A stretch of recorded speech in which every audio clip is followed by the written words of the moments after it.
The timestamps out there. Well, let's start with something so bad. Handmade of wrong. Well, we actually have things there. Panel which this makes one negative reference against the all three of the back reference, the first thing is to and the plan. And what we get is reference from from the conversation, having getting which is basically coming to what cultural problem is with. People kind of get this weapon, so unfortunately, for those of you out there who have already got past that point in the world, there is no way of you obtaining it. However, there is a kind of weapon for you guys. Slap the cannons, in a kind of target, into the market, out. You can take the weapon for operating like 11,000 pounds, you can pay a lot of money to pay, but it's pretty much the same thing. It's a different weapon, it's a different weapon, but it does the same thing in the fact that you're selling things after you consent to it. So it's essentially like this, and it's not anymore, eventually have the approach to splash, whereas how much of that point, maybe better off for the other novel as well, the weapons would be free. It's a great book, great reference to obtain this one. I think it's out there, and now we're going to see next weapon, chosen from Florida. And you can vary up based on how the actual point uncritical king. So a very good weapon as a king common. There's this game victory with the rocket boosters on the side. By the way, makes the goal very, very bad hands. Now, the weapon will crash the head of the body. Upon entering there, you'll come across a guy named so he will eventually oppose you, and then start talking to you. And after talking to you for a while, will effectively ask you to head back to this place, and you just can't do that. But if you do that, you're going to be given a quest, so answer for the adventure. Now, one of the things that people should count on the quest is a bit advanced, kind of difficult to do yourself. So that we can complete this quest, so that maybe you can give one a proxy. So, again, this is a great many weapons in general, especially on handle, which is like maybe, cartoons, things like that. And Systems radio. Like that, especially with those British thrusters at the side of it. Now, what we're trying to get on handle weapons, one of the guaranteed looks like something like this one is very, very easy to obtain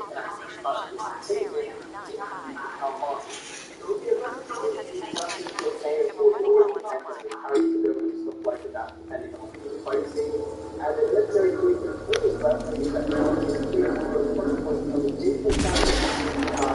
Oh bullshit, how do you survive that? And again, as always, what I'm going to say, like, is very fun. We can take someone out of the and if you can get up to some great qualifiers, I would just weapon if you still build the correct. And talking about builds, the lady that made that the center of the video when they carry with it, it's great, taking on damage, with weapon lighting. If you want to do a video like that, you can still like down below, guys, I'll let you know, and I'm going to run doing that sometimes in the future. But we're not putting on the channel forward again, and we want to go into this population today. And it's essentially only very alien aspect of all our force, and they basically does critical shots goes to damage, and critical meter goes 15% faster. Now the extraction fallout is already a great weapon, so any legendary version of this is very better. And the thing is, we want to head into what is now. We can go ahead and that's what this is very right now. Upon making your way there, you'll find something known as Java. Once you go ahead and speak to and find within the quest, so that the career starts. Now the reason the quest is very simple, why you and then bring them to which will basically found all around them. But again, they don't start with pretty much all around the galactic zone, and that's pretty much what the galactic zone you would have already found all of fire. But once you found all five of the spaces, go ahead and and you'll then go on to the second part of the quest, which is basically Dara and Jonathan, which we have to then ask you to figure out all the enemies in there, all the enemies of pieces, which is all the basic development and stuff like that. And then you can take out and receive first. We call a blaster and a reward. Now bear in mind, the first token is not going to strike you guys, but it's really not going to count on the quest. Now coming up to the next level, we have one from a paddle ball. Now the paddle ball in general is already a key weapon. It's more or less enough for things. And with this weaponized kind of upgrade, you get a little bit better and a little bit more fun. Again, it is not good enough to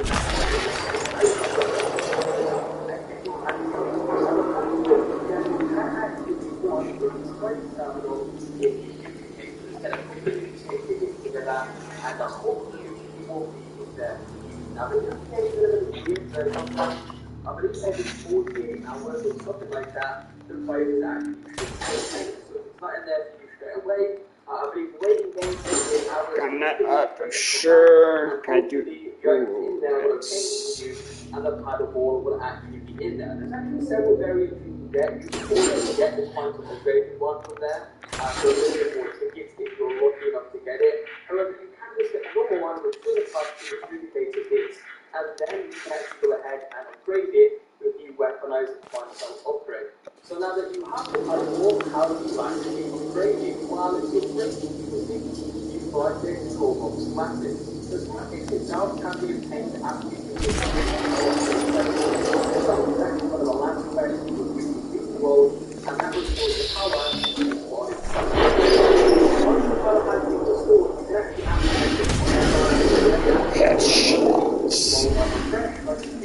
elevator. Now to get there, you can see the entrance that I'm going through in Lord of Reflection. Now I'm sort of taking the back end of the stairway, and then actually get to the location that I'm doing a bit quicker, but if you make your way all the way through the wall of the reflection into this sort of generator room, I guess I'll call it, we're always going to be good though, it is much lower, it is a lot of fight and battle, and as you can access the battle with the power itself, of course, the power stores power, you can go ahead and access the power and open up the door. And of course, if you really will find an elevator, you can go down. Going down the elevator makes you to get the secret underground layer, and then to the left, through one of the doors, make your way again to the door one up to the door there. You can find a little test area that takes you to the extra safe. And on the table before that is exactly where you will find you also find a couple of lab samples and concentrate while the first also work on the lab sample while you take the record was living located in video. So now, let's see the other one. What is the looking for the global structure? Head to a nearby station. You'll now find a visual apple is then known as the sample apple. And at the top, you'll find one apple. You take 5 of these, just 5 ammo, and once you've made 5 of these quantum ammo, you can then head into a weapon workbench.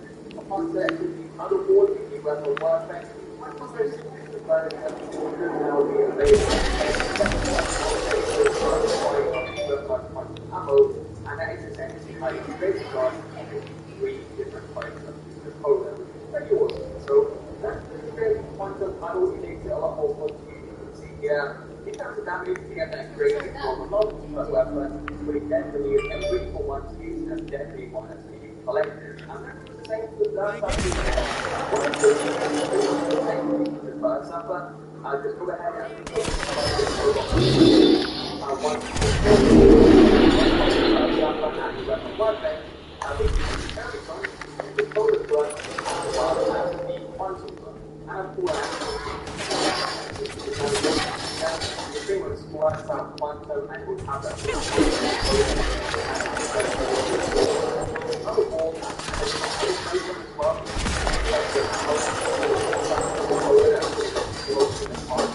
and this is for the one you of the cherry. But either way, a very good weapon to use and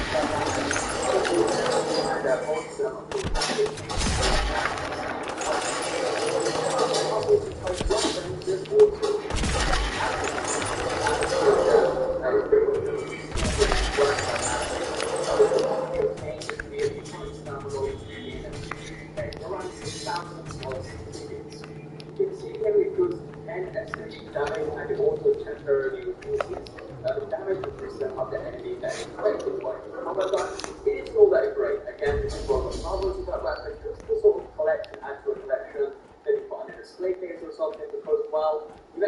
up Q while against pretty much any enemy by using this weapon. Definitely a good cool one that is out there. Now let's go to a weapon that actually does a crap ton of damage, and this is the nuclear launcher. And if you can see the Papa launcher, pretty much shoots out rapid, crazy, and a crap ton of damage. Now this is actually a quest reward for the quest we will see by Sierra Technica, known as we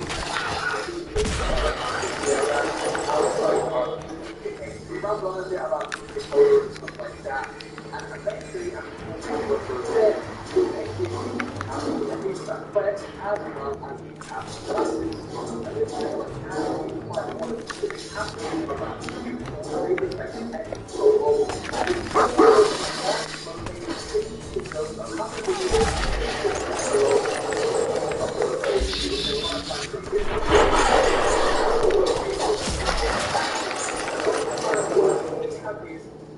head back to Sierra and Sierra sorry, off back first off. Although this is good because I have code on the code of the door back when I want to inside. That is when you want to enter inside.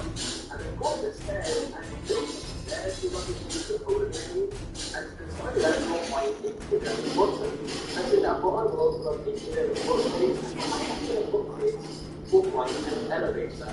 Make your way down the elevator and you'll find your down to the hole. When this is the headway, I want to make you to right now to take the like spoilers. But at the end of the controls, you will be John Radcliffe himself, the creator of Nuclear Cola, which is absolutely crazy. I want to speak about Radcliffe himself for a while alongside Sierra, but for the conclusion, where John wanted to turn on the power and kill him, and Sierra wants to keep him alive and just keep him company and stay down because Sierra is this sort of crazy sort of fan. And the only way to get to the Georgia is to turn up the power and actually once turning up the power makes it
rest of our combat, I'll straight back up. Again, to repeat the process, pull the brick, accept the challenge, go ahead and place it again.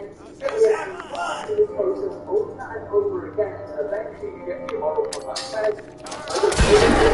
And the goal of a legendary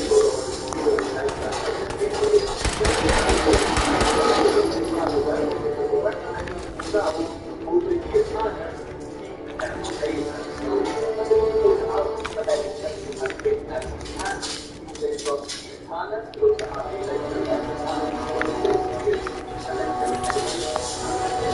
how you can get the katanas. For a more detailed guide, this one wasn't easy to follow. I'll have a link in the description down below to a more detailed version of the investigating of these troubles with what I just showed you guys. But the katanas is definitely a great weapon and definitely one to add to your collection. And that wide range is 10 of the best ranging weapons that you are going to find in New Dawn. On my grapple,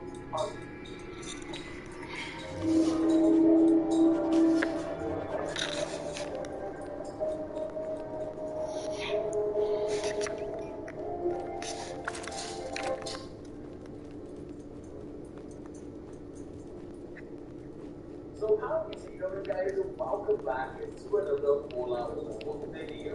Today, we're going to take a look at technicals of weapons. Whether it's being used as vendors, as side effects,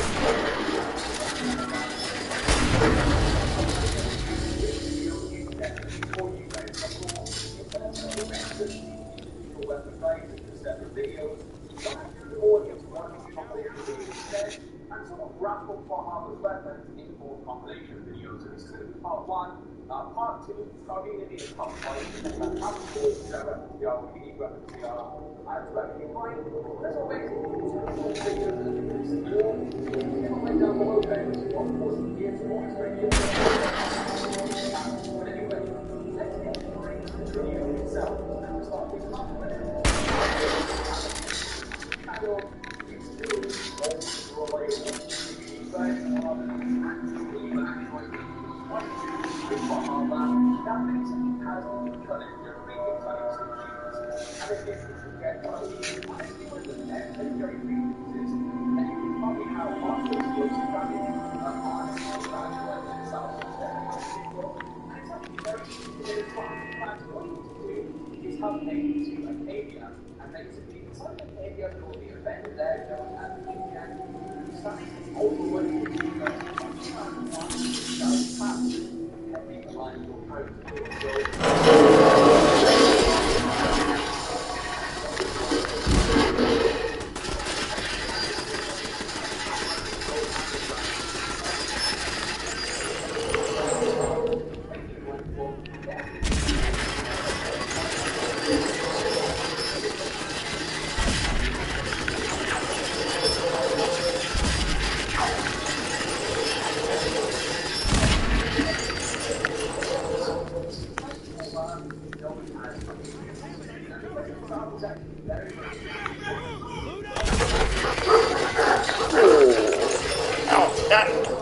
That was good execution.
That thing looks pretty damn awesome. And to get this, it's actually a question of again, the heritage from Russia's Reacher in nuclear. So again, you have to make it to nuclear and actually get the quest from Reacher himself. Now the mission is actually very straightforward. You task the flying system running with quick work and quick trade with the group. And you sort of set on this somewhat of a scavenger hunt again where you can't find her. Eventually you will find her and you'll have three choices you actually choose from. Together, you have to basically either complete or you can fix it to retire and still do a bit of action. Either way, it doesn't matter which one you choose, you will still always get the actual judgment but reported back to say a lot richer. And that, my friends, is how you get this awesome weapon. And now we can add it to the next weapon. We have the Disembodied Rifle. Again, a good version of the common rifle that actually has quite a few legendary features on it to begin with. Same description as you can see. It's lighter, it's quite quick rifle ammo, it has a 25% faster fire rate, and it's Raiders? Yeah, I kicked their asses for you. No kidding. That's the best piece of news we've had around here for a good long time. So we've been talking. We decided if you came through for us, we'd join up with you every weekend. If we want things to get better, we've got to start helping each other. So we're in. You can count on us if you need help down the line. Thanks again, friend. Seems to be going well.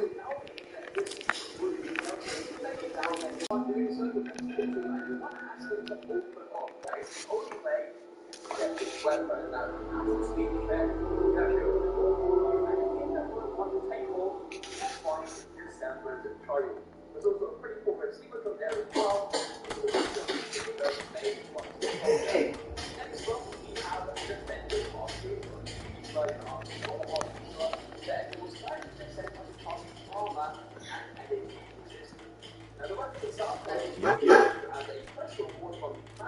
You know that settlement you sent me down?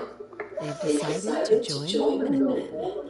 That's great news. I knew you were the right person for the job. By the way, you should have one of these flare guns. You can use it to signal for help from any nearby Minutemen. Not much use yet, but once we have the right intelligence, you'll have help whenever you need it. I don't think I ever told you what happened to me.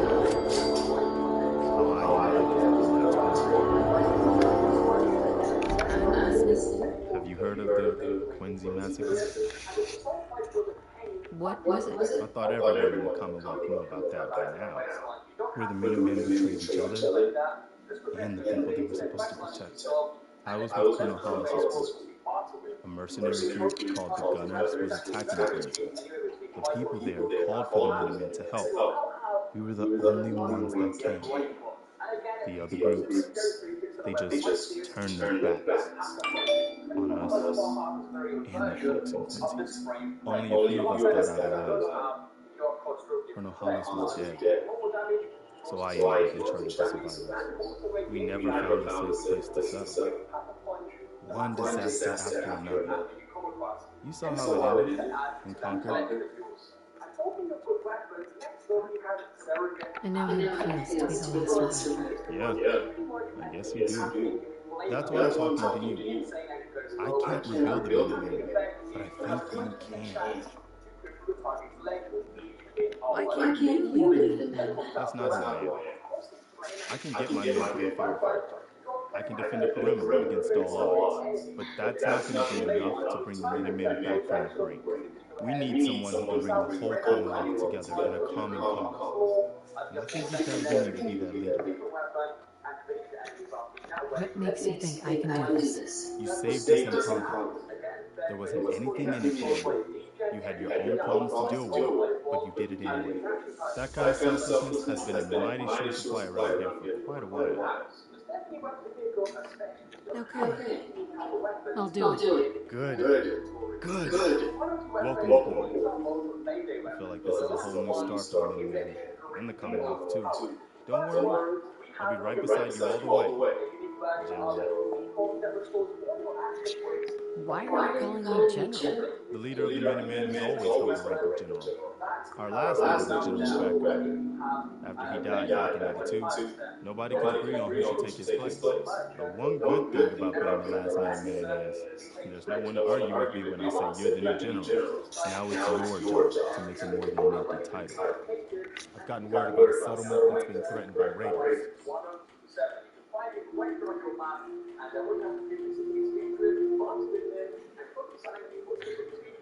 I'll mark it on your map. Find out what they need. There's more settlements supporting their cause.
So welcome back guys to another video, and today I'm going to sort of wrap up the rare weapon series that I've been doing on the channel. What I do in top 10 overall best weapons that you can find in Fallout 4. I think it's fair to say that I've covered a ton of rare weapons on the channel, whether it's these legendary weapons that you can obtain or cheap weapons that you can obtain from vendors. I've covered a lot. I've got a lot of different types of top 5, but if this is a top 10 based around overall best weapons, I think the closest that I've seen this was a top 5 overpowered weapons I did like months ago, and a lot of things have changed since then. A lot of things have been updated, and I thought why not do this video for you guys today. So as always, if you guys do enjoy this video, be sure to give a like. Let's see if we can smash 5,000 likes in this video. That would be awesome. And let's jump straight into this. So with a lot of the weapons in this video, you are going to need to farm them from legendary enemies. And if you guys do want to know how farming works, the best way to do it, I'll have a link to the tutorial in the description below. But let's start this off easy, no farming needed, a very easy one to pick up, and this is a melee weapon known as the Front Slicer. Now the Front Slicer is considered one of the best melee weapons in the game. However, I do have the weapon and one-ups a little bit, which I'll talk about here shortly. But the Front Slicer really is one of the most powerful melee weapons. It has a very, very high damage output for the type of weapon it is. It can swing very fast because it is a concise blade.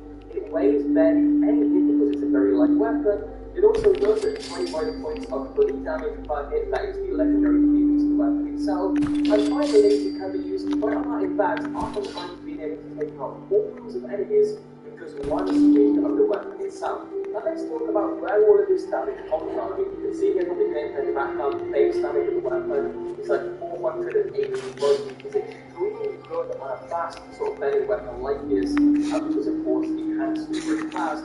But again, talking about the perks here, so to maximize the damage out of the weapon, you're going to want to invest in quite a few of these perks. The first thing that I've got going on here is 10 strength. You have all of the ranks of big leagues, which allow you to do double damage with melee weapons, and also a chance to cripple your opponent. You also have all of the ranks of Bloody Mess as well, which allows you to inflict 15% additional damage while in combat. The Pack Alpha Pack on top of this as well from the recent Dimond DLC allows you to do 25% more damage and take 30% less damage, which of course stacks on top of everything so far. Which by the way, if you want to know how to get the Pack Alpha Pack, I'll put the link in the description down below. But essentially, just sort of play along with the pack, you nuke a world and you'll eventually get it. Again, on top of all of this, we have the Scarlet Magazine Issue 2, which allows you to do an additional 25% combat life and switchblade damage, which does actually affect Rock Slicer, and the location of the Scarlet Magazine, you can find it at the New Cobalt Junkyard.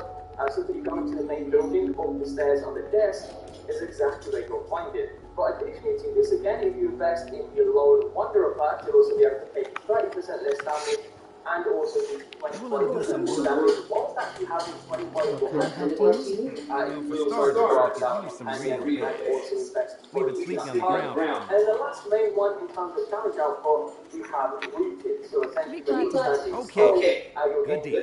Let's make sure we can sleep with a roof over our heads. Some of these old houses still look solid enough to do the trick. There's a workbench over there you can use.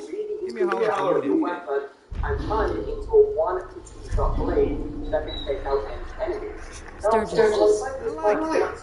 Having a place to sleep will improve everyone's spirits. What we need now is a reliable source of clean water.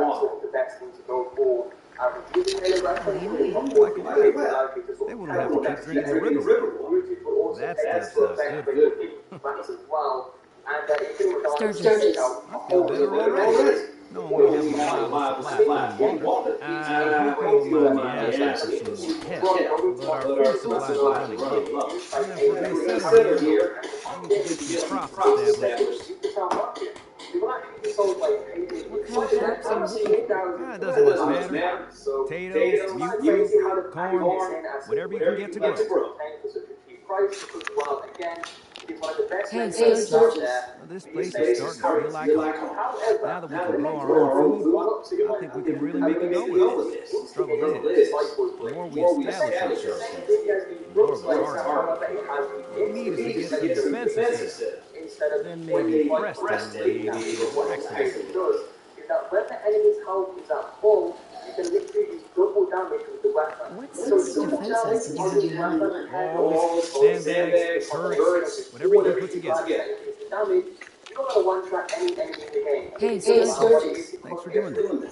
I'll sleep better at night when we have some defenses set. It's been a long road. Yeah, I think this is it. So if you're in a room full of people and you can actually take out like every enemy in that room. Well, I guess figuring out how to get back to him instead of just surviving. Of course, you know you're welcome anytime. My door's always open to you. Windows too. Some of the walls actually come to think of it. I guess I better get back to you. Take care now. Number one is it will get given to you when you're going to have the end of the game. After you complete the quest in our play, as long as you haven't called up to Disciples, when you return to Isha in the Disciples hangout, you will basically get given the weapon to you. Now, you don't want to go this route with the ending because I don't want to spoil the quick ending, but I think it's pretty much like you have to make it decent choice in the game. One way to get it is farming the legendary enemies. Which of course is a lot harder to do with this weapon because, well, it's primarily based on luck. And even so, I haven't really found like a proper neutral farming location within the new game area. But, you can find the weapon outside of Newport. It's just a matter of, farming certain enemies. But then you'll get the weapon, being quite lucky, and how much time you actually put in it to farming before this. And that leads us into our next weapon in the video, which is the auto pipe rifle with the E-Kappa legendary effect. Now, I know what you guys are thinking, how is an auto pipe rifle good? Well, if you haven't heard about this on my channel, because I have talked about it before, this weapon isn't about the damage. This is about the legendary effect it has, which is E-Kappa, which gives you a 20% chance to cripple the target. Now, the reason this is good on the auto pipe rifle is because, number one, the pipe rifle is a lot more frequently seen when legendary farming, so it's a little bit easier to obtain. It has a very fast fire rate, which is one, and it's a type of weapon, it's really based on fire rate, and the ammo is very easy to obtain as well.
So overall, the price was, in my opinion, is just the perfect weapon to get this on. Now, just to put this into perspective, I mean, you can have a whole board of like 10 to 20 death force coming at you.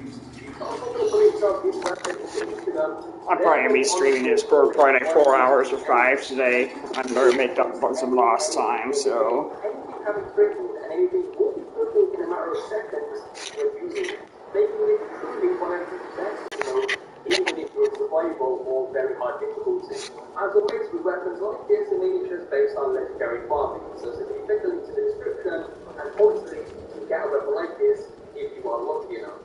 And that leads us into our next weapon, which, well, is the explosive shotgun. Probably the most powerful weapon in terms of raw damage in the game, period. I mean, the explosive legendary effect is known to be the legendary effect.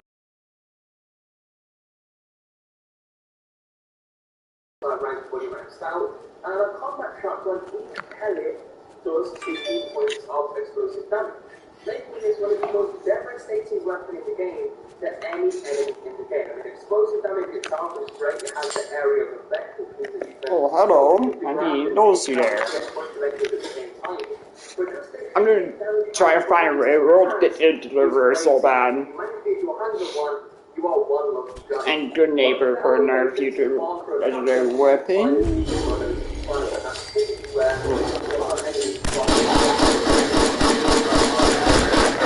Okay, shit. Get him, got me!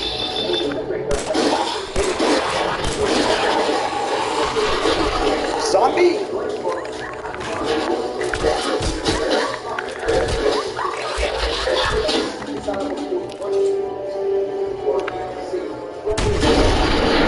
Boom. Motherfucker. Fuck back.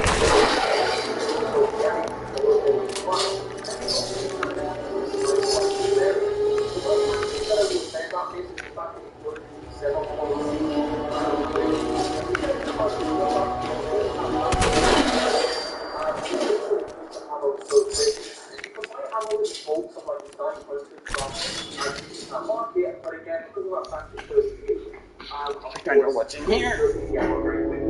Let's do some exploration too. With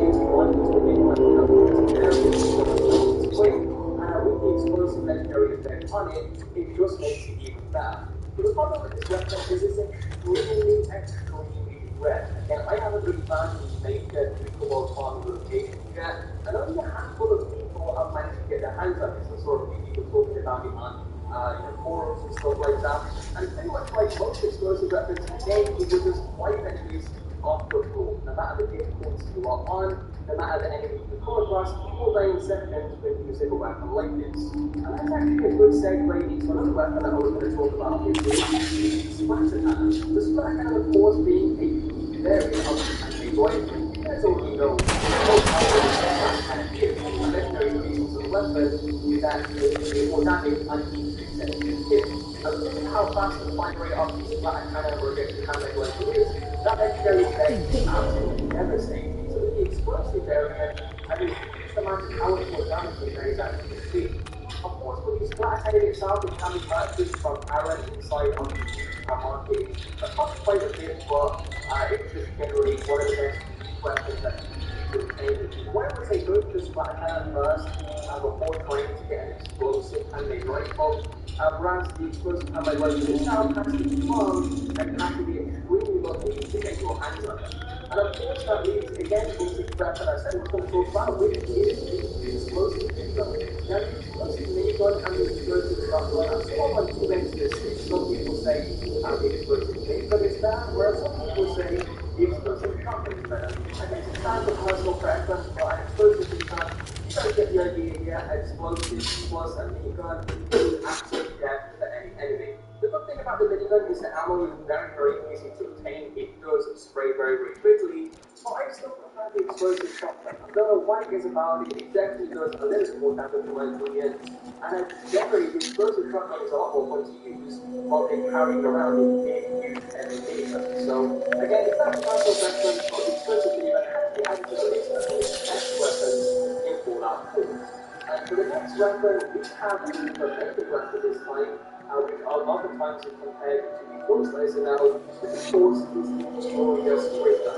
Now the Glorious Ripper basically has the legendary modifier where it increases damage at 15% per hit of the same target. And because this is on the Ripper, which of course the consecutive damage puts about 5 rates away, it's pretty much a perfect match.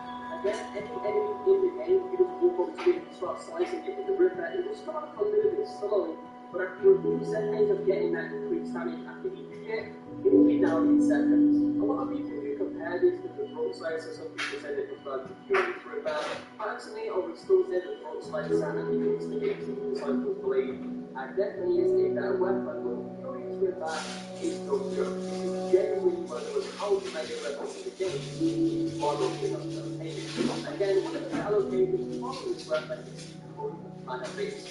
But it would be a legendary cooldown that you can take out and unlock as well. Again, I've said this a lot of times in the video, but farming techniques will be in the description with one of the best ways to farm a weapon like this. And that leads us into our next weapon, which is two-shot Force Rifle. However, it's not actually carried around for a long and long time. As many of you will know, two-shot legendary techniques is one of the best ones that you can get in the game. Well, it pretty much gives you double damage on the weapon that you have, and back that up with maybe a more damage output than the Force Rifle already has, then update to one hell of a great weapon to use in combat. While it's not as good as some of the weapons that I've shown you in the video, it still is one of the best variants of the Force Rifle, and it still is one of the best weapons in the game. I think this thing will be able to do this weapon, okay, it's definitely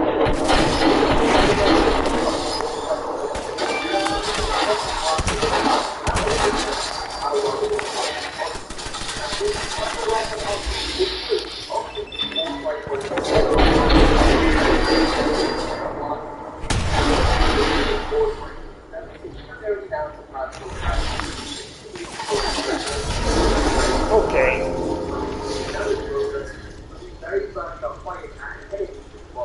However, the two-shot Force Rifle will give you 160% damage bonus every single shot that you do.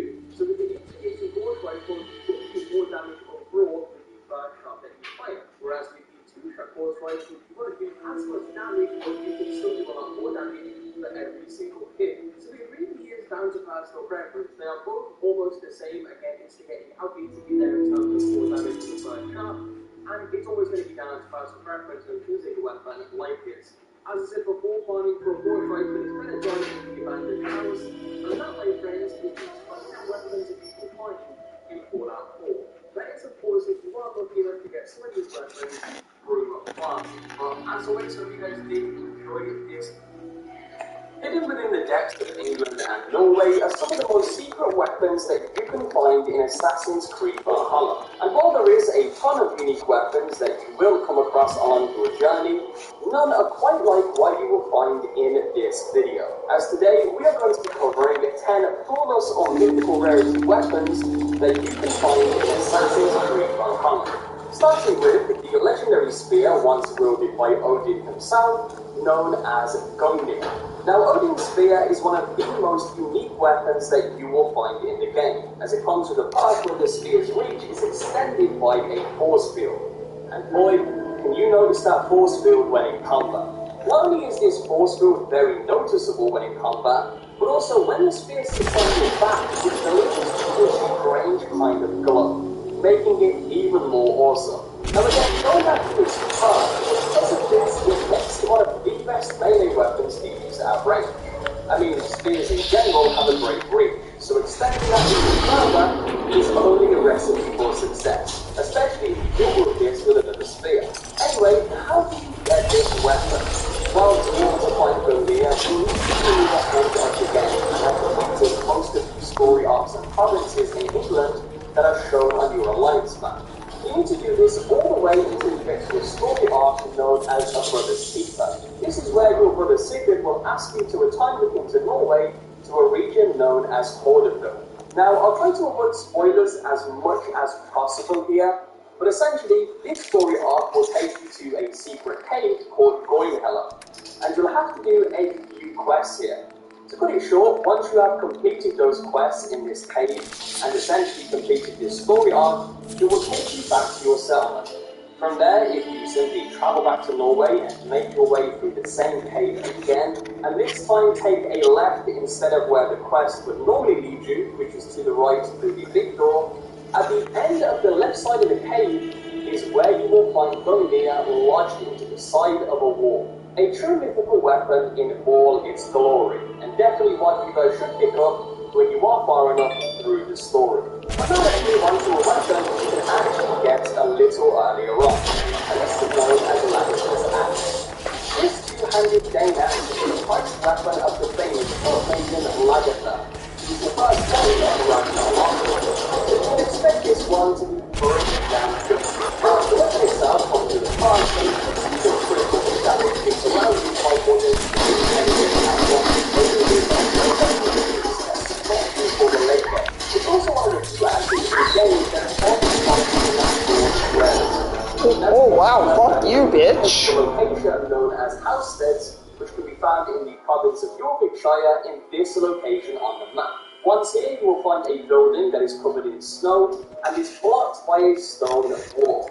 Now, of course, you'll need to blow up that stone wall to get inside, and usually this can be done by finding and launching an explosive oil jar at it, but unfortunately, I cannot find an oil jar anywhere in this location, so a good workaround for this is to use the ability known as Incendiary Powder Trap. You can get this ability quite early on in the game, and if you don't have it yet, I'll leave a link in the description below that will show you where to get it. Anyway, once you have blown out the hole in the wall, simply walk inside and you'll find a chest to which Lagertha's flawless Dane axe resides. Definitely a great weapon for you guys to pick up. And now, let's talk about a weapon I haven't seen literally anyone talk about or show online, and this one's called the Mark of Sol.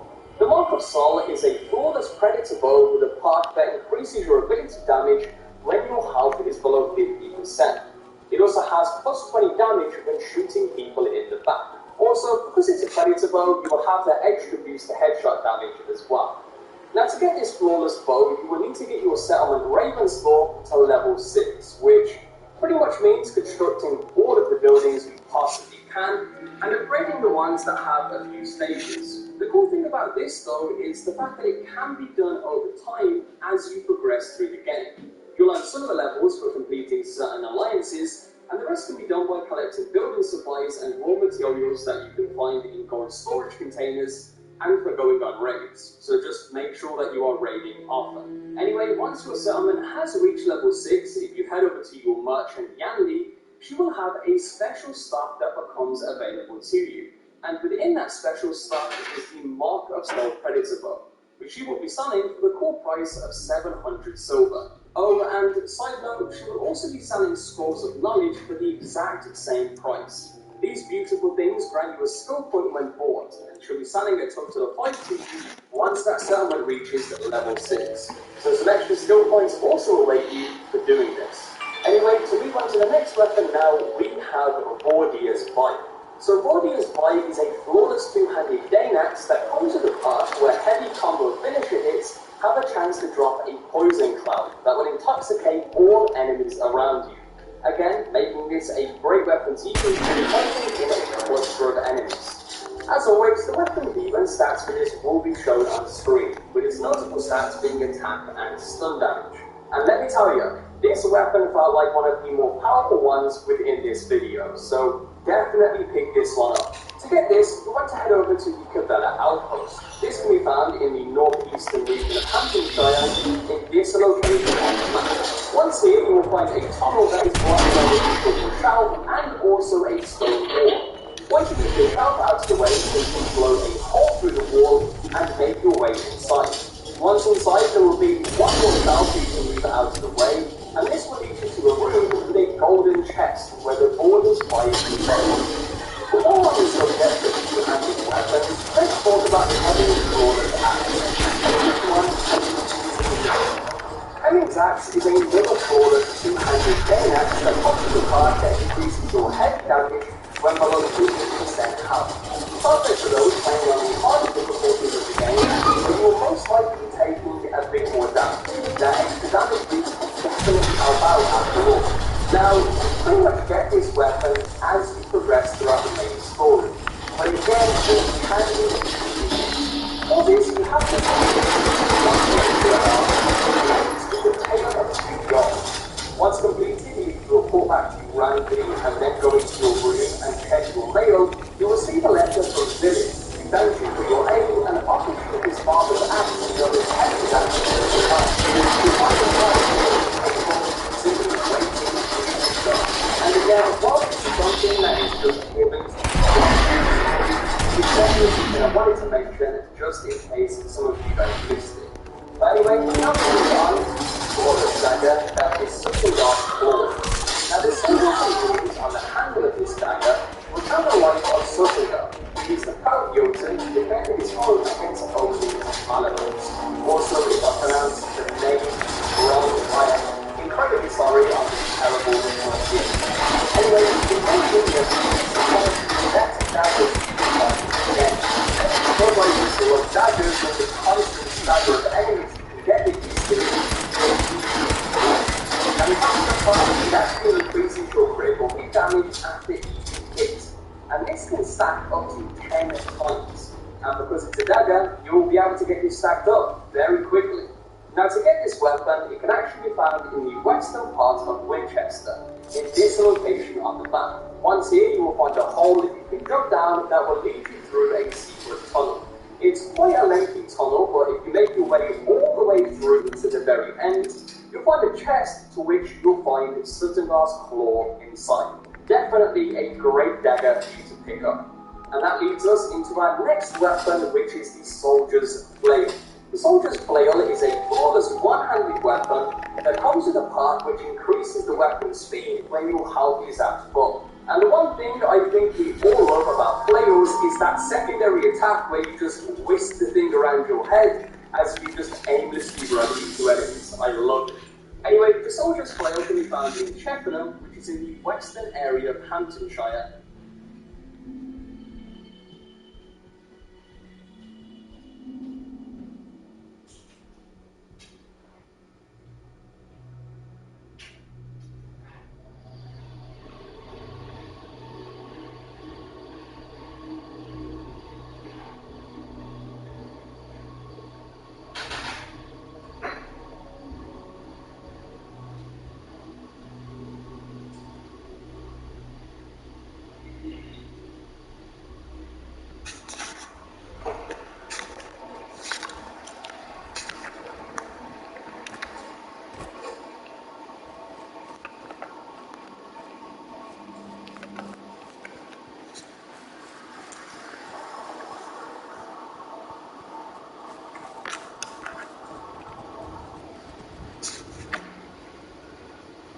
In this location on the map. Once here, if you walk into the building and climb all the way to the top on wooden beams, you will find a chest that is hidden in a secret room at the top.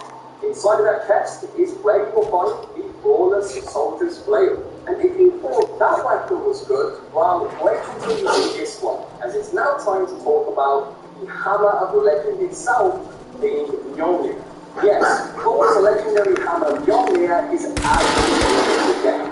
However, it's probably the hardest weapon to obtain on the list. To give you the rundown, Mjolnir is a mythical hammer that comes with a part where every single hit has a 33% chance to do stun damage to all enemies around you, and a 100% chance to do stun damage if you perform a then you get a pretty damn powerful weapon, but it can only be wielded by those who are deemed worthy. So how do you become worthy enough to obtain this thing? Well, you'll need to obtain all 5 pieces of Thor's legendary armor, and I've actually already done a guide on this, so if you don't have his armor yet or don't know how to get it, I'll leave a link down below to a full guide on how you can obtain it. Bear in mind though, you need to anyway, once you do have Thor's full armor set, you will now be worthy to wield the hammer. So if you head back over to Norway in the region of Orderville and go to this location on the map, and make your way through the mountains, you're going to find that Thor's mighty hammer is waiting for you stuck inside of a rock. You also get a very cool secret building as well. But then, what this weapon is done, let's move on to something that doesn't take a long time to get. And if we get this death stone, this stone is a flawless light bulb that increases your critical chance the lighter you are. So if you like to rock a light armor set in the game, this bow might just be for you. As always, the weapon stats will be shown on screen, with its notable stats being attack, stun damage, and its weight. And to get this weapon, you'll need to head over to the island south of Hamptonshire, in this location on the map. For this, you'll be travelling underwater, so once you're here, if you dive down and head towards the small hole in the wall, you will find a chest where this weapon resides. To be honest, it's going to be very hard to miss this if you're using your own insight when down here, so if you want a quick and easy flawless light bulb, definitely get your hands on the Death Star. And to finalize the video, we can't leave without mentioning the Sword of Legend, Excalibur. Now, Excalibur, alongside Odin's Spear and Mjolnir, is one of the secret mythical weapons you can find in this game. And not only is this weapon really powerful, but it also has its own unique fighting kind of look going on, and some really cool sound effects to match. Now, to find Excalibur, you'll first need to collect all 11 secret treasure bridges tablets. 8 of these can be found in several caverns scattered throughout England, and 3 of them can be found on Zealots. So let's talk about the locations of the caverns first, and then afterwards we'll talk about the Zealots. Bear in mind, each cavern will hold a puzzle within it that does need to be solved. They are fairly easy to solve on your own, but if you do have trouble, I'll leave a link to a full guide in the description below. Anyway, the first cavern named the Old Cellar can be found in the middle of Essex region, right here on the map. The second, named the Cavern of Trials, can be found on the eastern side of Kent. The third is in the northern region of Nottinghamshire, right here. The fourth can be found in Whitman's Cave in Yorkshire, in this location. The fifth can be found in the eastern region of Sussex, in the Santlaken Mine. The sixth is over at the Red Whiting Cave in the eastern part of Hamptonshire, right here on the map. Heading over to the western part of Hamptonshire now is where you will find the seventh in a location known as Woolsey. And the final location is known as Brighton's Graves, which is in the western part of East Anglia, in this location on the map. Anyway, onto the Zealots now, and these are pretty powerful, so do keep that in mind. The first Zealot, known as Rockguard, can be found roaming near the High Rocks location in Sussex. Hitting him will give you a tablet. DK, or I'm not really sure how you pronounce that, is the second Zealot, and you'll find him roaming near Agneston Tower in Essex. And the third Zealot, known as Wounded, can be found roaming near Tonbridge Monastery in Kent, right here on the map. Again, each Zealot will drop a tablet when killed, and if they don't spawn when you first come here, try meditating a few times or fast traveling to and from this location, and hopefully they'll eventually spawn for you.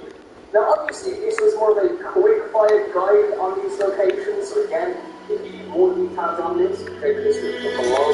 But once you do have all the 11 tablets, you'll then want to head over to Merlin's Cave in Hamptonshire. Once in the cave, you make your way all the way to the end.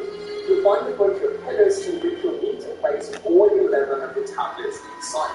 Once done, you can then pull out the legendary Excalibur from the stone that it sits in. And trust me, while this one's quite lengthy, it's 100% worth it. And that's it for this video. If you enjoyed the video, drop a like down below. It's always greatly appreciated. And I'll catch you guys in the next one. Peace.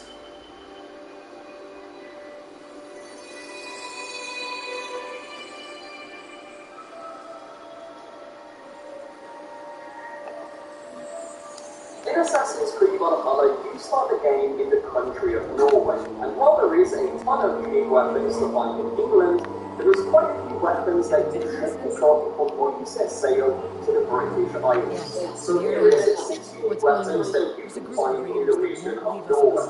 Starting with the Bonebiter. Simply put, the Bonebiter is a Danish axe that comes with a part that increases your stun damage after a heavy hit.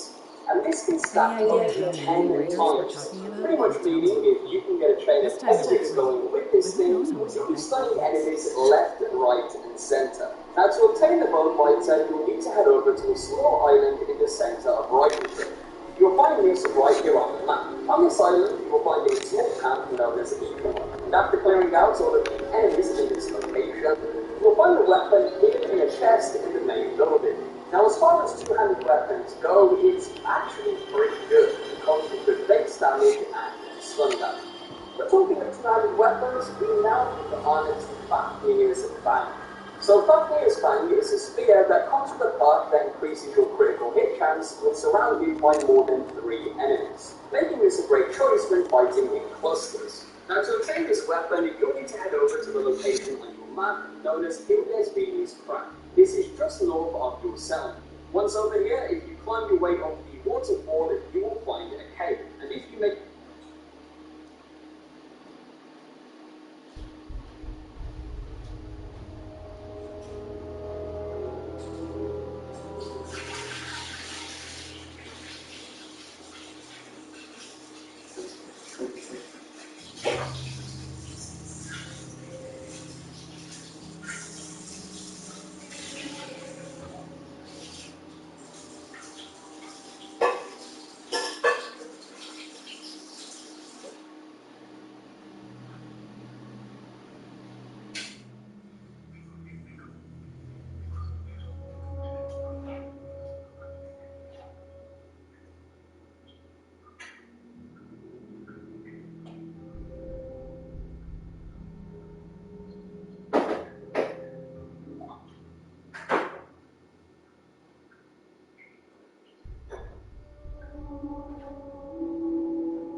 Make your way through that cave, you'll eventually come across one of the sons of Ragnar known as Eric Loyalskull. Defeating Eric is how you obtain the spear, but make no mistake, he is one of the tougher enemies you will find in Norway, so make sure you go prepared before you engage with him. Overall, the weapon comes with great base damage and critical damage, and if you like engaging in fights with a bit more distance, it's definitely the weapon for you. But moving on, we now have the Warhammer.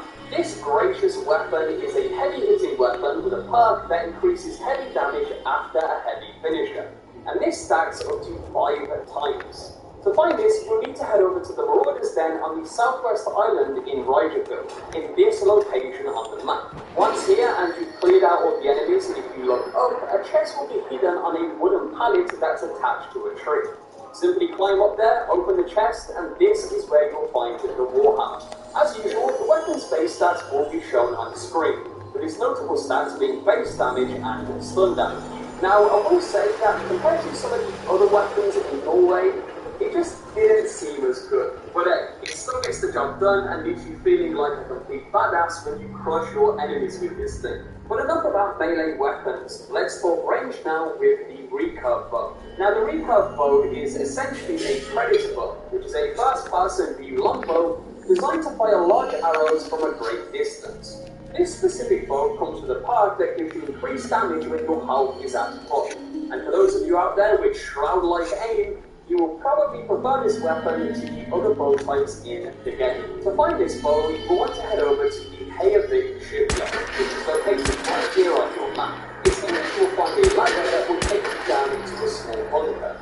And inside of this bunker, you will find a chest with a recurve bow in the Now what's good about this bow is that its headshot damage is higher than that of other bow types, and that of course combined with its perk makes it a very powerful bow to activate.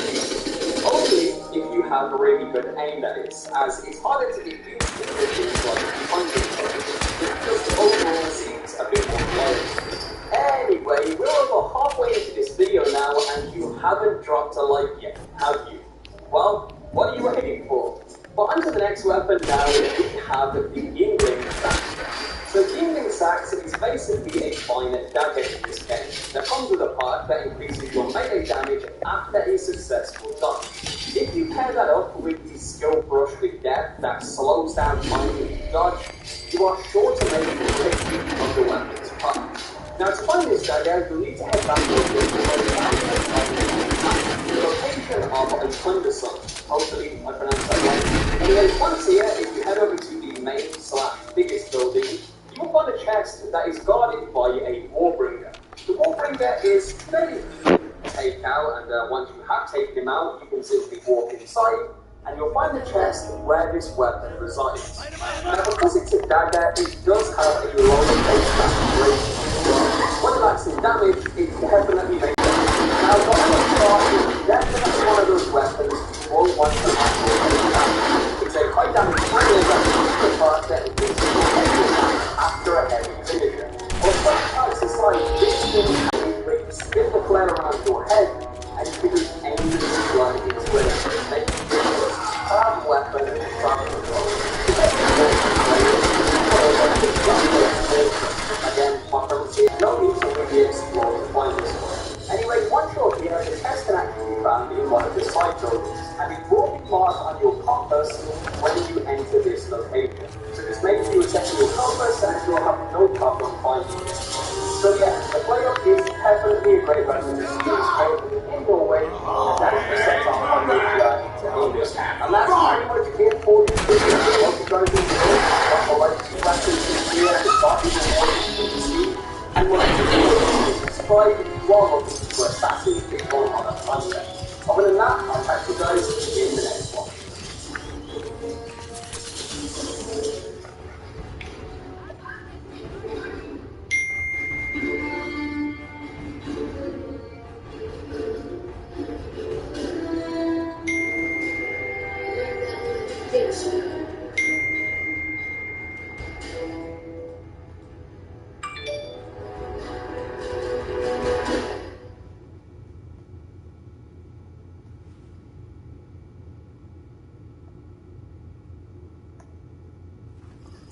No sign of him now.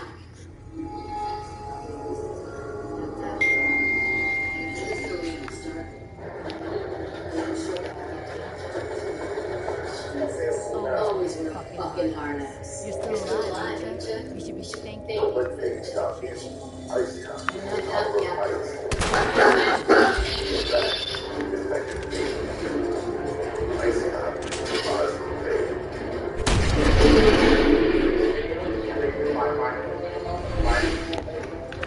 Fallout 4 has a lot of cool, interesting pieces of armor and characters. Overall, there is a lot of cosplay potential here, as you can look like everything from a private eye, psychopathic bandit, to like a former military soldier, and everything in between. Today, I want to go over what I think are the best looking and most aesthetically pleasing armor, apparel, and outfits in Fallout 4. So without further ado, these will be the top 7 coolest and best looking armor, apparel, and outfits in Fallout 4. Number 7, the Hunter's Pelt outfit. So this armor reminds me of something that the Dark Brotherhood would wear in the Skyrim or the Elder Scrolls universe, especially with the helmet or like hoodpiece, because it's a combination of red and black. Or maybe it could be something that Ezio or some of the assassins from the Assassin's Creed series that they might wear. Unfortunately, it's not really a practical armor, mostly due to the high weight of the material and the combination of the effects it provides. The Hunter's Pelt outfit weighs 15 pounds. Most undergarments, like the north suits, wetsuits, and military fatigues weigh about 1 to 5 pounds for the sake of comparison. Even still, though, the cauldrons and the overall aesthetic here of the Hunter's Pelt outfit, in my opinion, looks pretty cool, and I think you should try to pick one up if you get a chance. Number 6, Diamond City Guard armor. For some reason, I've always liked the look of the Diamond City Guard armor, despite it looking somewhat crude. Now, while they basically look like a bunch of umpires, especially on the chest pieces, I like the combination of like the blue and some of the black colors with dirt that appears all over this particular armor set. I have just always thought that it looked pretty neat. Now, unfortunately, as far as I know, the only way to get this armor is to kill a guard or spawn one for yourself via console commands, which I must admit is definitely not ideal for most people that are playing through the game. And it's also worth mentioning that functionally, it's not really worth getting this armor, as there are other armors that provide better damage and energy resistance. In fact, most armors that are sturdy and heavy armor piece variants, for instance, are completely superior to the Diamond City Guard armor. Number 5, the Rescue Diver Suit. Now, I like this armor because it reminds me a lot of the wacky diving suits from the mid to late 1800s, and then possibly early 1900s. Now, the Rescue Diver Suit also reminds me of the Big Daddies from BioShock as well, and I was actually fairly hyped to find out we would get some kind of BioShock / diver suit inspired armor in Fallout 4. Not to mention, this is the perfect armor for exploring the areas of both the Commonwealth as well as Far Harbor, as you will never run out of air while you're submerged. That's a pretty cool perk in my opinion. Definitely a pretty cool armor set that was newly added with the Far Harbor. Number 4, Synth armor. I've always liked the look of Synth armor as it makes the player look sort of like a stormtrooper while you're wearing it. Especially if you have like white clothes, underneath the synth armor itself. Now, it is worth mentioning that there are both clean and dirty versions, and I must say that I actually like both.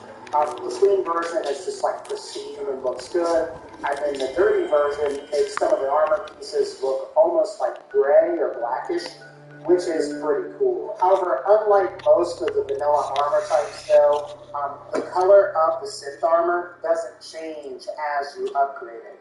Now, this is possibly because there are both clean and dirty versions of this particular armor, and that's going to be like the aesthetic difference that you're going to get. That's pretty legit, if that makes sense. Now, the only thing that I don't like about the synth armor is that it doesn't protect certain body parts, especially around the I joint. took care of the raiders that were harassing the settlement Also don't get a citizens. lot of protection People here around the decided to join our cause. non-heavy variants also don't provide chest protection at all, which is kind of annoying because, I mean, you think it's a sin you would want to protect your chest, but I don't know, it is what it is. Number 3, Max's Battle. While this isn't necessarily my favorite looking armor, apparel, or outfit to Fallout 4, I do have to admit that it does look pretty cool. And it seems like a lot of people on the internet seem to really like the look of Max's battle code overall. And you know, the battle code definitely does make Elder Maxon look like some kind of airship captain or admiral, and it does look pretty cool. And it's also worth mentioning that, I mean, no good piece of armor, apparel, or outfit would be complete without open finger gloves on the armor. Now, it does suck that you have to pretty much kill Maxon in order to even get this thing, but hey, maybe it'll look cooler on your very own playable character, or if you don't like the Brotherhood of Steel, I mean, I guess you're gonna have to kill Maxon anyway, so why not take this cool battle code?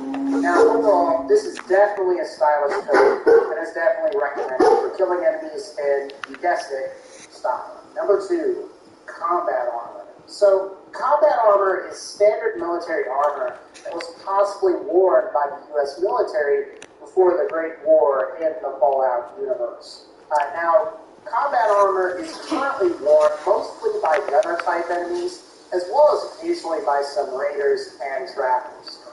Now, I think that I prefer the sturdy or heavy versions at times because the armor actually appears to provide full body protection, while regular combat armor is a lot of your body exposed, and I've always thought that that would look kind of bad.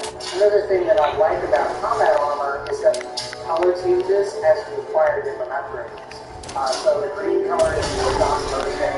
Of course, the white version is fully maxed out and fully upgraded. And of course, there's also the shadow, which is kind of like the grayish or blackness version that looks the best in my personal opinion and is ideal for stealth. Functionally, combat armor is really one of the best armor types in the game. Synth armor is probably a little bit better in terms of overall resistances, but in terms of like weight, combat armor is really ideal. And finally, number 1, the marine armor. Now, despite being ridiculously heavy without the ultralight mod, and how I kind of made a video like railing against the marine armor, I actually do like both the looks of the Assault and Zealot and Inquisitor marine armors in Fallout 4 that were added with the Far Harbor DLC. Now, the Assault Marine armor in particular reminds me of something that like a SWAT team might wear, especially that helmet piece. After all, it is kind of like this combination of like blue and I guess like the visor is green. Or maybe it makes you look like Master Chief in some way. I don't know. I thought it looked pretty cool. Now, it does vaguely and somewhat remotely remind me of some of like the Duster uniforms combined with those helmets that some of the NCR soldiers wore in Fallout New Vegas. And that is pretty cool in my opinion. There's also the Zealot / Inquisitor version of the Marine armor. And it also removes some of the unnecessary armor pieces that the Assault Marine armor has that clip with the player character's body while performing certain movements. The only problem with the Zealot / Inquisitor armor is that it doesn't really necessarily have its own true dedicated helmet piece. Now, I guess there is the Assault Marine helmet, or there's like the Mr. Cowl there with the quick armor, but honestly, I would have rather and then hand that to the utility matches. In summary, the green armor looks cool, but without the ultralight mod, it's kind of bad. But anyway, guys, I think that's going to pretty much wrap up for this particular video. If you like this video, please be sure to leave a like, and as always, take care, and I'll see you all next time.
Where the bitch go?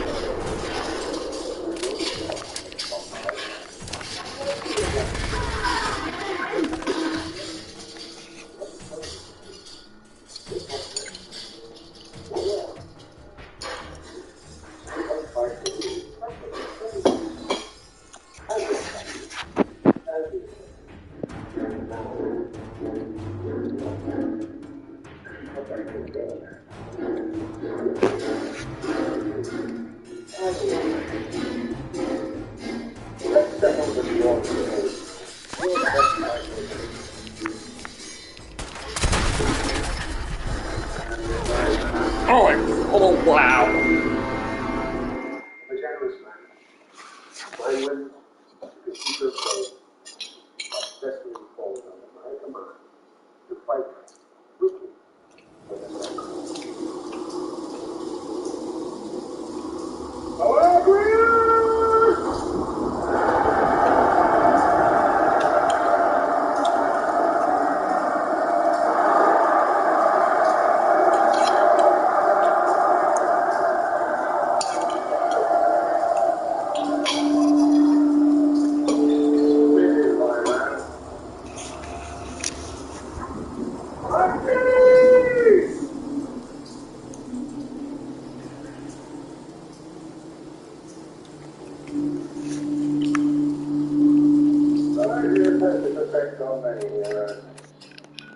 Careful who you insult those two.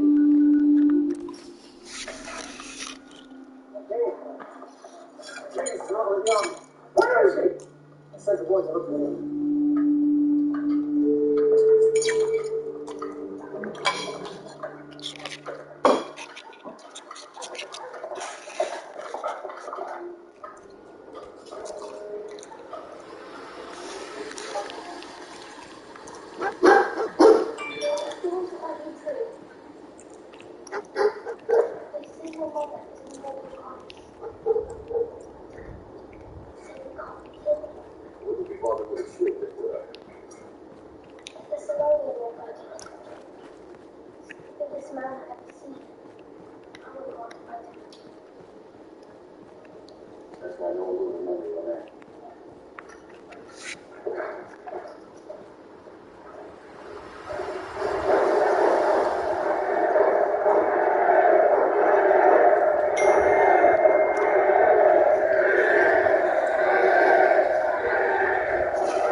Perhaps we should have a war tomorrow when you're better rested.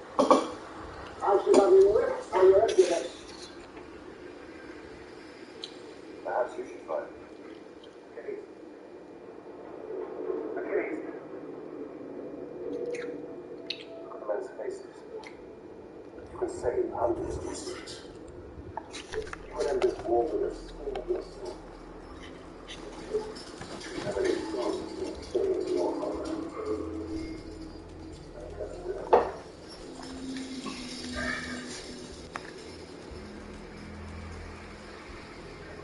Imagine a king like so fast. With decades back. When the war was at the door, I hated it the most. We made it like me. What do you need to relocate a gate? Stop playing around, Danny. I'm standing out in the open here for crying out loud.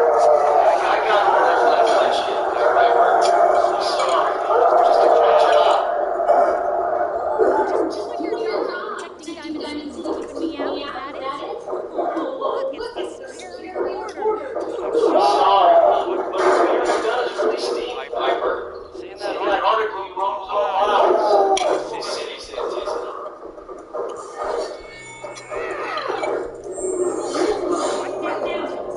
I live here. You can't just lock me out. I can cry all day, Danny. Open up.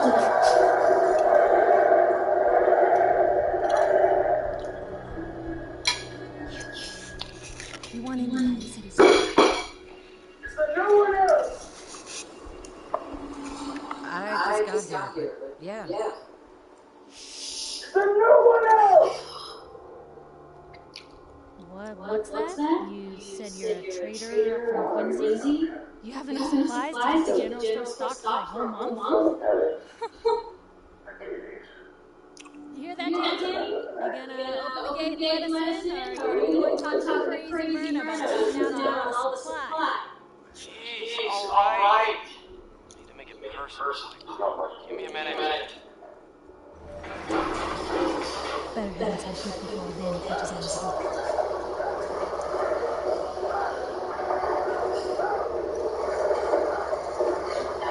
This place, Dimond City. What is it?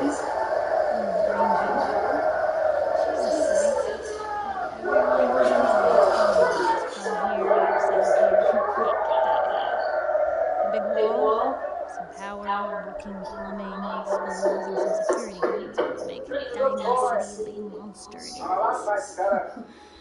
I hate it. We got our concrete before us, too. We fought many battles.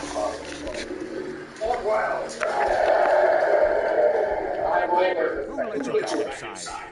I told Sullivan to keep that gate shut. You did this.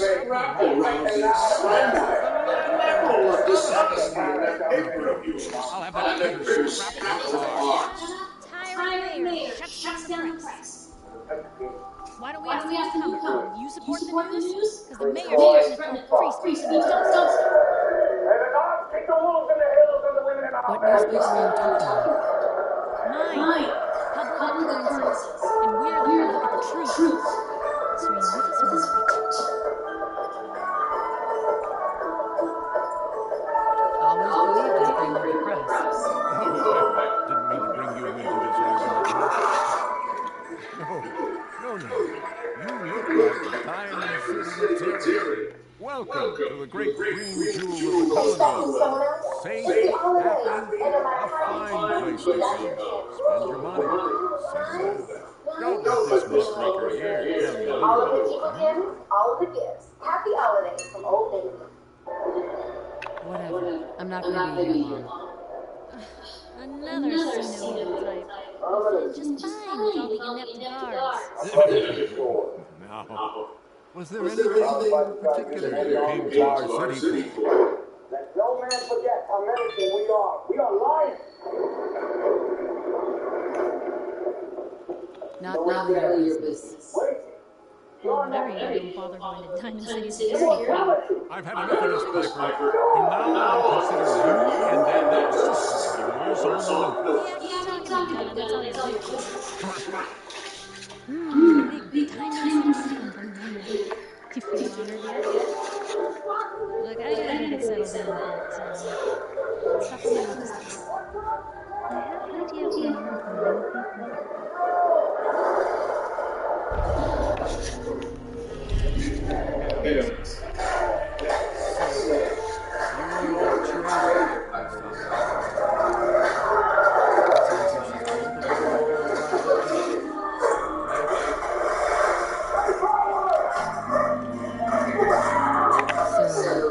Piper's done this before. All the time. Yes. Sometimes she's bluffing. Sometimes there really is a group of 50 raiders just over the hills. So I usually just let her in. But this time, the mayor's got it open. Hey, what's brought you into town anyway? It's good to know the down and the outs.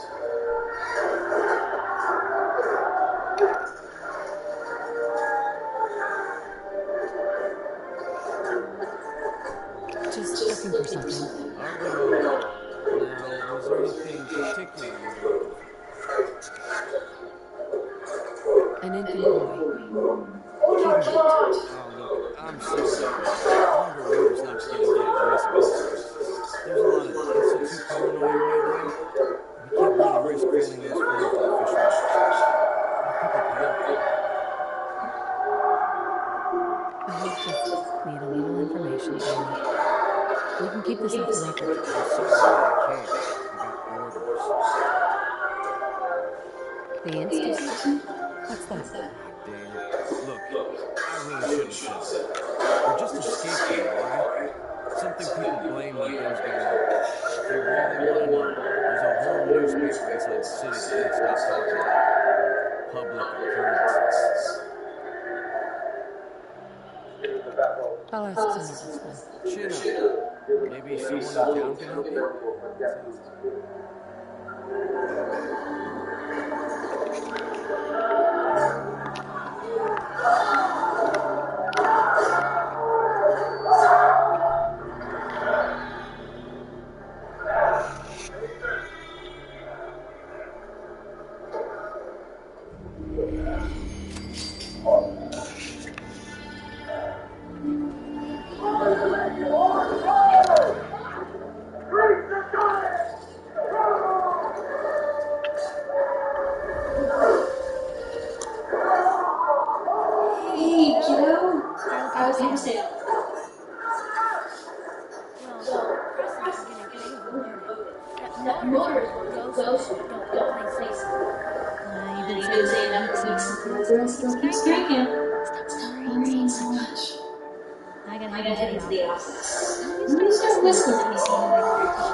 spend much time with them. Wait, they boxed you up in a fridge?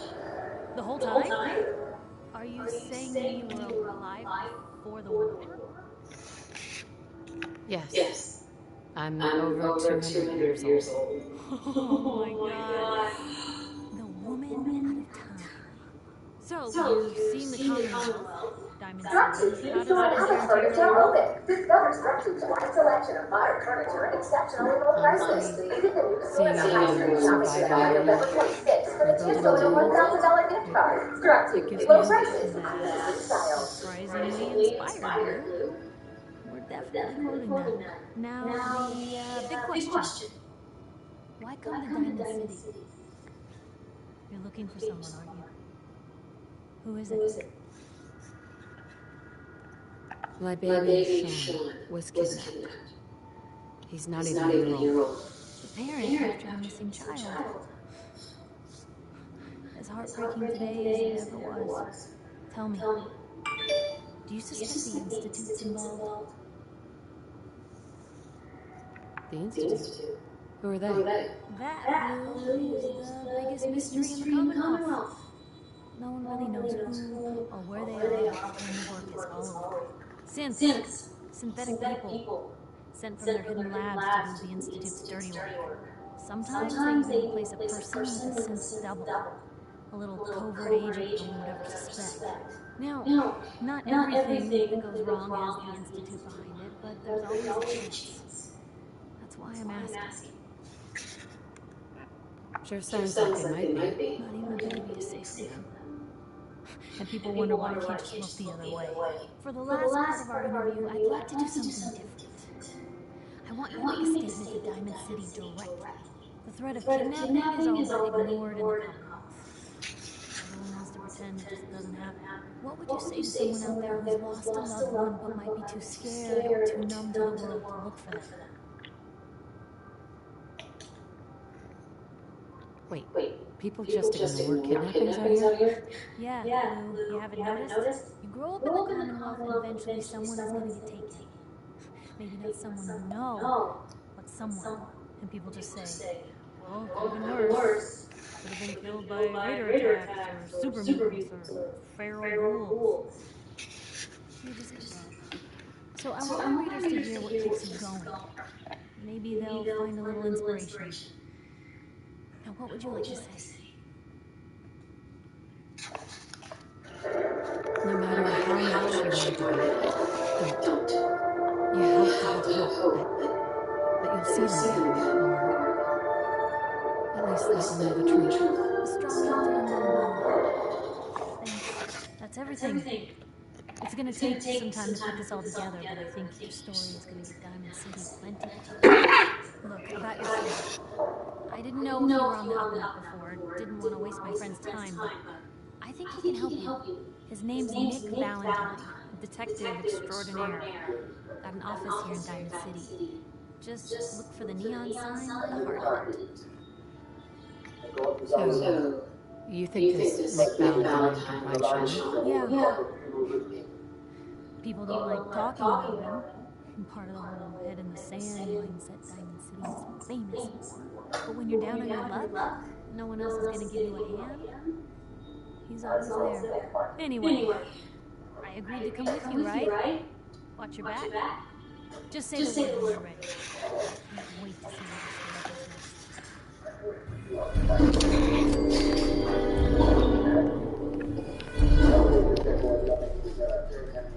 Piper. Heading my way? You sure you want to travel with me? Well, it's that. I'll get back to writing the paper. I guess the paper can wait. Sure, let's go. Will do. Oh, sorry, boy. Time for me to head home.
you how to take a rest. The pipe is kind of killing me.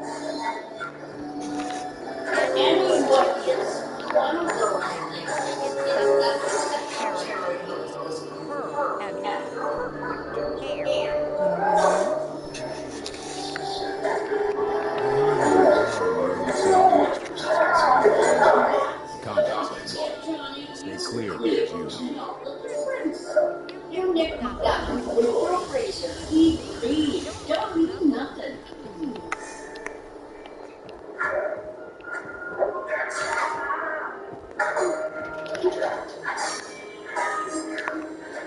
Sometimes you gotta wonder, does anyone fight better? Institute has to have internet, right? What? You mean the railroad? That's a fairy tale, man. No, I heard from my cousin. He knows a guy that works for them. They got code-frees and everything. Phone, the freedom train. The hell is this? Hold on, I gotta talk.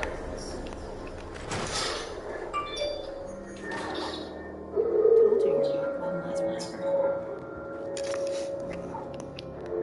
Something on the list. Oh, Nick. Another stray coming in from the rain. Afraid you're too late. Office is closed. Here's how the 4-in-1. I know you must be busy, but I won't take much of your time. Warms you up in fall. It's Gives important. 5 You're minutes of right. dryness. I'm Purifies sorry. the air. I didn't mean to be Cools you rude. down in It's summer. just The Four Seasons 4-in-1. detective. Just $189.97. Only at Hardware and Building Centers. what has he got you so into this time? Don't worry. I can help. Tell me what happened. Nick was working a case. Skinny Malone's gang had kidnapped a young woman, and he tracked them down to their hideout in Park Street Station. There's an old vault down there that they use as a base. I told Nick he was walking into a trap, but he just smiled and walked out the door like he always does. Hey, I'd love to help. But there's the small matter of expenses. Money, huh? I do have 125 cash in an old rainy day fund. I'll find him. You have my word. Thank you. Nick should be easy to spot. He's always wearing that old hat and trench coat getup. Please, hurry.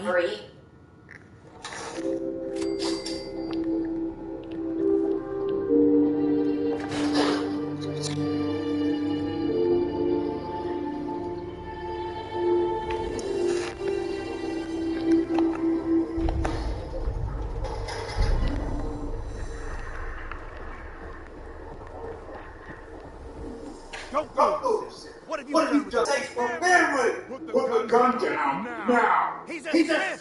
He'll kill us all. Kyle! Oh! Okay, show's over. There are no Siths in Diamond City. Hear me?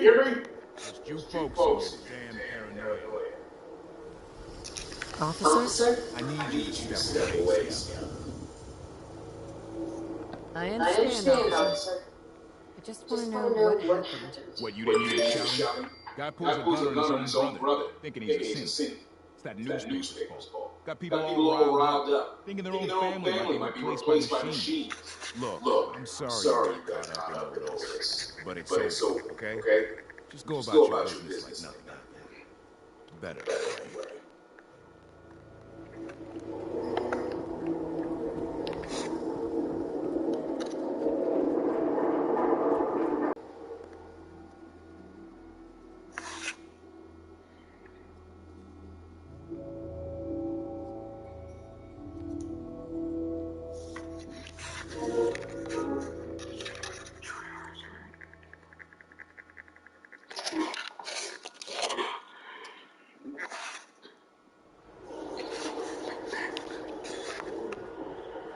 Got a question?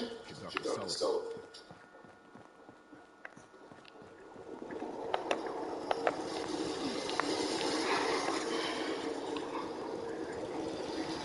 Look at the Diamond City. Just follow the signs.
Hey, Shoot. Looking for something specific?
I will kill everyone here who just took a book on top. Leave Patrick. It's not too late. Magic doesn't work with me. Silver does that. Silver's for monsters. If we cross swords, I can't just stop.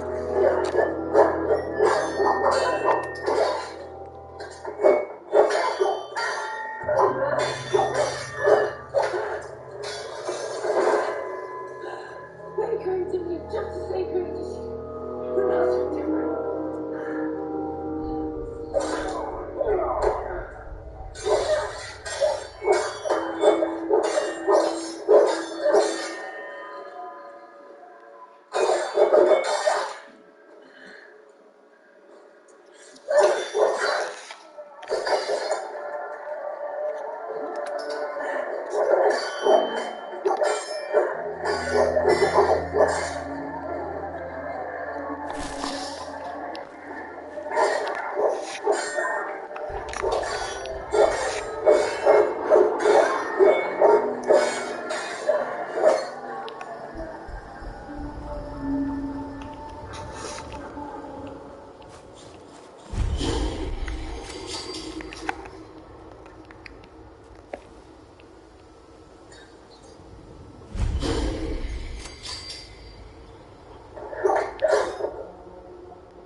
available now.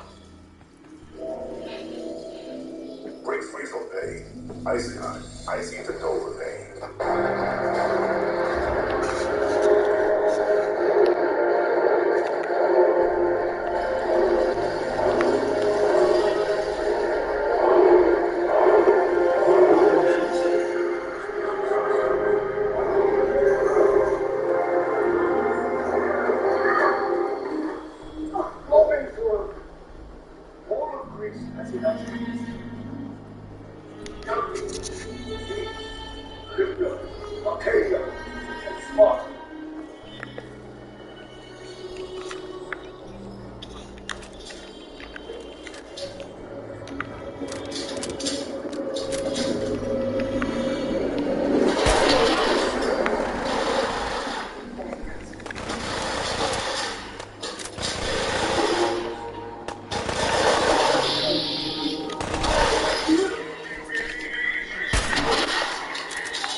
and on the side.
Grammarly helps you work more efficiently, which makes accomplishing your work goals easier. Set full-sentence rewrite questions so you can say what you mean faster. Use Grammarly to select multiple corrections at once. Instantly accept grammar, spelling, and punctuation suggestions with a single click. Because when you work more efficiently, you have more time for other things. Download at Grammarly.com. It works wherever you need.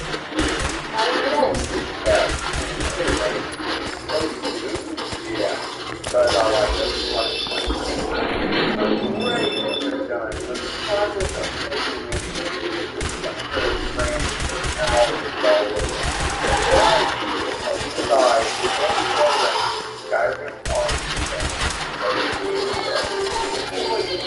suggesting for some time now, so I thought, hey, why not?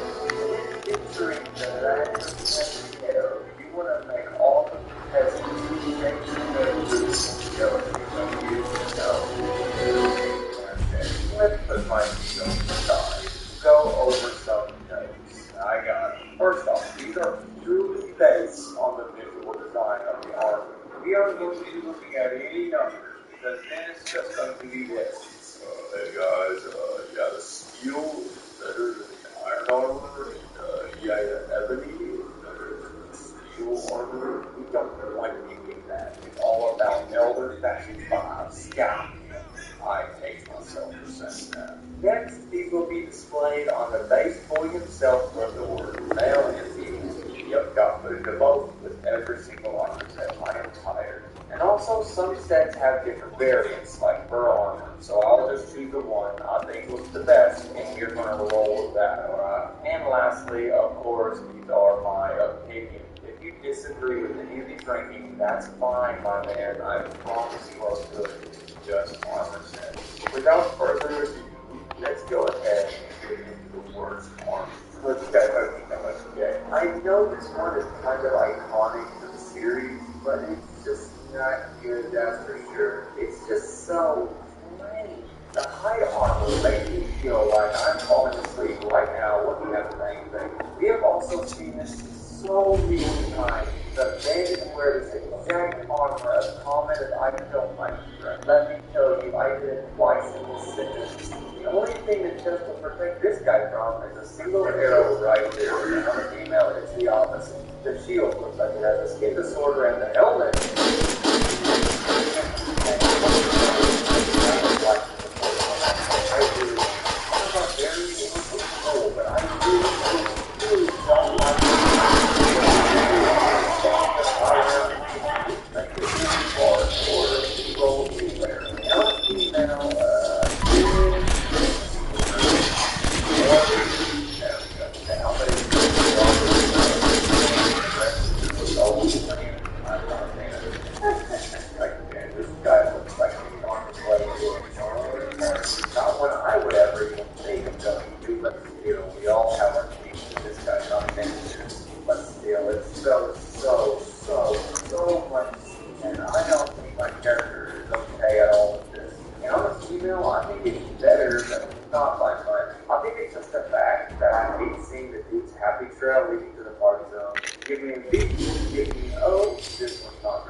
first thing we see in Skyrim, so it is also iconic. But it's just brown, man. That helmet makes it look like he's asking me to go through the screen and help him in this situation.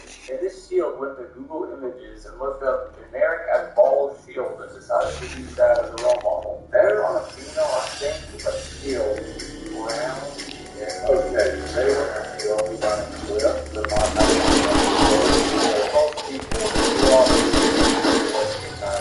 and I do agree with you that way too much Harry man like but the set atmosphere is bad as I know. People design is literally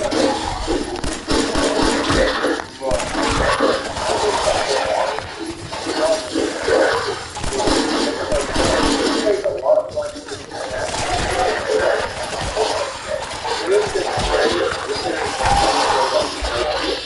I love the software. Yeah, but this is so simple. I really expected for it. Make sure this was it. Yeah, this is it. Better on a female for the sleeves they get, but still. No, the scaled armor isn't downright offensive like some of the others of how bad it is or anything. It's just uninspired. The bottom half started off with something really good, but then the top decided just to be too low. The helmet is identical to another one just a minute ago, Jeff Davis decided to throw horns on it. At least this part will be safe like always after this summer. Dinky's oculated armor set. Now, other than having a name that is really awkward to say or especially read, that was my fault. Hey, this armor is pretty forgettable. I'm not a fan of all this man meat I'm saying down here. And the helmet was like being ready to rough someone up with that good old round of pretty football on the belt. It is a belt just simple. I do really like the overall color design, but still small. This may fit the setting of an old freaking game. That's not a idea. And as a parent, I'm area that looking weird. The area doesn't look quite right. Texture is low quality.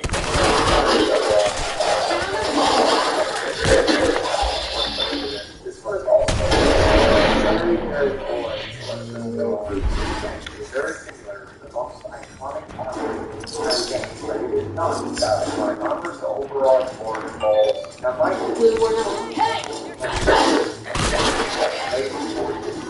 but I'm sorry, this is fucking generic on a regular.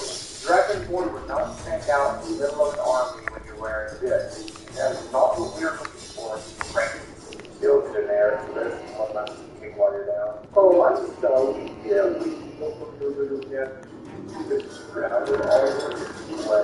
so I wouldn't want to imagine the space here. Join the helmet is a but on it.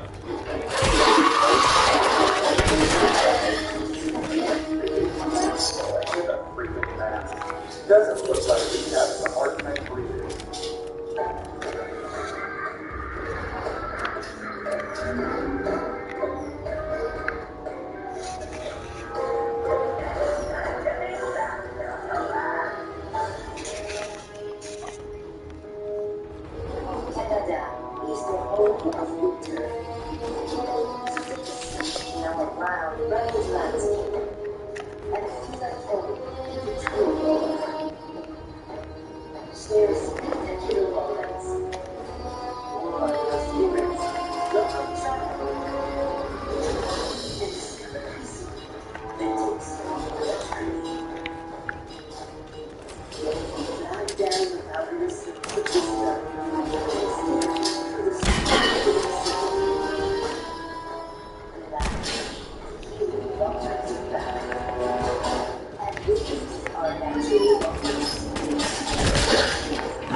black car or this one, they really like to go like same set, the color slightly. But still, I think this one is fine. It's not bad, not fantastic or anything. Basically, it looks like the average theme kind of thing.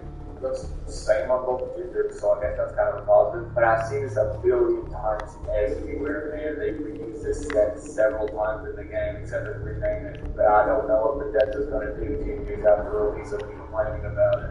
Okay, I know this one isn't bad or anything. It's just, again, generic. We are in the boring generic section, can you tell? Yeah, it's the Roman soldier, basically, which, yeah, that's neat, but it's not really bombastic compared to so many of the other ones you see here later on in the rankings. And what the hell you do? When I die, you get these good shoulder pieces, so bonus points. I have always been a fan of the shield in particular, though. I don't know why, I just think it looks kind of neat. Don't hang me for putting this, the elven set in the main section, but I have never been a huge fan of the elven armor.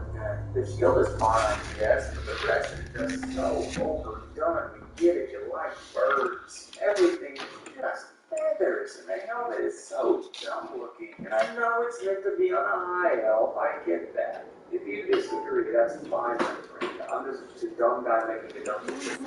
Okay, I know these work set and more. Wow, great observation, Brown. Great writing. You're doing great. Anyways, overall, I think this one is it's not bad. I think it's actually pretty good. The helmet is actually great. And also the shoulder pieces aren't far behind in that regard. But the shield looks like more of a weapon than a defensive item. And also the overall design is kind of weird. I'm just not a big fan of green helmet. Okay, let's just get this out of the way right now. I don't want to see the comments about that. Yeah, this is the guard set we see everywhere, all around Skyrim. Not a bad thing by any means. I actually love the cult-like feeling that this piece gives off. The helmet, though, real plate armor is way better than the standard plate armor. Fantastic helmet gloves. I also love the pattern here. The overall design is nothing stand out. It's crazy. Overall, I say it's a pretty solid piece. It's pretty good. But the female one has these weird whirly things right here, which is just a design. I love the reflective incarnate, except it also has a really, really stupid looking helmet. What is this? Goggles? You're fighting this thing. What are you goggles for? Other than that, only notable feature is really the color. And the color is kind of painful to me, at least. This is the last one, but better because there's no freaking goggles. Your shoulders are much better. The addition of fur. You know that it's not like you say when I'm highlighting fur. The black stuff next to me is probably stacked up 100,000 times. You have a legitimate medical concern. I'm honestly just not a This is fan about of facial reconstruction. all the white on the set. This one's actually very See what's wrong with me, Doctor. What's really awful? Spending What can you several tell me? microtransactions and having to wait 3 days to I think I unlock said it. something Oh, wait, else that's out right. All right, We will get let's into flesh that. this out. I love the black color design. Pure black, it looks really good. Just a harmless set. I do love the color style. It's simple, but I like how the simplicity of it is. I love it. Anything else bothering On you? your last day, you better watch your step because if you Hurting even all over, know another person, you're going to go to see for assault. Better I stick you up just for man, infection. that afraid of other people. I do really like the overall design and the style for sure. The colors work great with each other. The shield is probably my favorite part of the entire set. It's probably Anything else one of my bothering favorite you? shields in the entire thing. Now, To go out All and right. fight it and try to Don't wrestle ruin my away high from heart it. by It looks like dying. you succeeded in that, and that's just pure chat energy right there. This is a good set overall. Don't get me wrong, but I do believe it could be better. And on a female lady, I think we missed a spot for like a lot of spots. You realize Skyrim is full, right? You'll regret that bad choice with mold like there it is. Am I right? This one overall is really good. yeah, I'm the new girl. Well, it put the headlines easy. Name's unpredictable. If you need protection, let's talk. Still kind of weird to me. Not a woman that looks like she has a I've got a few minutes to browse. Something for everyone. armor that actually makes sense for the climate of Skyrim. The skull armor is pretty good. Very unique among the standard armor of the game that you have seen. Being the only set that looks comfy as balls to wear. So it makes me feel like I'm treating the Dragonborn to a vacation when he's so used to wearing something he can't move in. Yes. pure gold middleman. I like what this armor is going for, like a living robot, like a massive boost. The derpy shield and the helmet may look great on a girl, but on a guy, yeah, he looks like he's just seen pineapple on pizza.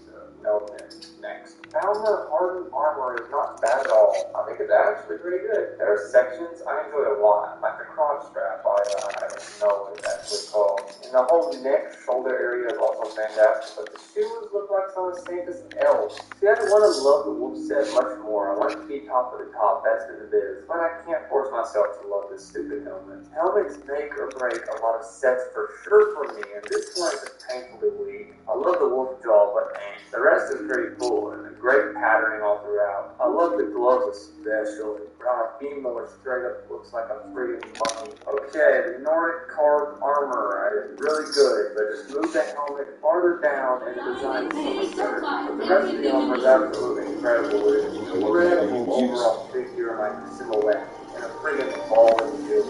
This shield is so cool. This is the kind of armor that I feel will protect me when I see this around for This is a vampire slime machine right here. Nothing like the please kill me now from earlier. I love the white color. Simple yet incredible element. On a female and male, this one is brutal and looks like it belongs on a battlefield. This looks straight up like a background character from the Star Wars movie. I really like this one. A full body coverage set of bookshelves. And I love the aesthetic on a female, especially with the blood on the side. It works. The shield sucks real bad though. Mr. Iconic right here. I know some of you will put this much lower, but come on, man. It's a poster boy. This is the armor we think of when we think of a boy. Yeah, it's boring, yeah, it's bland, but if I didn't put it up this high on the list, I would find myself losing sleep for unknown reasons. And I don't lose one sleep. I only get about 2 hours. Yeah, this is what nice. Stood in the way of the guy who's walking down the street. I think your body would instinctively move out of the way. Look at the energy. Yeah. Especially the shoulders and chest. So good. Dragon scale is overall, again, really great. I love this game so much, and that's rare for me. You can tell by now. I love this shield. It's probably my favorite in the game. I love the helmet. Surprise, surprise, all these positives sexual something that is not garbage. However, one thing that is not to try out this monster. It's like 2 points of danger tops. I don't even want to know how many animals he skinned to get this set to look how it does, or even how that's possible, but still, this looks incredible. I'll make this rule, and we all agree on that, but I mean, it looks great out of an 80s sci-fi. It looks like a therapist, and I love it. Caravan guard. Pattern wraps add so much to it. It's so unique. Blood, bullets, and money. All in one. Right? Well, maybe not so much blood if you can help it. Anyway, I'm just kidding. Sharing stories about between things. I've been all over. Seen boats, pre-war movies, any news. You've been to a boat? Yeah. Ever heard of Vertigo 1? Stand off every once in a while. They're little people. Let's hear your business. I'm from down in the city. You want to talk something really scary? That's the Institute of Sins. Don't go to University Point. Trust us. All around here is just so good. This is what you want to wear. That's why I was going to check out Sid. Real old town farm. This is straight up black. Yeah, take it easy. So much, every last piece of the detail is nothing but amazing. I honestly have zero complaints about either the boy or the girl sets of the ebony armor. Okay, we're done. Time for another ranking, baby. Let's start the next one now. Yeah. Anyways, I have a discipline. When you make your way through the cold, dangerous land in Skyrim, do you really want to do that alone? How the hell would you? When this is around most corners. Oh, and this you get. Skyrim wants to help you with your loneliness by allowing you to have a follower. could have done that without There are being a pushed lot back of myself. followers to choose Why would from. How do anyone you ever know do that? if you're making the best choice? Well, that's why I'm here with this video. I'm going to do exactly what the title says. Just like I did with the spouses, I'm going to be ranking all the followers in Skyrim from worst to best. Buckle the hell up because this one's going to go on for a long time. In terms of ranking, I put mainly three things into consideration. Well, it's important to know the class of the followers so you can see if they really fit your play style. So I'll be giving those for each. Also, you didn't know, followers bring a certain max level in based on leveling. So some are more powerful than others, when you take this into account. But the most important part of my rankings is what the person's personality uniqueness. None of us want generic sword number 35 following us over a vampire princess. Come on. Sometimes I cannot ignore how horrible a character is in combat. Even if they have a good personality, sometimes it just doesn't outweigh the combat horrible. My descriptions of the followers will be quite a bit longer than the spouses because I have to go over more of the combat aspect of the character. So after a long ass time for my spouses video, because these rankings take me not much business, I present to you Skyrim followers rank worst to best. Pour me a news. 71. Damn Let's it, get it. Darcy, I want you to come Worst to best home. list. I'll be Start at with the home. bottom of the litter. Later. Hashtag, you Can't got a believe second you worst do in this my to me. spouse's video, Do what and to you've me? been promoted to the absolute You worst. son of a... So congratulations, my guy. away Only from my because wife, your worst spouse isn't a follower. He's actually not the worst in combat. He's a warrior with a below average max level of 30. It's everything else I just called. He's a drunken dead who wastes away at a bar and he just wants you to fight him because he's drunk. He'll follow you if you meet him, but it's what you can beat him to death in a fight. Yes, Get out. now, I'll be at Opal home, was Darcy, of taking did care I of our hear him? son. I mean the town he's in. Opal is nothing unique.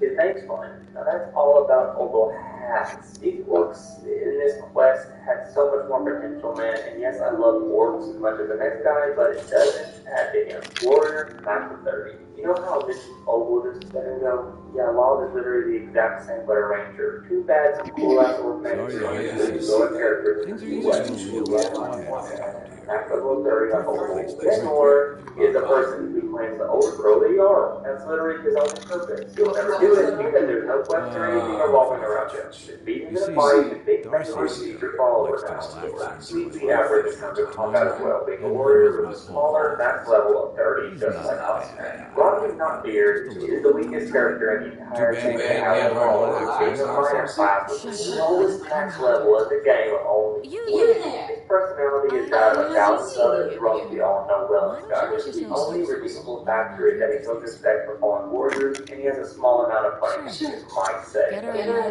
whatever she's having. Real look Well, die. thank you very Not much. as slow because I hate him like I hate Costa. He's just slow because he will die Free through booze, the the fastest way to your no heart. point babysitting and dying. Anyway, Actually, is I that gotta a go. mental term of personality. Ordering? Okay, these demon dogs look pretty rad, right? But they can only get level 5. Wow, they're always Being able to die in like 2 fights.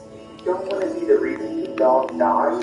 It's pleasant to chill out the castle. Ugor is another person from that book quest I mentioned earlier, but she is better than the other two. She has a bit more character. She's actually the town guard of that quest. Having some dialogue around keeping the camp safe to be the first line of defense. So she actually has any dialogue with the other sucks. She's a little follower, but other than that, she's got nothing. You there. I'm going to go ahead and put their steadfast dwarven spear and spider together Go here ahead, I'm because listening. they're very Never similar run in across how I before? They're very cool novelty, don't get me wrong, but You got your ass kicked by your wife's lover. Yeah.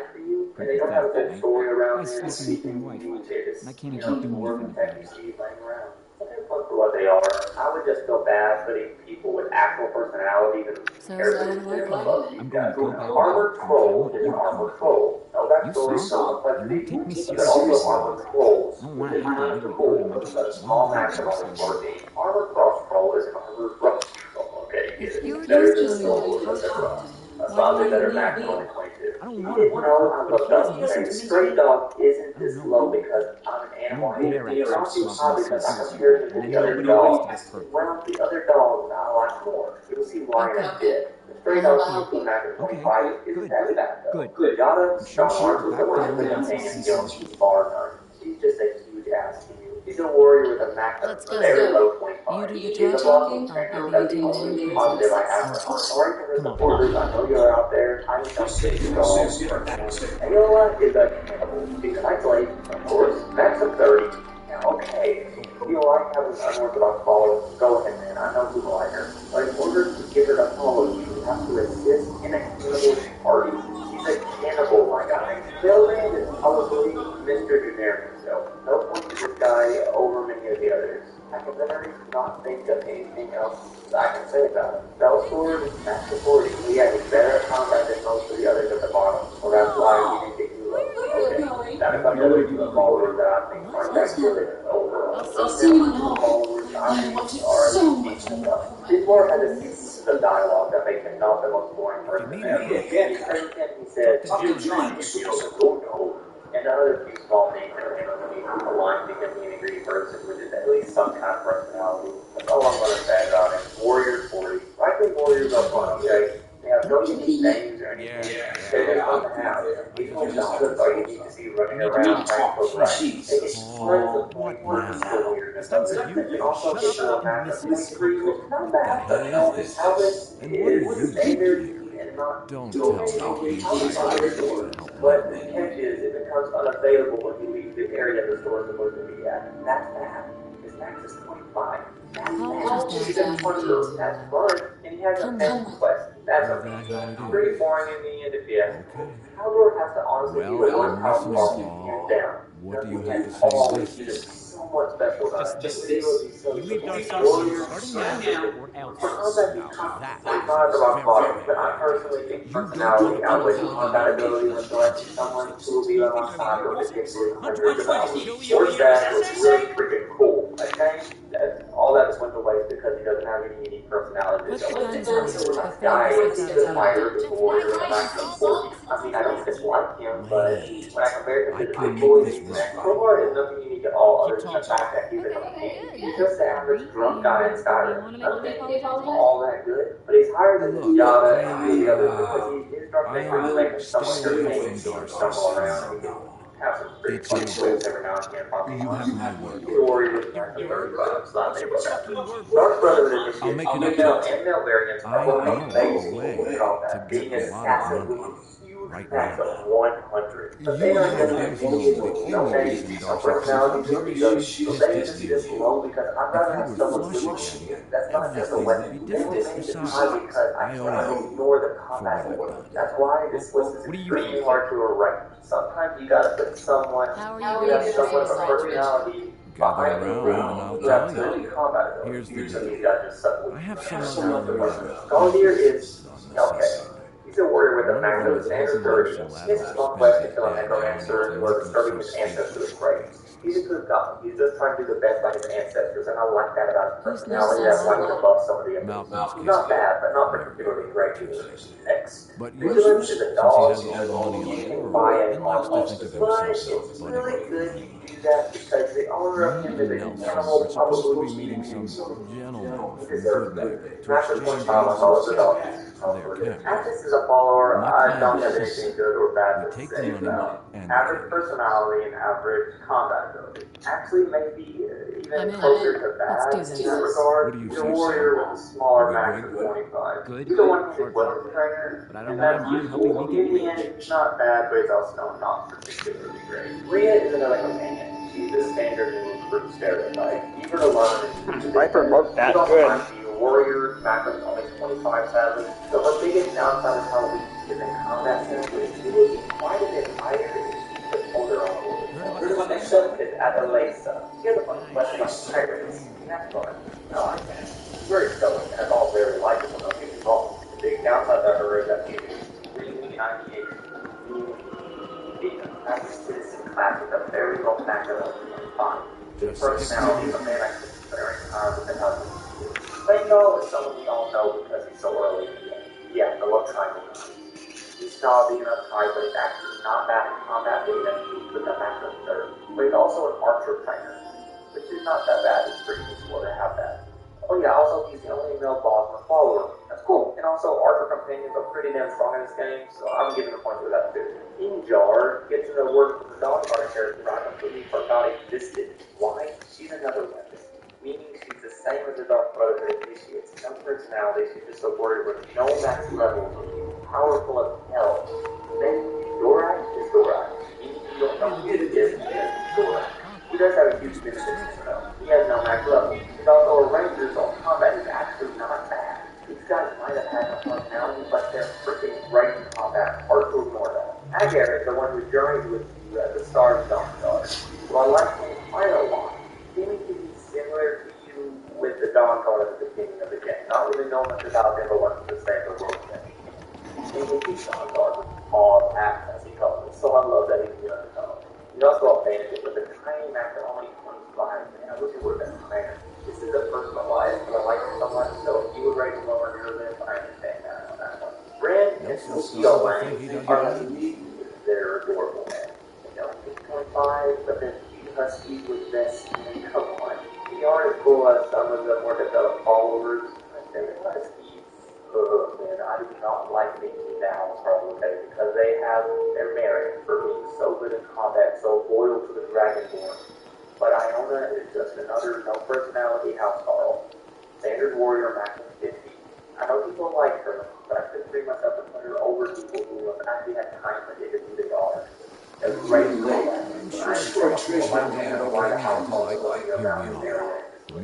Argus the Bulwark is polished. None of our other options.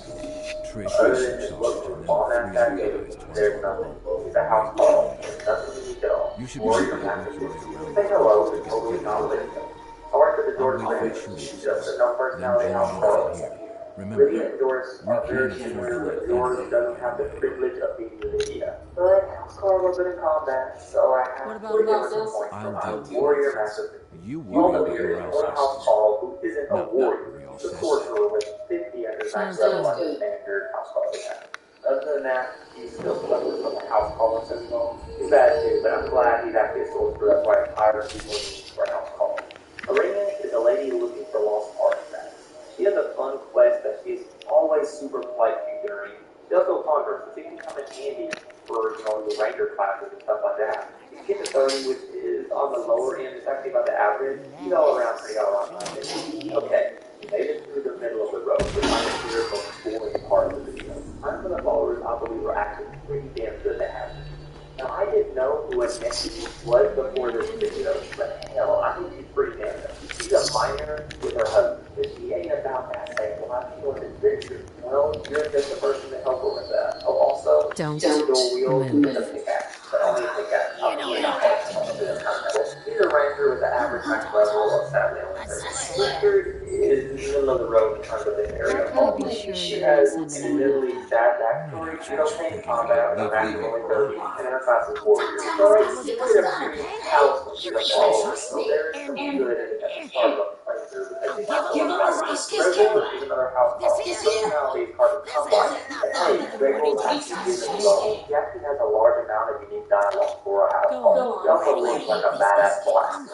That's another thing. Warrior master 50.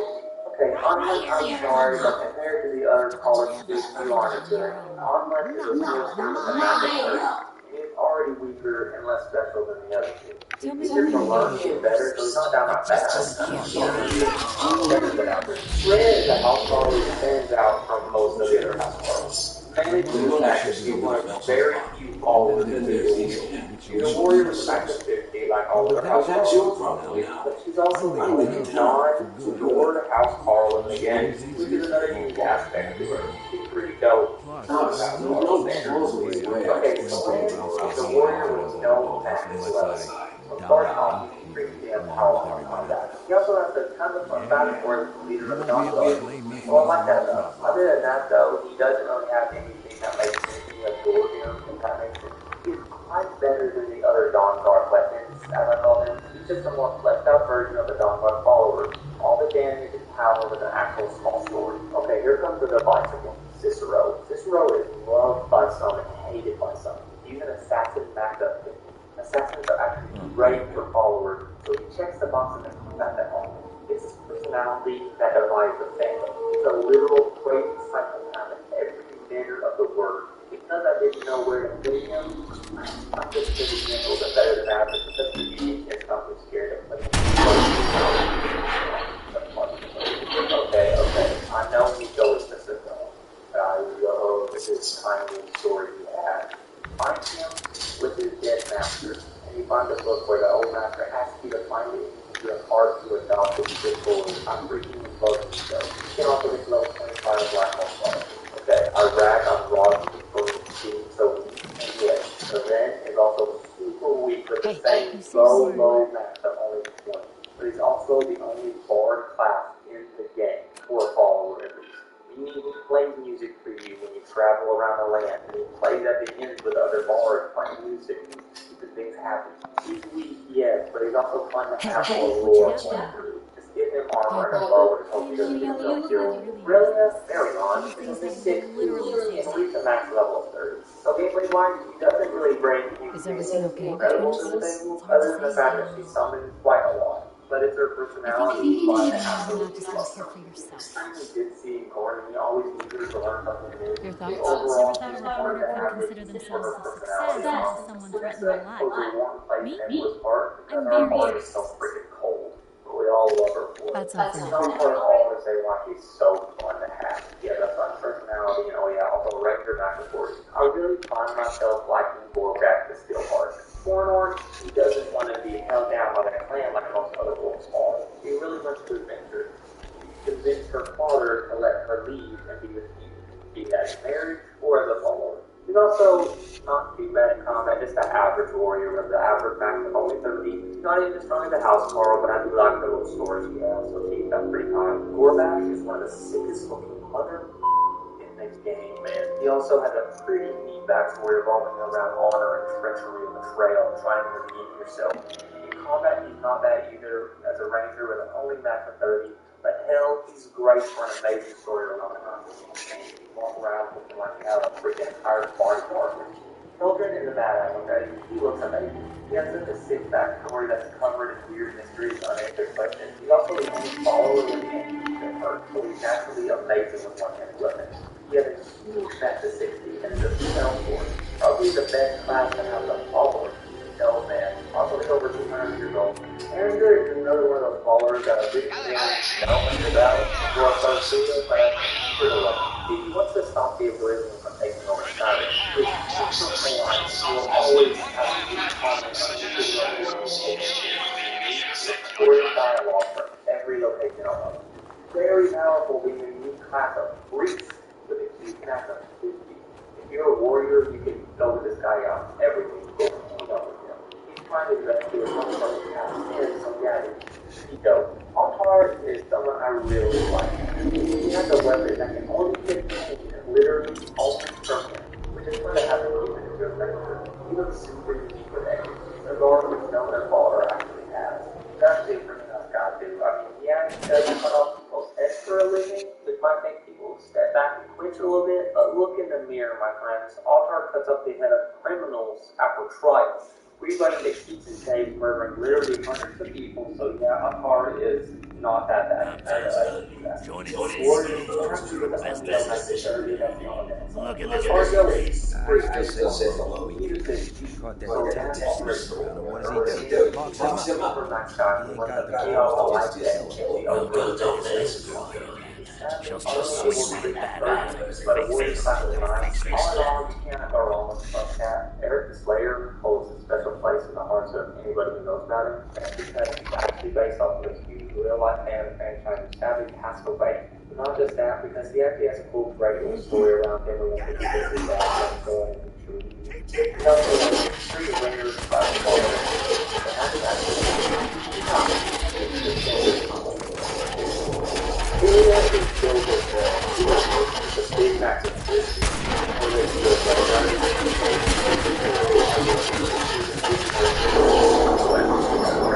her mom is going to be a hag raven, not the frisky kind that you marry on your one drunk night. Ignore that, I'm sorry.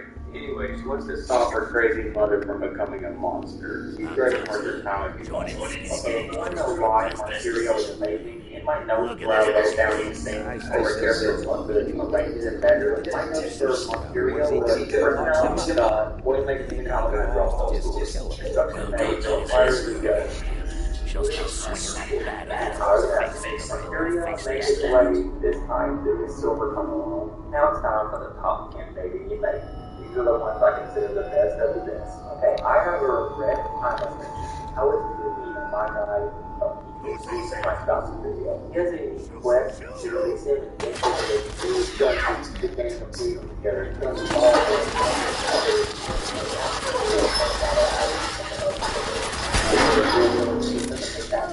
earlier. Oh yeah, he's also the only follower in the game, so he gets a ton of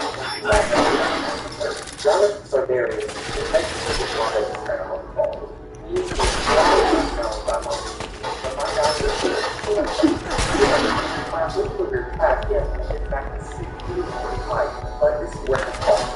He doesn't special amount of stuff over every other follower. So other attributes combined, he is considered the most powerful follower in the entire game.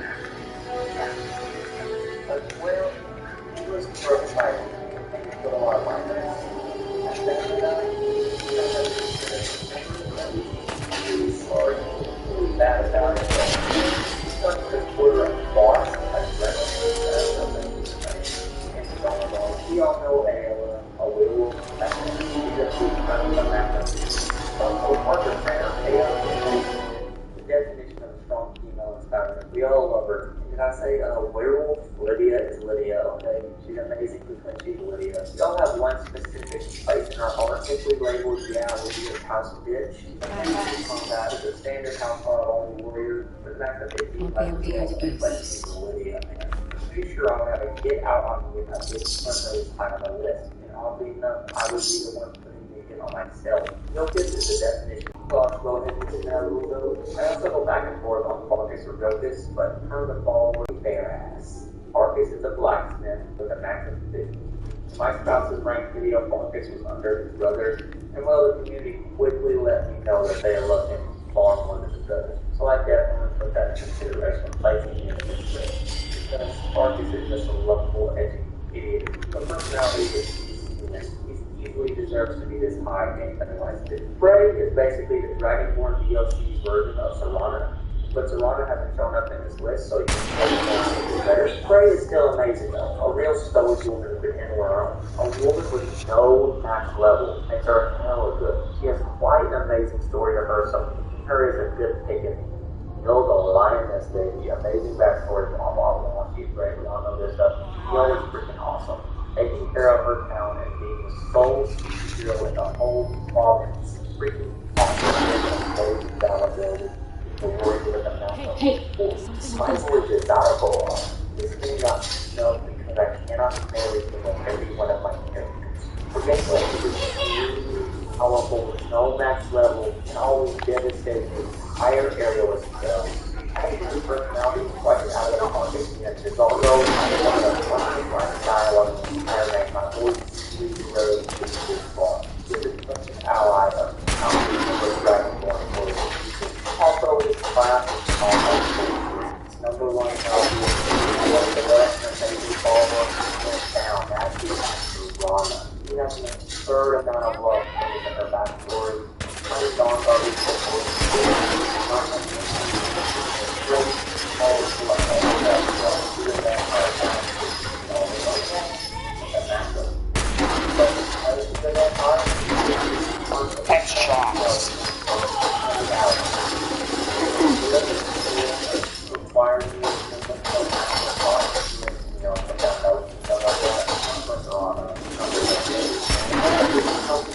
This one in particular is one I have put off to be a certain size and time dedication and to ranking properly. But I hope you guys enjoyed it. More Skyrim videos to come, guys. Also, of course, videos on other stuff that I suggest. Thanks again, guys. Let me know if putting with these guys in any other location. I'm happy to see your insight. I hope you enjoyed it. See you. Hey, shoot. Don't mind the fun.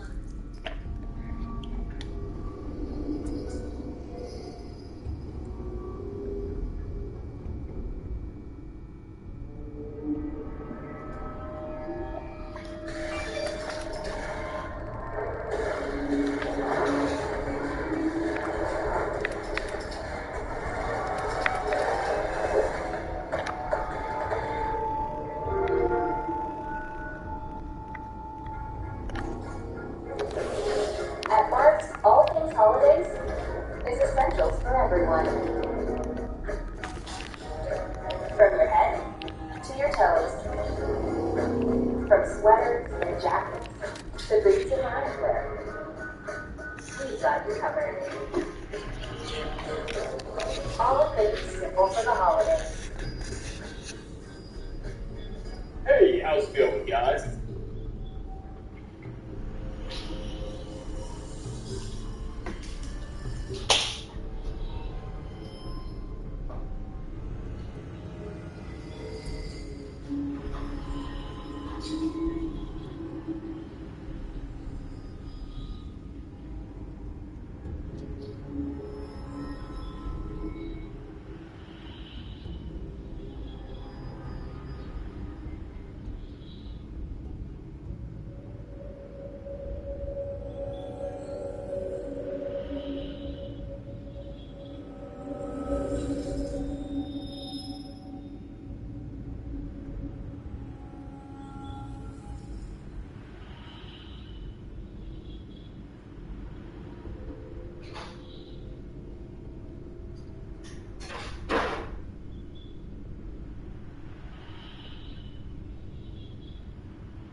Danger.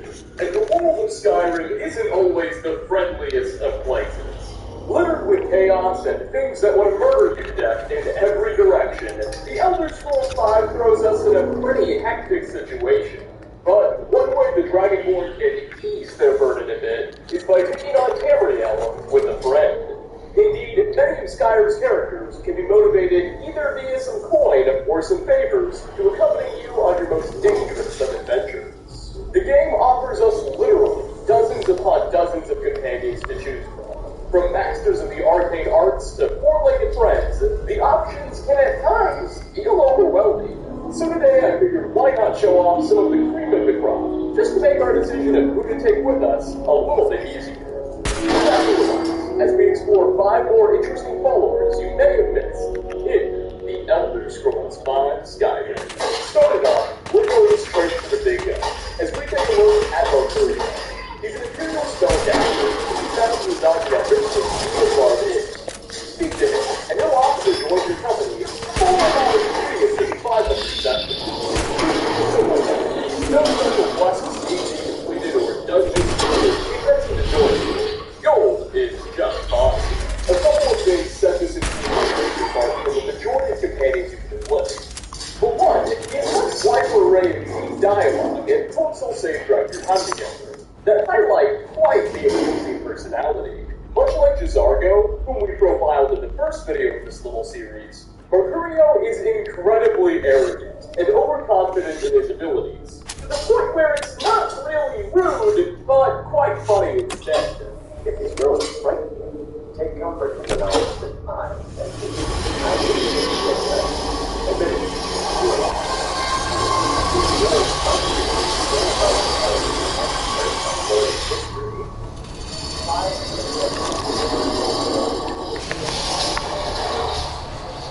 Furthermore, the spellcaster is very fluent in sarcasm, constantly making obvious and ironic observations for the sole purpose of either breaking tension in stressful moments or just teasing around.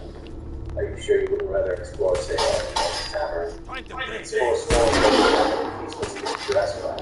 And walk into these spicy fish. Additionally, he's one of the few companions who specializes in destruction and restoration magic. He's also quite a bit more helpful in combat than what we're typically used to. His AI seems to strategically choose which spells to use against what enemies based off of their weaknesses and strengths. So, he won't use ice magic against the Lord, but fire. And he won't try and burn flame antronox like some companions do. His knowledge of healing spells also keeps him in the fight much longer than is usual. So, if you're ever in the need of a stronger than average ally, and some decent entertainment, perhaps pay a visit to this fellow in the Vian Bar. Next on the list, meet Uthgur the Unbroken, a Nord warrior for hire living in Whitehunt. She has her own home, but spends most of the day drinking a lifetime of sorrow away at the Vandermeer Tavern. Like Mercurio, she has no prerequisite quests that must be fulfilled before you can hire her. Although she doesn't want your money. Instead, all you'll have to do is beat her in a brawl. So, I guess you're not really hiring her, but you get the idea. As you quickly learn when you first speak with Uthgur, her backstory is one of much tragedy. From a young age, she had always dreamt of joining the companions, Skyrim's most prestigious guild of warriors. And so, all her life, she trained with the blade. When the time finally came and she felt she was ready, Uthgur put before your backstory and asked her to join. Curious to see what she was made of, the companions decided to test her in a practice fight against the young Nord. And that's when things went wrong. You see, they underestimated her. Uthgur claims to have lost control during the ensuing match and killed her opponent. Horrified, the companions then denied her entry into their organization, and Uthgur's been resentful and depressed ever since. Not gonna lie, it's some pretty heavy stuff. As you may expect, when she's in your service as a follower, her dialogue isn't quite as sarcastic or as lighthearted as the last guy. Instead, she carries a much more serious How did I miss that, Rudy? No, it's not uncommon to hear her reference Nordic proverbs and share insights on her culture. She still hasn't lost her pride in her people. As a follower, Uthgur's pretty capable, leveling with you up to 30. But beyond that, it may be better to pursue other options. The fact that Uthgur is free of charge or free does make her an excellent choice early in the game. The warrior woman also needs a strict sense of order. The for the dragon. However, I imagine that's more of a turn-off for some players. Uthgur the Unbroken's rugged past and helpful assistance in the present make her a character every Novikin should be aware of, and think about recruiting them sadly enough for another playthrough. Join in, Victory. Our third spot is not a master of magic, nor the blade, but instead refers to fight with his team. Vigilance, a canine companion that can be purchased from Vandy, a dog breeder outside of Marquard's stables. Now, initially, Vigilance's stats already make him stand out from most four-legged followers, leveling with the Dragonborn up to 50, so he can have up to 500 health, twice as much as a normal stray dog, or even Nico. Huge advantages right off the bat. But what's more fascinating about this dog is how he's got so strong. The man who raised him likely employed some very immoral methods. You see, aside from selling you vigilance, the man also offers a very short and seemingly insignificant miscellaneous quest, where he simply requests that you deliver some special spiced beef to Moana, so she can feed some of his dogs with it. Okay, so the dude feeds his dogs with some special meat. Seems innocent enough. What's the big deal here?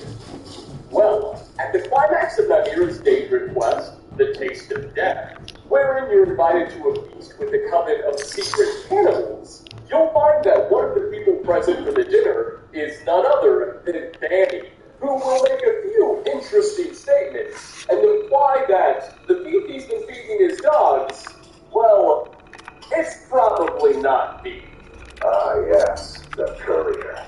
I guess you know my secret ingredient for that spiced beef now. So Vigilance has likely been eating people all this time. No wonder he's so strong. The only question now is, did you still buy him? Probably.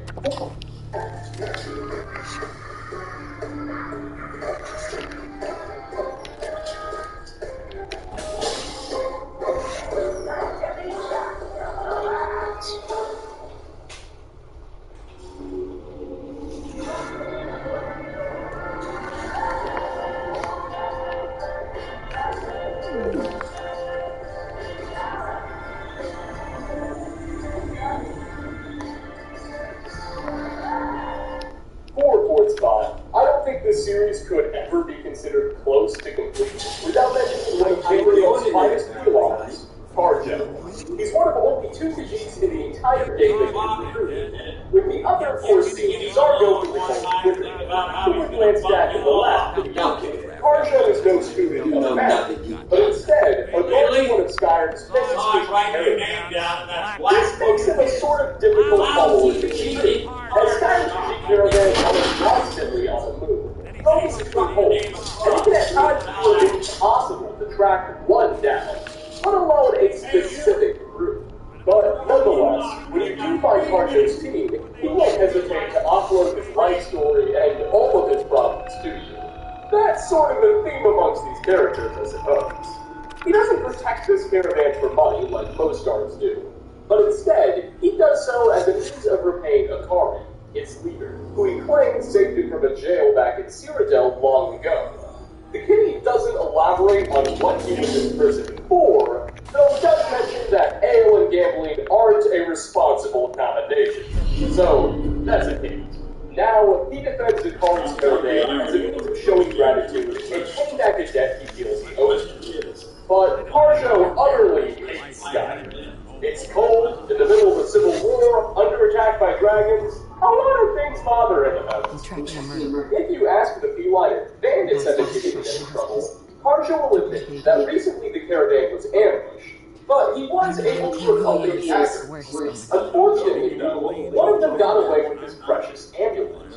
Carjo regrets losing this object deeply, as he claims it was given to him by his mother when he was but a cub, and it's really all he has to remember home. If the player is feeling like a good Samaritan, you can offer to go recover his amulet, beginning a raiding quest, sending the Dragonborn to a random dungeon where you lose. Once you return to item communication, he'll offer to join you in Gratitude. Now, if you've been paying attention to everything he tells you, this is kind of weird, as Carjo is basically willing to just abandon this group he claims to owe a great debt to. So his loyalties are a bit questionable, but no matter, this furry friend will make for an excellent warrior who likes to use blades, but he also boasts an array of comedic dialogue, the type we've come to ask for from a follower. And finally, last but not least, we've been saying something pretty special, because this follower is not a human, nor canine, nor even feline, but instead an entirely different kind of creature altogether. Because on the eastern edge of the island's soul side, there's a very interesting sideline that probably perhaps one of the toughest decisions you'll ever. It centers around a place known as Thirsty Hall, a large building that was, until recently, inhabited by the Soul Lord, who used it as a venue to drink and sing many a night away.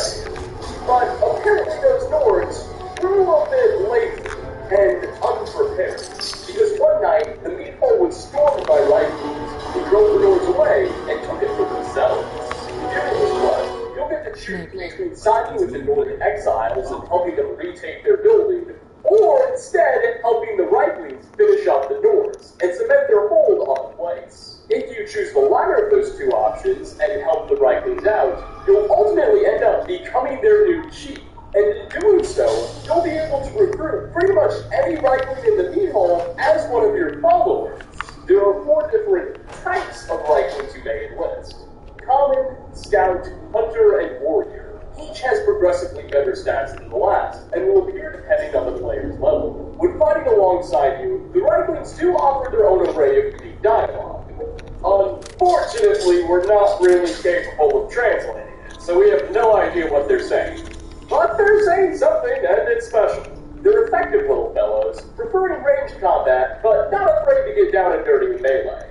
What's really neat about them, though, is that you can recruit other human followers alongside your Reiklings, as they're technically classified as pets, not actual companions. Meaning you can pair them with other characters on this list. Minus Vigilance, of course, who admittedly does have a bit more health than most Reiklings. But on the flip side, most Reiklings don't eat people, so guess you'll have to weigh your options. But on that note, we are going to wrap up. 5 more interesting followers in the Elder Scrolls V Skyrim Part 2. Thanks for watching, everybody. Which of these companions do you have experience with? And what are your thoughts on them? And what NPCs have I yet to profile that I definitely should? Leave a comment down below. As always, like ratings are very much appreciated. Again, thanks for watching, and hope to get you in the next video. Peace out, everyone. Lights out.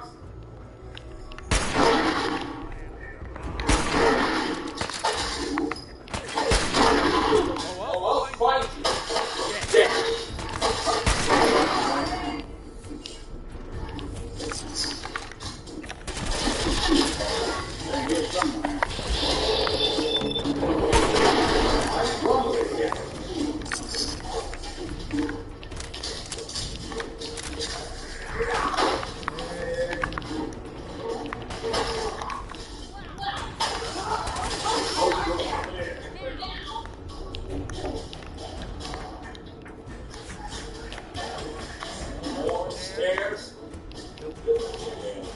Fitness instructor.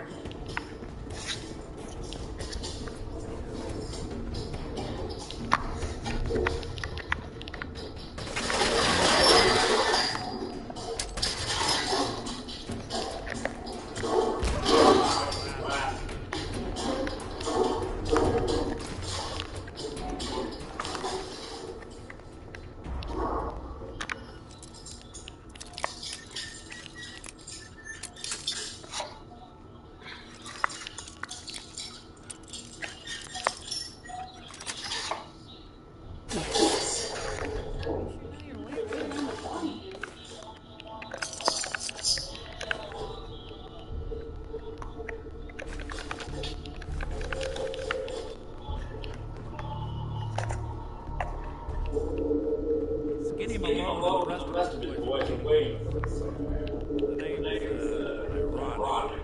Don't have that weird. He's dangerous. Another locked door.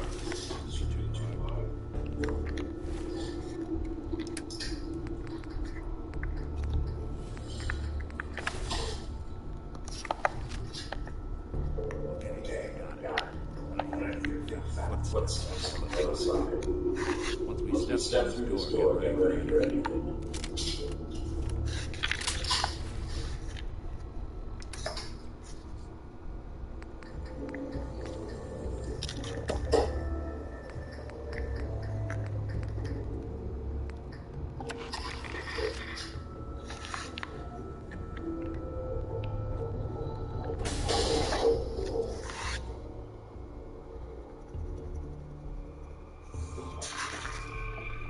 What are you doing?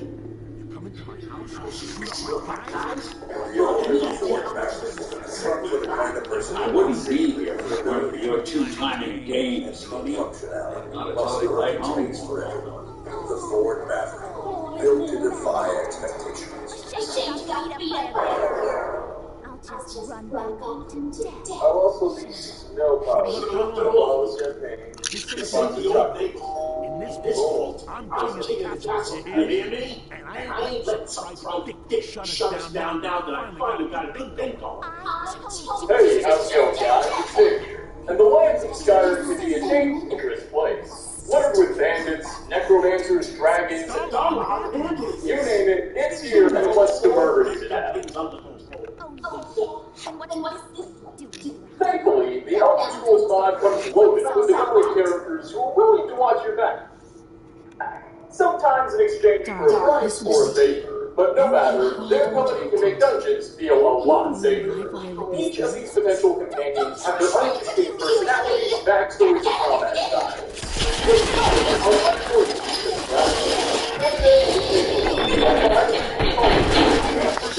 Oh, okay, the dogs. Blow them up. Starting off, our first ally can be encountered with one of the forces of justice. Take on by the name of Guardian behind the starting off in his run. Should you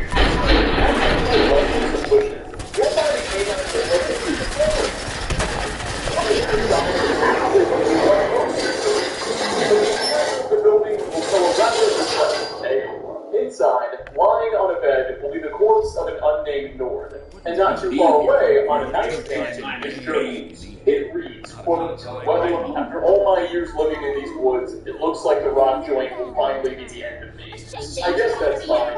All my friends are long dead. The only one left is poor Nico. He was always a loyal companion, and I know he'll be able to take care of himself. I hope someday I'll see him again. End quote. This unfortunate guy contracted rock joint, a lethal disease in Tamriel, and had no one who could take care of his dog after he was gone. So he had hoped the animal could just fend for himself. The poor pup must have approached you, hoping the Dovahkiin could be of some help. Sadly, while we can't bring back Nico's old master, we can volunteer to become his new one, and offer the canine the chance to join us in our adventures, which it'll gladly accept. As a follower, Nico's dialogue is rather limited, as you may imagine, but he's a useful ally, particularly early in the game, essential to everything except yourself, and hopefully with you up until you reach level 25. And once you've decided to upgrade, simply send him home and make him a family pet and keep you out of the Hearthfire DLC. So, Nico may have lost one master, but you can ensure he's a good boy, who will be a good man. Next on our list, speaking of first friends, this companion will be met at the College of Winterloops. Desargo is a Khajiit student who arrived shortly before you did, with a love for all things destruction. After completing a short quest for him, wherein you help the feline test out one of his fire scrolls, he'll offer himself as a follower, and my gosh, is he not amazing? Probably my favorite companion of the vanilla game, Desargo is one of only 2 followers with no maximum level cap. Instead, he levels with the player no matter what, making him one of the most effective users in the game. So if you want to get to level 8, go for it. Desargo will probably be there. Destruction magic rubs off in his combat, where he pretty much exclusively uses destruction spells in conjunction with the occasional sword or restoration sword. But the real role of Desargo is not his effectiveness in fighting off your foes, but instead his personality, as his dialogue and overall character will really define him as a must-have follower. The Khajiit is enormously competitive and overconfident with his popularity. But he makes it so extreme, it just ends up being more hilarious than anything.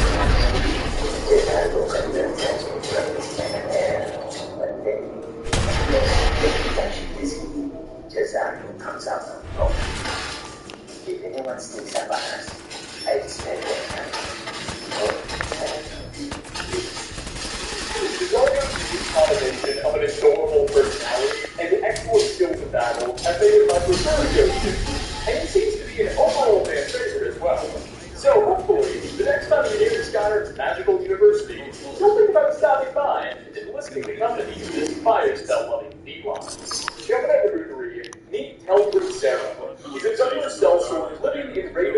stretchy niche corner club, where he spends his days sampling the tavern's meat and bread while sitting by a warm fire. Quite the life.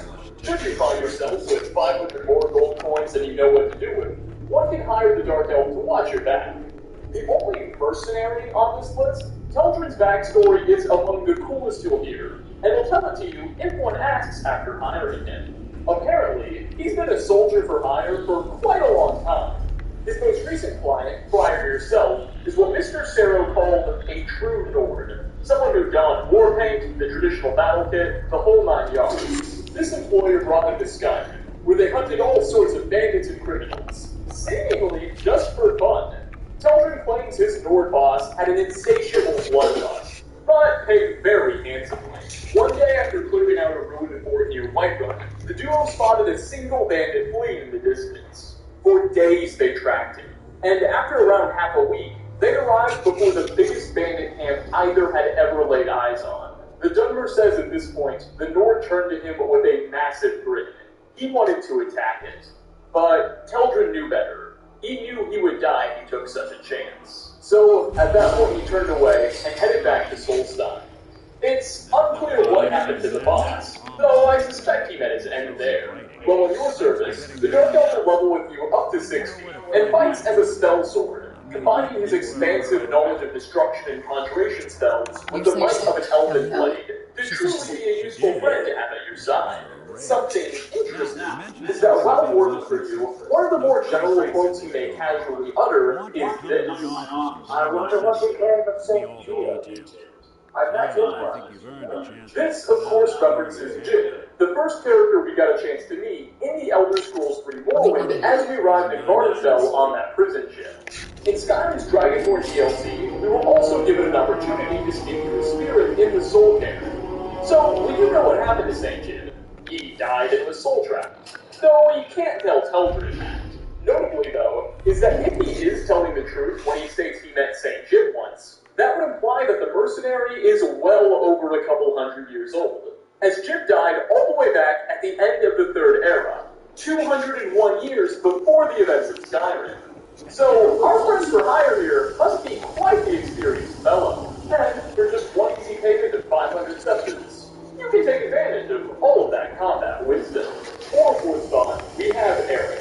He's a young Nord who can be found living out his days in the small village of Rorikstead, where he tends crops, helps his father out, and runs the Frostbrood Inn, the family business. Upon first meeting him, Eric doesn't offer himself as a companion to the Dragonborn. Not yet, anyway. Instead, he complains of his lack of fulfillment with Rorikstead. He's lived in this boring old town all his life, and knows nothing but planting and serving meat. He wants to go out and see the world as an adventurer, but his father won't let him. The Dragonborn can then volunteer to try and speak to Morales and encourage the old man to let his son go, to which Eric will gladly accept your assistance. The father will be resistant at first, claiming his son would need armor, and he can't afford that at the moment, and it'd be dangerous, and all these other excuses. At which point, you can either persuade or intimidate him into agreeing, or just straight up offer him some gold for his son's armor. However you go about changing the old man's mind, he'll ultimately promise to visit Whiterun's market sometime soon, and buy his son some good equipment. Devil is in the details. Tell me everything you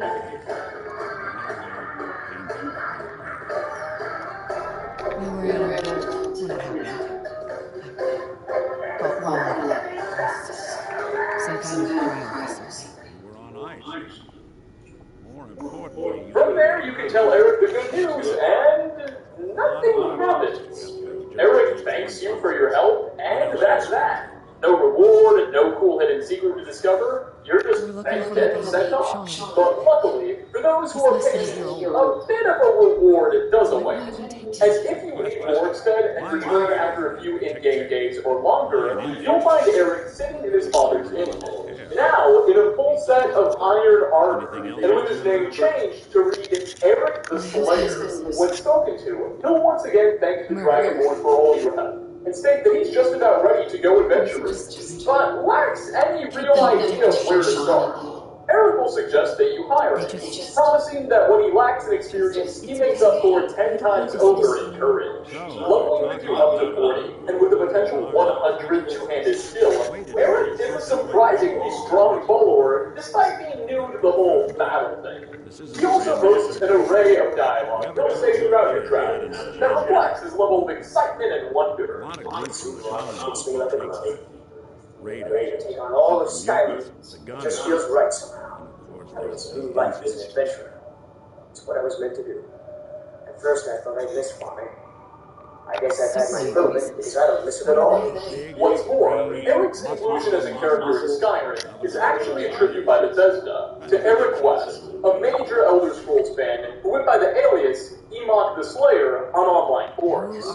During Skyrim's development in 2011, Eric got to tour Bethesda Game Studios through the Make-A-Wish Foundation, and evidently, the developers were so impressed with his knowledge for and love of the Elder Scrolls franchise that they decided to immortalize him in it.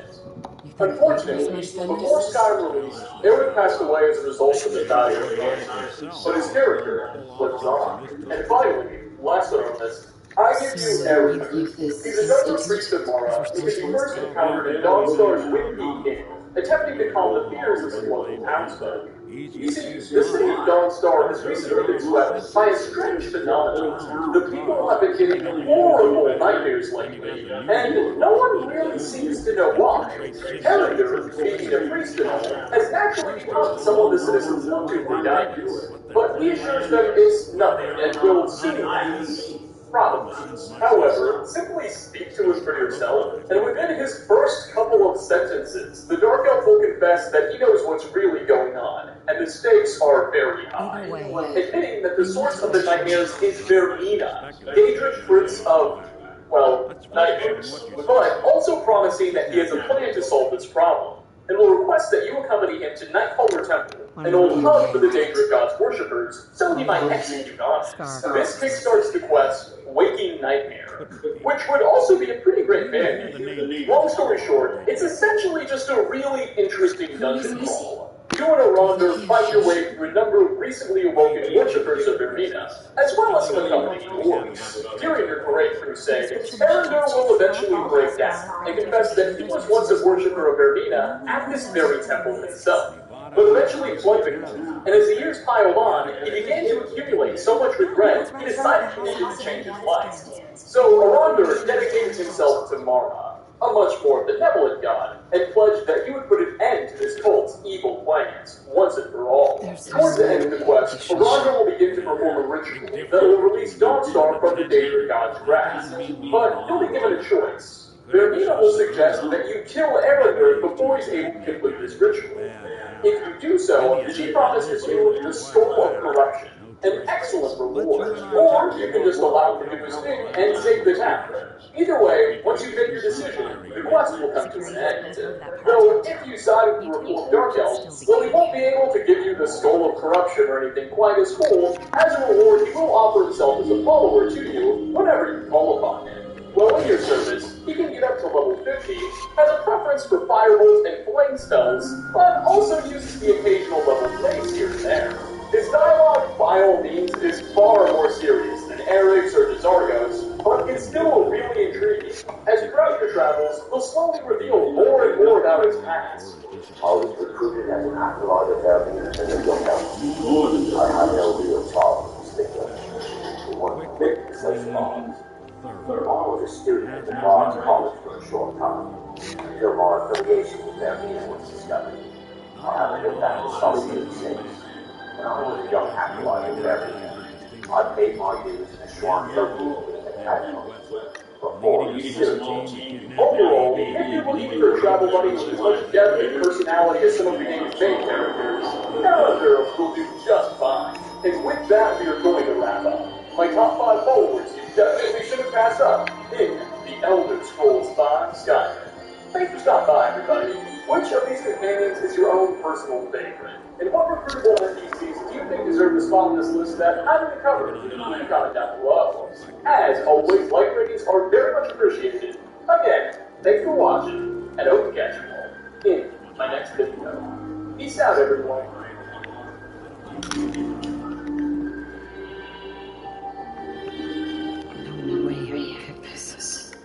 Hey, Valentine.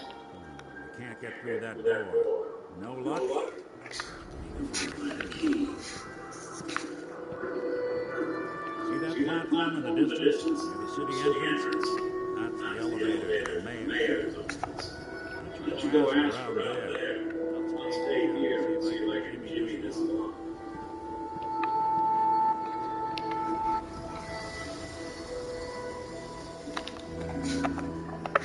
Welcome to Raid Shadow Legends. And if you're wondering just what you're getting into, Raid Shadow Legends is a free-to-play. Hey, how's it going, guys? It's Nate here. And Skyrim is a game full of surprises. From the game-changing revelation that the dragons have returned, to the secret identity held by the sleeping giant's innkeeper, The Elder Scrolls V is a title that strives to ensure you never get to let your guard down. And random encounters are one of the many ways PS5 is able to accomplish this. Spontaneous events that can occur almost anywhere in the world, they help make the place feel more alive, and ensure traveling from point A to point B is imminent success. While many of Skyrim's random encounters are insignificant affairs, wild animal attacks or traveling merchants, some tend to be pretty fascinating and complicated situations that can really spice up a given session. So, in today's video, we'll be continuing our great quest to explore more of them, as we jump right into our 6th episode of 5 rare and interesting random encounters you may have missed in The Elder Scrolls V Skyrim. We'll be starting off today with an overview of a rather grim entry. When traveling across Ariel, it's possible for the Dovahkiin to stumble upon the corpse of an unnamed red woman, just lying in the middle of the road, seemingly without reason. Further investigation of this site will, however, quickly reveal that she's the victim of a rather heinous crime. You see, in her inventory will be a note titled Corpse Note. It reads as follows, quote, "If you are reading this, then I am most likely dead. A group of bandits ransacked my home and took most everything valuable I own. The worst is they took a pendant that stood in my family for many generations. Most of my family is dead, so that pendant was the last connection I had with any of them. I'm going after those scoundrels and getting my pendant back, even if it is the end of me." End quote. So that must explain this poor woman's fate. Bandits took one of her most valuable possessions, and she refused to give it up without a fight, and tried to track the crews down. Alas, her efforts appear to have mostly been for naught, as it was her who met her own demise. But what if I were to tell you we could ensure that this poor Breton didn't die totally in vain, as whenever we find this corpse, not too far away, a pair of bandits should also be spotted. First, it may seem like these guys are a part of their own little encounter. However, once you've defeated them, sure enough, when looting the bodies, you'll find that on one of these marauders is indeed a piece of jewelry in their inventories, implying that these are the fellows who ransacked that poor woman's home and stole both her pendant and now the life too. It's a sad little story once you've pieced it all together. But at least we can ensure that these evildoers didn't totally get away with their crimes. Next on our list, this random encounter, while spectacular, is going to require a bit of context. Louis LaTruche is a Breton bard we can find hanging out at Riften's Bee in Bardin. When spoken to, he'll ask you for some help, promising a generous sum of coin if you can oblige. Evidently, not long ago, Louis agreed to buy a blonde horse named Frost from City Blackbriar, the wealthy son of Riften's most powerful criminal kingpin, Maven Blackbriar. Louis paid City half the cost of Frost up front, but before City could get him the stallion, he found himself locked up in prison, largely because he irritated his mother. City now thinks the deal's off, but Louis, knowing he can't get his deposit back, still wants that horse. So, he'll send the Dragonborn to break into the Blackbriar Lodge, steal the horse's papers, and then steal the horse itself from the stables and bring it to him. This essentially summarizes the quest, Promises to Keep. Well, during this mission, there's a sort of alternative action you can take that will unlock a rather hilarious, otherwise hidden, unique race encounters. Remember, Louis is asking you to steal from the Blackbriar family, a rich, criminal, and ruthless group of individuals that have limitless resources and will absolutely not tolerate being messed with. So, after Louis asks you to horse that front, you can in fact tell Maven Blackbriar about this, informing her that Louis is trying to steal her seed. She'll initially be taken aback by the suggestion that some random threat thinks he can undercut her family, but then she'll actually tell you to follow his instructions and steal the horse anyway. She wants you to go through with his plan, promising that she will deal with Louis later after she's confident he's stolen the horse. At first, after you tell her, nothing really changes. The quest progresses as normal, and it seems as though informing Maven of the scheme had no impact on anything. I mean, you still steal the papers, you still give the horse to Louis, and you're still paid at the end.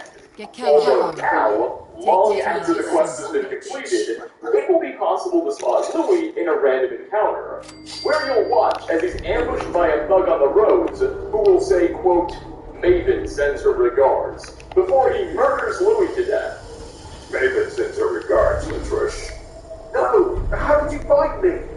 Just give me more time. I can pay Maven back. So, it looks like your little slip of the tongue had an impact after all. Covenant Number 3 is a random encounter that may at first come across as more of a confusing conundrum than anything else. A random, nameless orc will just all of a sudden, out of the blue, appear and start attacking the Dragonborn. It will be unclear what his motivations are, as the fellow will typically be dressed in some assortment of rags and trousers, and he clearly doesn't resemble your average bandit or barbarian. But since you are the Dragonborn, defeating this foe shouldn't prove too difficult. And once you have won the battle, you'll be free to loot this green man's corpse.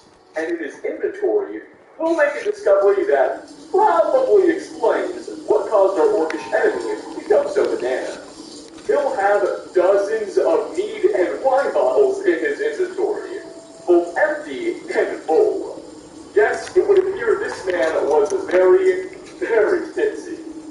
Funnily enough, it seems the orc will also usually attack the player totally unarmed, with his bare fists, which is quite hilarious.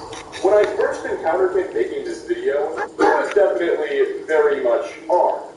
But judging by community discussion and what I've read on the wikis, that usually shouldn't be the case. And he just comes through expecting to throw hands, which definitely makes it less viable of an opponent, but absolutely makes the encounter more enjoyable. I guess my guy must have just looted some arms somewhere before I spotted him. Nonetheless, the inebriated Orsimer is definitely a memorable enemy, and defeating him yields some very sweet rewards. For our fourth spot, we're heading off to the hold of Gilmarsh, a gloomy, swampy, dark region of the map, home to marshes and very little human activity. Welcome to Bear Country, where mountains look better, forests come alive, and the wind breathes of flesh adventure, where we embrace the land and elementally age our whiskey to bring bolder, smoother flavor. Welcome to Bear Tips, whiskey made from Bear Country. Activity. Say the forest capital, city of Morthal. In Gilmarsh, between the hours of 10 p.m. and 6 a.m., it will become possible for the Dragonborn to be ambushed by a pair of vampires. Or, at least, a vampire and his thrall. As you near them, the thrall will usually pretend to be a distressed person, trying to lure you in, screaming something along the lines of, "Help me!" But as you approach, it will quickly become obvious that you've been deceived. Please, someone, help me! Help me! A vampire! Another victim fell for our ruse. Now, for those of you who have the Dawnguard DLC installed, which presumably is like 95% of you, this really shouldn't seem very surprising. I mean, Dawnguard introduced a whole assortment of various vampire-themed world interactions and encounters. The thing about this encounter, though, is that it can occur in the vanilla game. In fact, it's one of the only Bloodsucker-themed encounters that isn't pegged to the DLC. The reason for this seems to be correlated to the side quest Laid to Rest. For those of you who don't know, Dolmarch's capital of Morthal has been going through a rather turbulent time prior to your arrival. A wife and daughter were recently killed in a mysterious house fire, while the husband, a man named Rogar, all of a sudden seems to have taken a liking to a strange woman in the settlement. Many suspect foul play, and the whole place is on edge, grieving for the loss of 2 innocent citizens, and anxiously watching Rogar's every move. We later learn that Morthal is in actuality the target of a great vampire conspiracy, as the Dark Lord Mobar McQueen, held up in his lair in the nearby swamps, has been sending his agents to infiltrate the village. And it was him and his allies responsible for killing the woman and child. And Rogar has in fact been enthralled by them, working against his will. It's a terrifying revelation, and thankfully, after reporting to the Jarl, we and a small militia of townsfolk will storm Mobar's hideaway, and once and for all, set.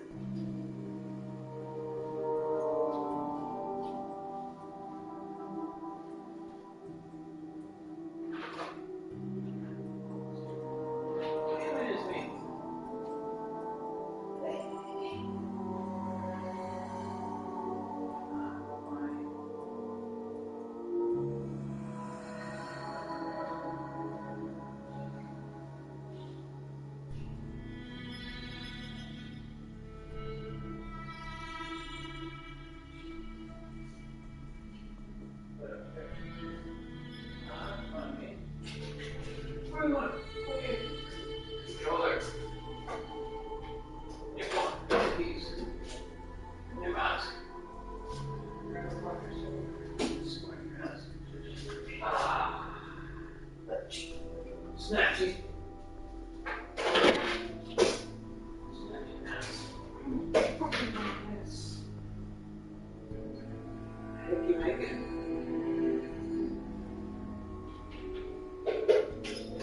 Cereal? Milk? Sugar? Gee. What is my wife asking?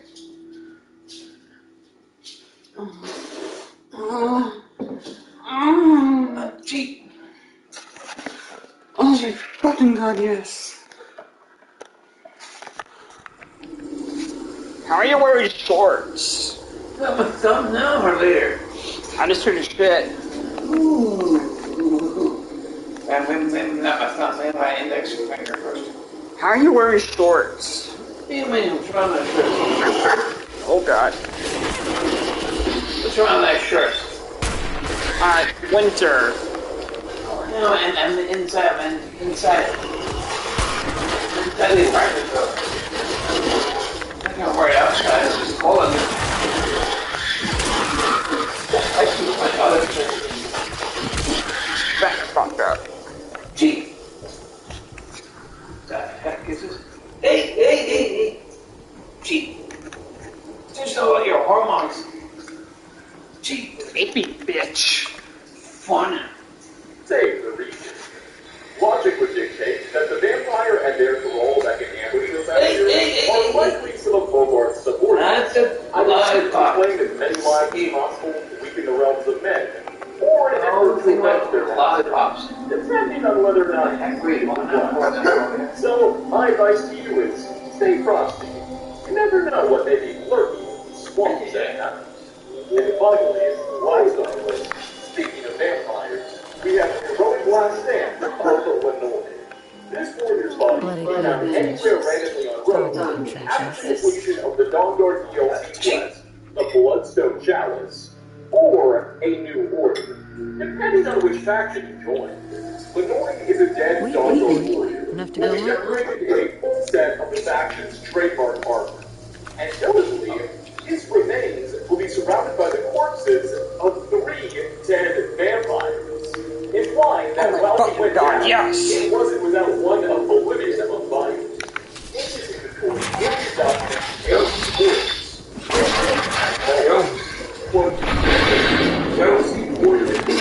vampire activity. In the coming weeks, we plan to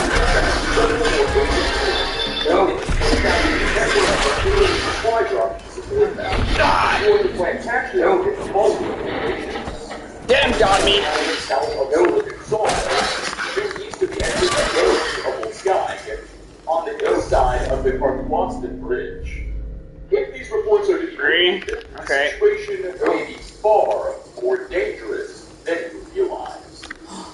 Oh, fuck yes. Fucking asshole. So that explains what the spread was having out here. We was a runner for the dog. Figuring out later. Off various supply caches to help out his fellow men. And sure enough, he succeeded in that. And after reading this note, we'll be able to head to the listed locations and indeed find supplies for us to loot. Well, figure it out later. So Lenore was likely killed on his way back. Breakfast inside the vision. A tragic demise. But not only did 6 his objectives, whoa! was sure to take the blood suckers with it. So overall, I think we're going definitely deserves respect and the right way. And perhaps the fear of anything. And that goes to Sapphire.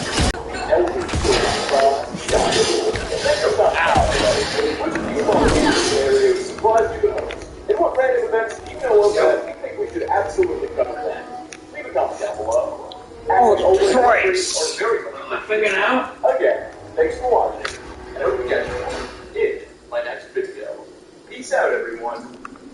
Hey, those penis clotters over there. Who the fuck yourself?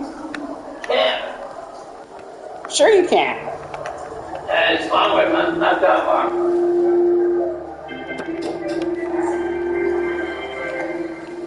Sure you can. Yeah, once it gets harder, I can't. If I do, bend it around the corner. Oh my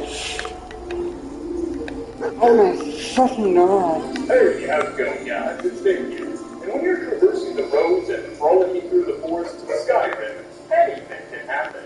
Okay, well, maybe not anything. But Elder Scrolls 5 is a game that does what it can to make sure the Dragonborn has as stable focus as possible. And one of Bethesda's favorite mechanics to realize that goal are random encounters that can occur just about anywhere in the world.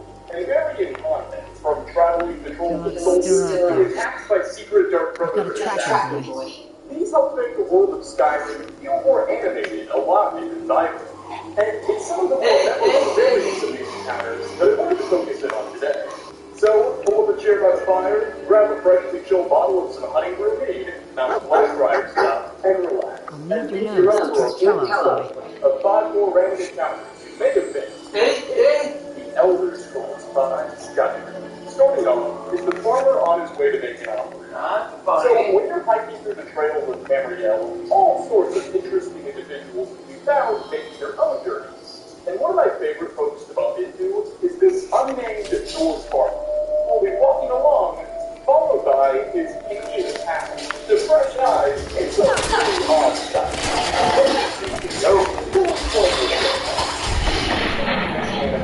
You're on a giant in order to finish the piece as a peace offering.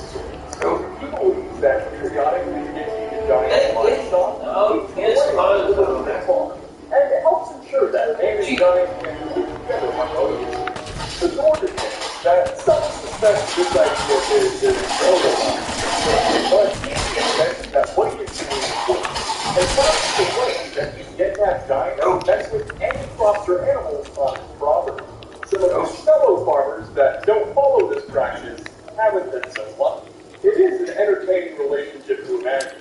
These giants, seemingly cute, terrifying, brutish creatures, having entered into a sort of understanding with their respective land and standing for some free food every now and again.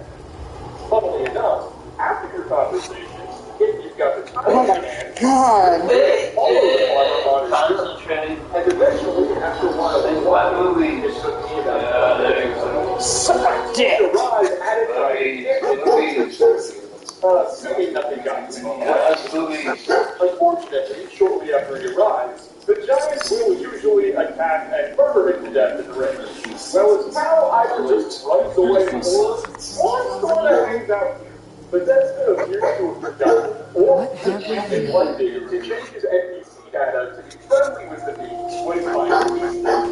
And so, they do that the phone just So much for that harmonious relationship we talked about. Next one. Alright, so this one we actually briefly discussed in a previous video. But it was unrelated and about 5 months ago. Plus, I really want to share it here because I think this thing is perfect. Anyway, the Dimond Order of Vampire Hunters is comprised of some of the most courageous souls on the stage and men and women rallying together to risk life and limb in a conflict against actual monsters. All in a selfless effort to protect the innocent people of the realm. These are all some incredibly great warriors. Well, all except for maybe one member. You see, after the DLC has been installed, Just tell me you what join the Kellogg quest wants. Awakening, wherein the player uncovers and is introduced to Serana, a new encounter will become possible. With the Dota secret bump into a Dawnguard agent, more specifically, a recruit, by the name of Novice Makar on the road to Dimond. And this young man can be found not fighting, but running away in terror from a vampire, screaming helplessly and begging for someone to save him. Help me! God, vampires! I can't take this anymore. I'm not cut out for this. I'm getting out of here.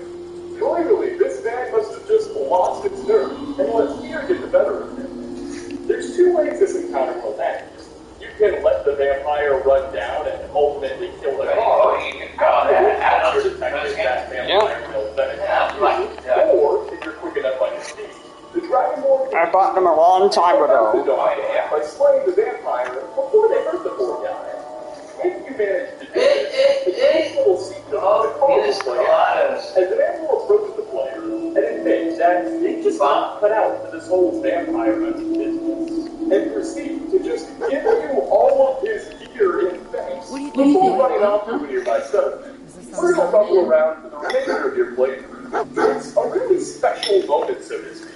So often in Skyrim, we see these fearless warriors who will easily confront dragons, zombies, demons, anything, all without breaking a sweat. You would think in the face of such horrifying foes, people losing their nerve would be a bit more common. The Sakar character, yes, that actually plays out. Oh well, at least he was trying. Coming at number 3, as we've just seen, it's no secret that Skyrim's going through a tough time right now.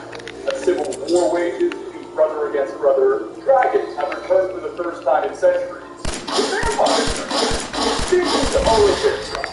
But for what it's worth, the boys to go and pick up this year, they're not going to let any of the guys struggle to get the players that have a good time. On those sides, it's possible to hack them off with no band of terror down, drinking, dancing, and singing away titled Rebel Blues. If you get close, one of them will approach you and invite the player to have a drink of their favorite honeydew mead with them, which he asserts is the finest, sweetest, most amazing mead in all of Tamriel. From here, believe it or not, you actually have quite a few options in how you respond to the guy's offer. You can A, accept, and he'll give you a free bottle of the drink. Nothing like my experience of rage. Fuck me in the asshole. Cheers, my friend. May your adventures find you fame and fortune. If you already have some honey brew in your inventory, you can offer him an extra bottle of yours, which will cause the reference to become extremely graceful and give you a free necklace. Still run after my own heart. I will start another box. Not so unrewardable. Take this.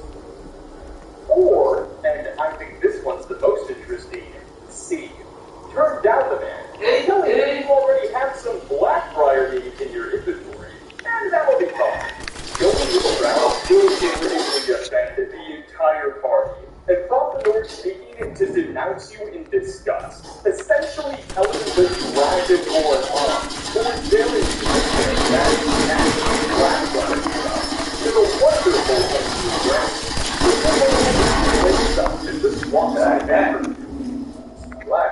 Oh my god. Fuck me in the asshole. Thinking out? I'd rather drink mammoth brew.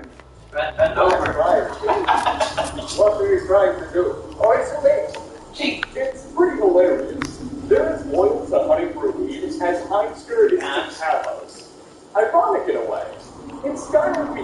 would have to pick sides. Stormcloaks or Imperials, Arthurnax or the Blades, Forsworn or the Silver Bloods. And now, we must choose again. Concentrate. Black Bride. Or Woodspot. How can we produce one of these videos without taking a trip to the island of Solstein? Here, one of the region's unique, and admittedly a bit more common random encounters of Skull Noise, who can be found wandering about the wilderness. Once detected, one of their members will approach the player and inform you that they're embarking on a great hunt, hoping to take down a bull netch, and invite you to join. The Dragonborn can either agree to tag along, refuse but wish them well, or ask for a few more details. If the latter choice is picked, the Skull will explain that bull netches are among the fiercest creatures on Solstein, having originally hailed from mainland Morrowind. They're admittedly an incredible challenge to take down, and the Nords even concede that they're not totally sure if they're all going to make it back from the hunt. But no matter, the days is good and to die. After the simple conversation, whether you agree to help out or not, you'll feel set up, and eventually arrive before the party. In my case, I got behind the front, as the next one will go only like 10 feet away. But like the hunters in Crazy, the fierce battle begins. And it really will be a fierce battle. The Skull were not joking. They said bull netches are tough cohesive friends. And if there's no player intervention, it's not uncommon for the netches to win and just play all of the noise. Not if there's no luck, or if you let the handle today, types of distribution. The Skull will surround its grenades and let out cries of victory, making promises to give anyone who died in the fight an honorable reward. You will be treated with resources and anything from its inventory, regardless of whether or not you participate. I found this encounter particularly significant in a personal way, primarily because I remember way back in like 2012 around Christmas time when the Dragonborn DLC dropped. The first thing I did when I got to Solstein was just sprint off into the wilds without talking to anybody. And eventually I was met by these skulls, and that whole following experience of taking down this, what at the time was an almost alien creature to me, served as an astounding introduction to the expansion.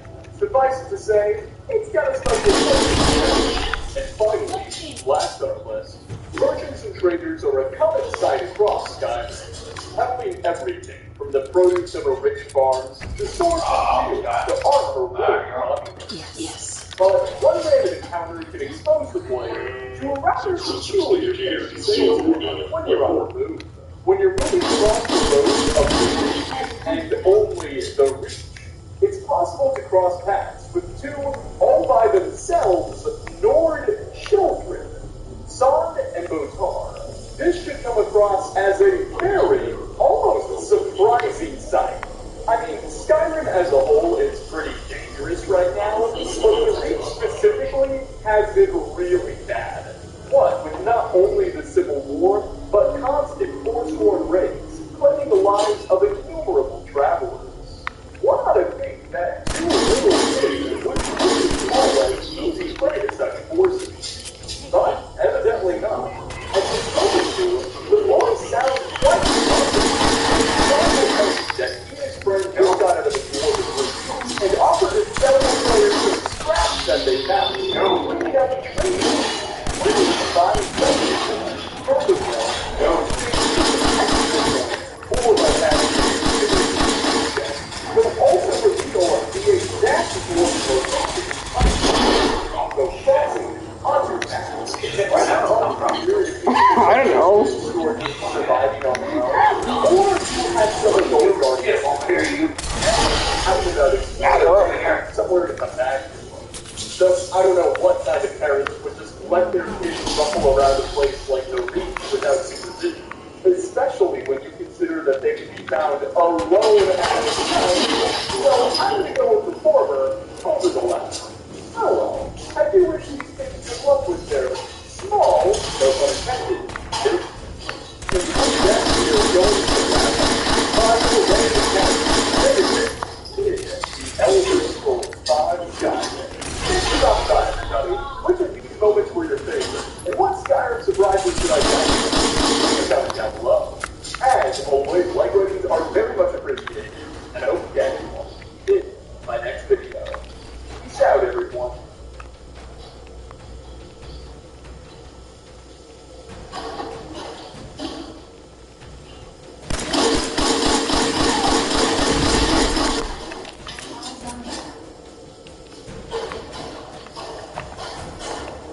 Oh, this is nothing. I think it was a lot bigger.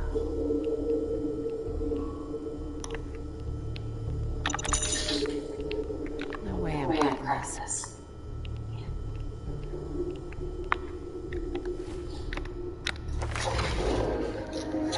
Fucking God. Bend over then, quicker.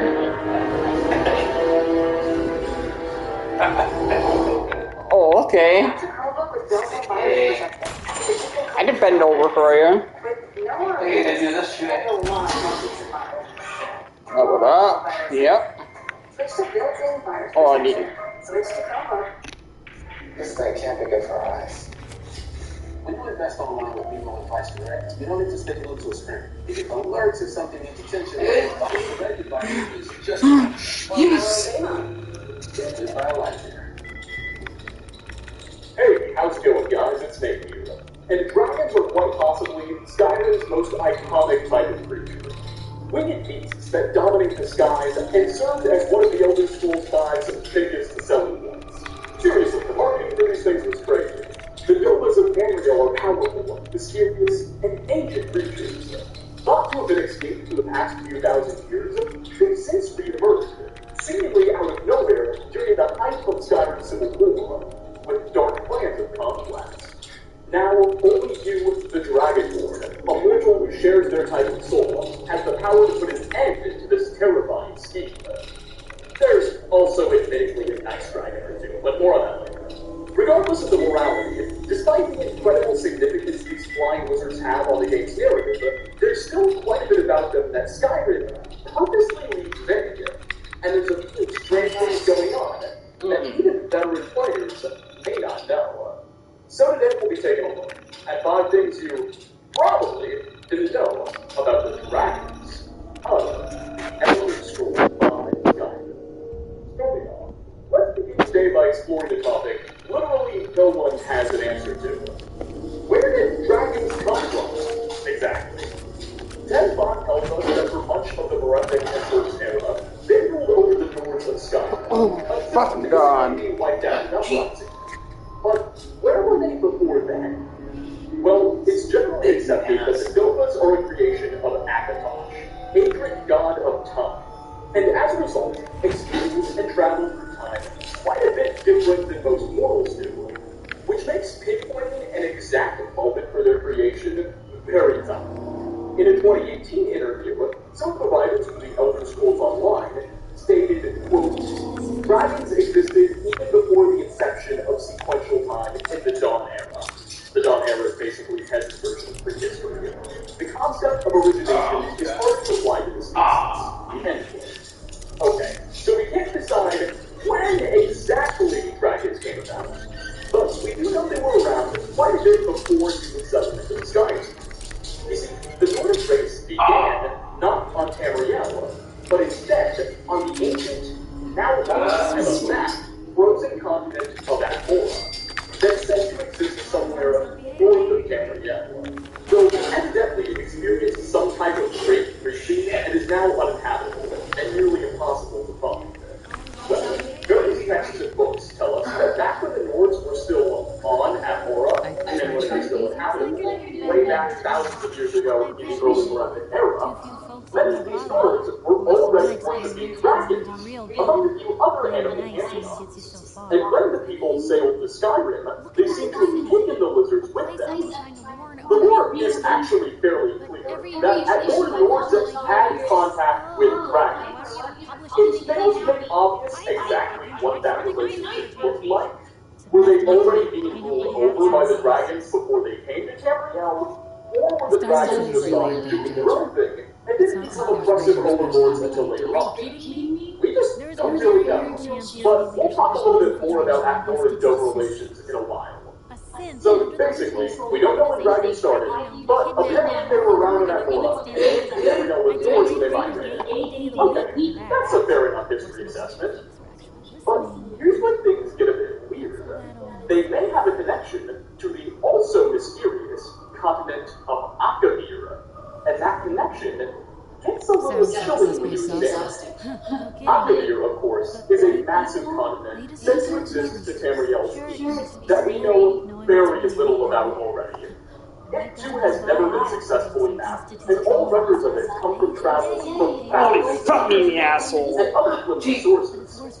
But it seems to be about the size of Tamriel, and home to all sorts of mythical beings. The Elder Scrolls 3 forum featured an anonymously authored book called Mysterious Akasura, which provided a very brief summary of what the place might be like. I say might because this book does appear to be very old and is anonymously published, and the author's writing style is quite vague and ominous, so take it with a grain of salt. Regardless, according to Mysterious Akavir, Akavir's name really translates to Dragon Land, Aka being Old Murray for dragon, and Vir meaning land.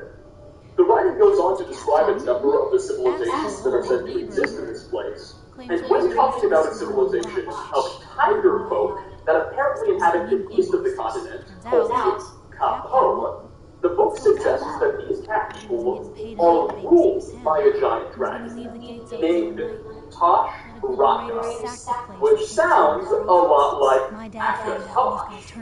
And the description of this giant dragon provided also matches how Akatosh chooses to manifest physically most of the time. Things get spooky when, after describing Tosh Raka, the book ends by featuring a supposed quote that this god dragon said. Quote, first, Tosh Raka says, is that we kill all the vampires. Then, the Tiger Dragon Emperor wants to invade Tamriel. End quote. This is literally the final sentence in Mysterious Akavir. It's a cliffhanger. No further elaboration or context is offered, which is really odd, right? Because the book seems to indicate Akatosh is planning to invade Tamriel from Akavir, something that doesn't make a lot of sense considering Akatosh is a god. So surely something's a bit jumbled, and this isn't a perfect description of events. But whatever is the case, I think it's safe to say that something weird is definitely going on in Akavir. Next on our list, let's cut to history and talk more about Skyrim and the present. Shortly after the player discovers that they're dragonborn, the order of Force Masters known as the Rangers will summon us to their mountain fortress of High promising to teach us what they know and assist with all the that return of the dragons. However, before they fully commit to helping us, they'll first demand the Dovahkiin complete a specific task. They want us to journey to the tomb of the Gravier Factor, a man named Jurgen Windcall, and locate a horn that he was allegedly buried with. This is the basis of the horn of Jurgen Windcall. Long story short, we eventually do locate the horn. Spoiler alert, it's not actually true, and we're going to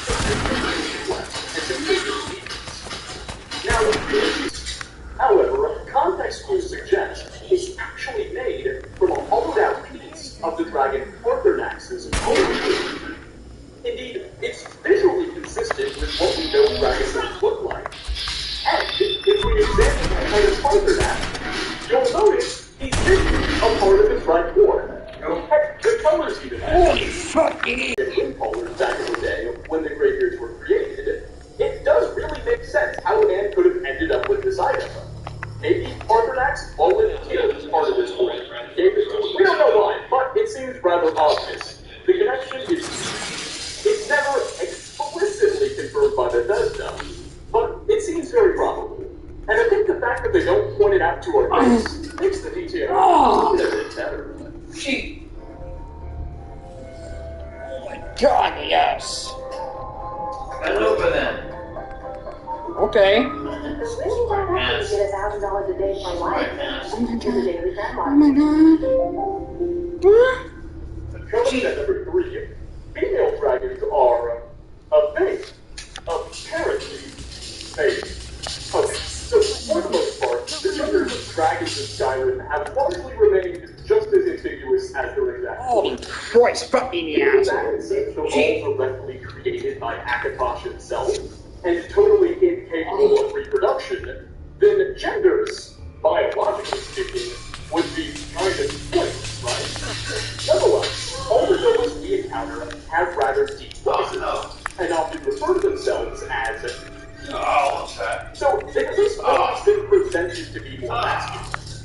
Enter Michael Burkhardt, a former Bethesda Game Studios writer who contributed extensively to the Elder Scrolls lore, and left the studio following the release of Morrowind, yet still continued to write Elder Scrolls lore and stories anyway, in the form of various in-universe books and scripts. Pretty much any of his work falls into the departures of the studio, and be technically considered and not but either way, this fan fiction, being written by a guy who's so deep on the inside and genuinely contributed to the actual lore, should be taken a little bit more seriously. And indeed, much of what Burkhardt has written about has ended up becoming true in later games. Regardless, in his text, he mentions the type of ships that are female dragons. Bend over them. He doesn't mention them very often. They've only appeared in a couple of posts in 2010. Though ships are regarded as being much less aggressive than their male counterparts, and primarily spend their time preparing threats in the Elder Scrolls' timeline. They are children of Akatosh after all, the god of time. Furthermore, there's a book that appeared in the Elder Scrolls Online called The Child's Tamriel Beast. It lists many of the creatures that inhabit Tamriel in alphabet. That was a pretty headshot. And provides a brief description appropriate for a kid. Just for a point, here's how it's Robots. a two-legged lizard. Yep. With enough That's why not spitting out blood. He's forbidden. They're just machines. Whose masters are bound on the plains of Oblivion. C is for Charis, a big bug of the snip. You get the idea. Well, they are just machines. Translations of this book that accurately maintain the proper creature names in foreign languages proved tricky for the writers. And translations of the book are riddled with all sorts of odd mistakes. Though in the French translation, for the letter J, Jills are mentioned. Saying in English, quote, for Jills, mythical beings, they fix the world when the dragon is so not only are still mentioned personalized images, but they do come up with the Elder Scrolls games. At least in the French version, they've only for a bit. So, I suppose dragons do have genders. Probably. Hey, more was fine. Nearby the small hamlet of Borishead, players can find a shrine of Akatosh atop a large hill. And presented on that shrine as an operating source are some dragon scales. Now, seeing this for the first time, you may not think anything else. Dragons are the children of Akatosh. It's reasonable that someone would need dragon scales at one of his shrines. I mean, maybe it was a dragon who came to the shrine and peeled off one of his scales as a gift of sorts. But here's the problem. By the time the events of Skyrim take place, it's been so long in Tamriel's recorded history since a dragon was nearly sighted that most people don't believe the creatures were real in the first place, assuming that to be make-believe and fantasy. So, if someone did have access to dragon scales, definitive proof that dragons existed, surely they wouldn't want to waste them by putting them here at a random shrine to Akatosh. They want to keep them as a collectible, or sell them for a huge price. Seeing that these are here since the start of the game implies that they were always playing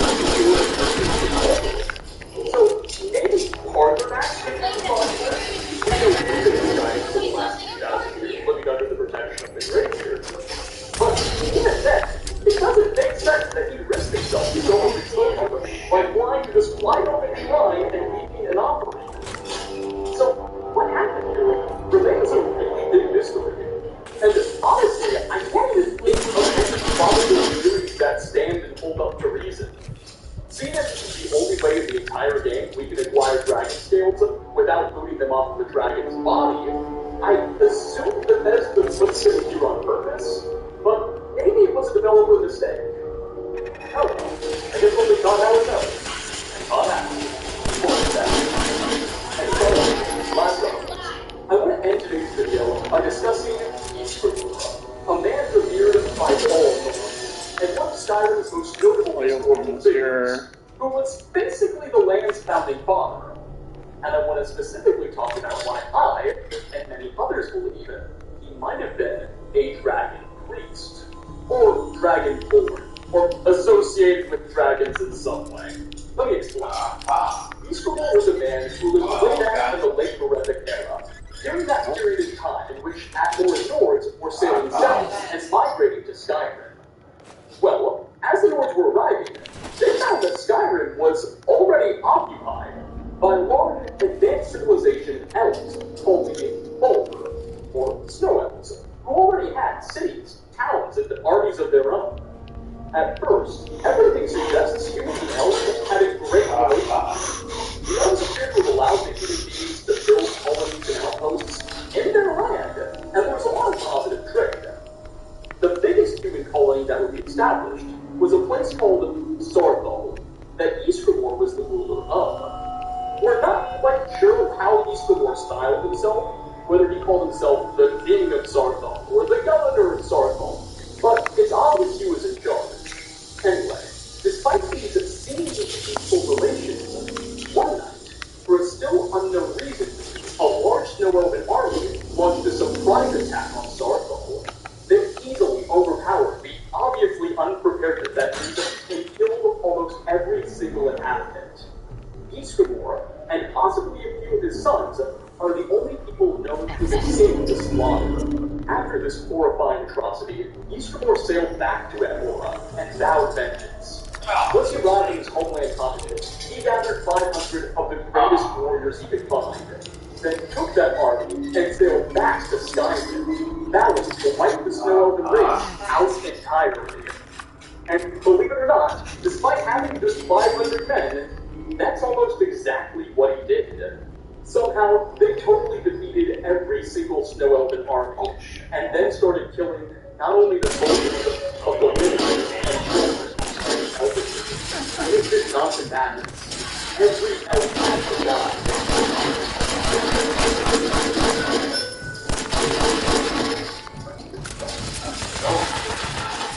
We know a small percentage of the elven population after accepting shelter from the dwarves, who did their own nasty things. But sure enough, for the most part, the elves were driven to extinction. Soon after that, Skyrim was declared a land for the dwarves and humans, and Ysgramor would die peacefully a few years later. Thus, that's how this man became one of the world's most iconic figures. Okay, so an interesting story, but where does it connect with dragons? All I heard about was Nords killing things. Well, the first thing is that while Ysgramor did, for the most part, over Northern family realm, he never crowned himself king or turned Skyrim into a kingdom. In fact, it's after Ysgramor's death that we start to see references to the dragon cult pop up. It seems that after he died, what was next was frustrating. It's not clear how the dragons took over, if there was this single moment when the dragon said, "We're in charge now," or something. But remember, earlier in this video, we mentioned that the Atmor and Nords already did have some contact with the Nomads. And it's possible that during the time of Ysgramor, the dragons were already in charge to begin with. He was simply one of their dragon priests, a human being that ruled in their name. This would explain why he never crowned himself king, why we're unsure what his title of Sarthal was, and it would even explain why he was able to take over Skyrim with only 500 troops. If dragons were assisting in this whole campaign, it makes a lot more sense how 500 boys could devastate an entire society. Furthermore, in Ysgramor's own tomb, we find on many of the doors a dragon insignia. Now, these weird-looking dragon doors are used to pay a lot of tombs and ruins in Skyrim, so it's not confirmation of it, but it's important to note. Furthermore, we can also visit the tomb of one of Ysgramor's sons in Skyrim, Yngol, and in that tomb, there's a dragon puzzle door we have to open. Basically, one of those doors where we have to get one of the dragon balls and we just have to hit on it. That indicates, almost for sure, the developer oversight, that during Ysgramor's time, he had knowledge of the dragons, at minimum. Then, there's a tablet that we can find in an old Weimar ruin that was written by the dwarves at the time of the Norse invasion. And the dwarves describe the Atmorans as the quote-unquote snow-throated kings of Bora. were using dragon shouts. Could Eastmore have been dragon shouting as he yells? Heck, maybe he's not a dragon priest. Maybe he was a dragonborn. Or maybe those snow-thrown kings are a reference to actual dragons. Finally, and I promise we'll stop now, dragon images can also explain the brutality demonstrated by Eastmore's army. Remember, they were killing innocents, women, children, people who didn't need to die. Like, I get it, the elves betrayed you, but, murdering a 6-year-old boy that had no knowledge of the plot doesn't help. It just seems like an act of evil. If Eastmore was loyal to the Novas and acting on their will, or shared the Dragonborn himself, then that makes more sense. Maybe, just maybe, even well before humankind set foot on Skyrim, they were already being ruled by the dragons. Or maybe Eastmore's just a bit of a very smart maniac. Whatever the truth is, we'll probably never know for sure. But it's always fun to speculate. And with that, we are going to wrap up 5 things you probably never knew about the dragons of the Elder Scrolls V Skyrim. Thanks so much for stopping by, everybody. Which of these fun facts or tiny details was your own personal favorite? And what Easter eggs do you know of in Skyrim or Fallout or any other games that I've yet to tackle? Leave a comment down below. As always, like ratings are very much appreciated. Again, thanks for watching, and I hope to catch you all in my next video. Peace out, everyone. Oh, fuck me. Hi, it's Prab, and I'm a Walmart pharmacist. Flu season is upon us, and we're making it easy for you to get a flu shot at pharmacies across the country. Book your flu shot today on walmart.ca/health. Appointments are subject to vaccine availability. You're like crazy.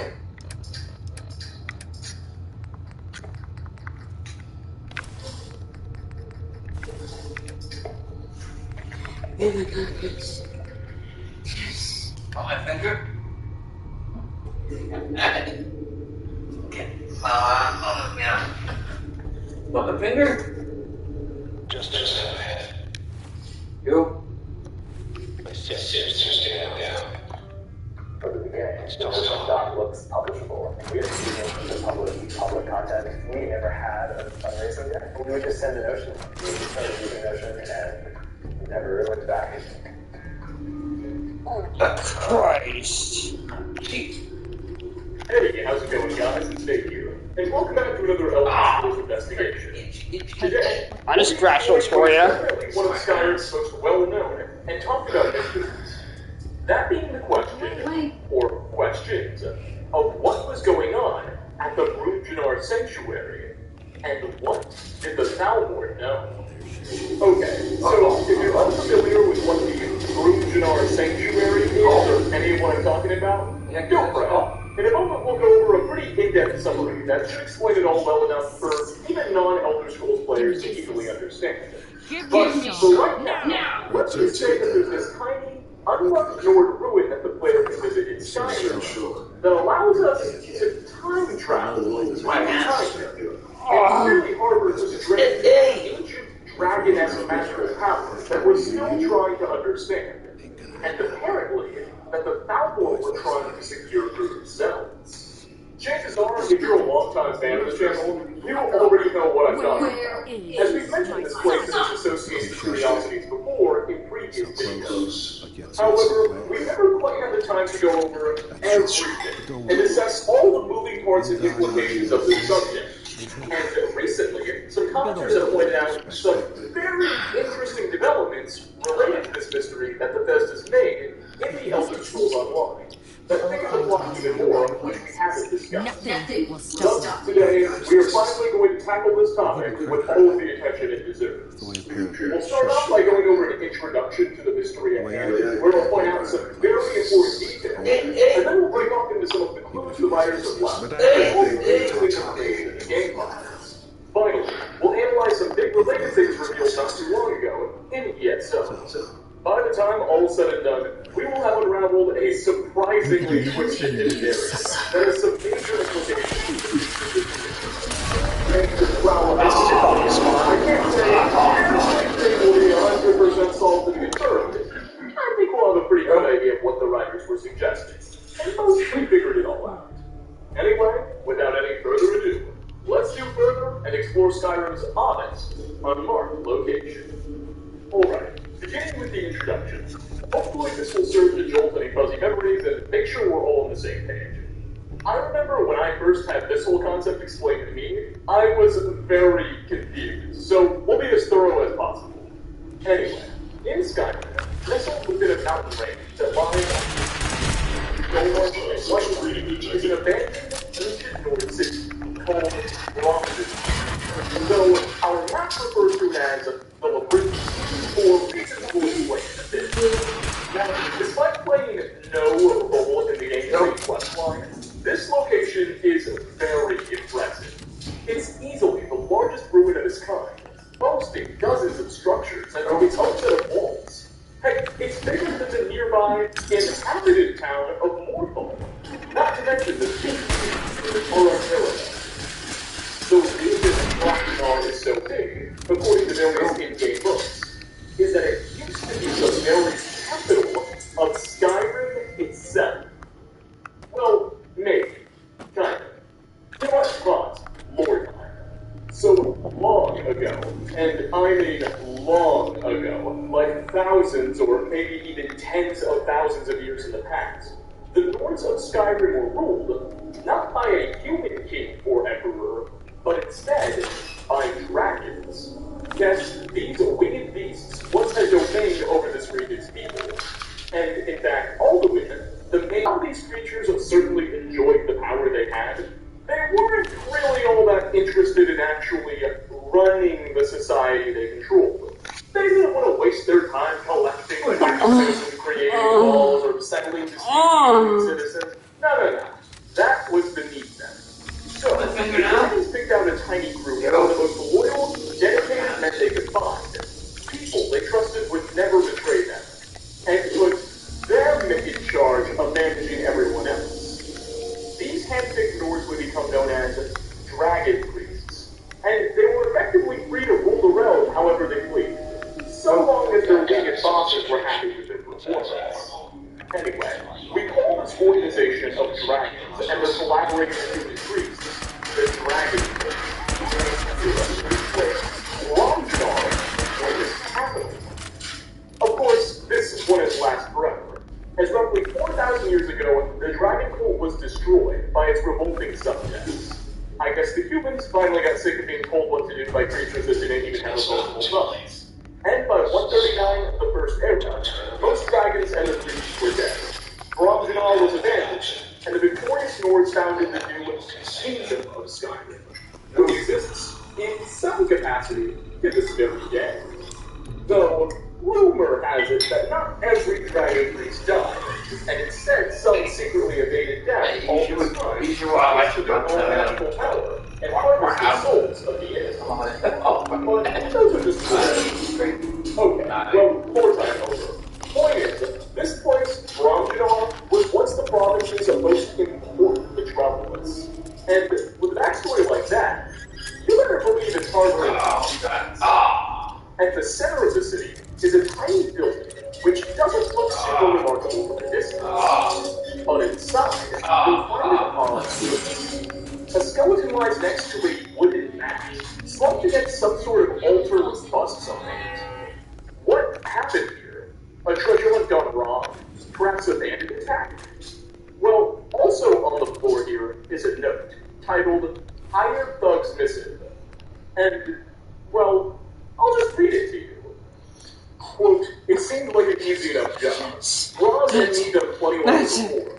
Some chinless Breton wants bodyguards for a trip into the mountains. Fine, easy clean for us. He goes on about this twice the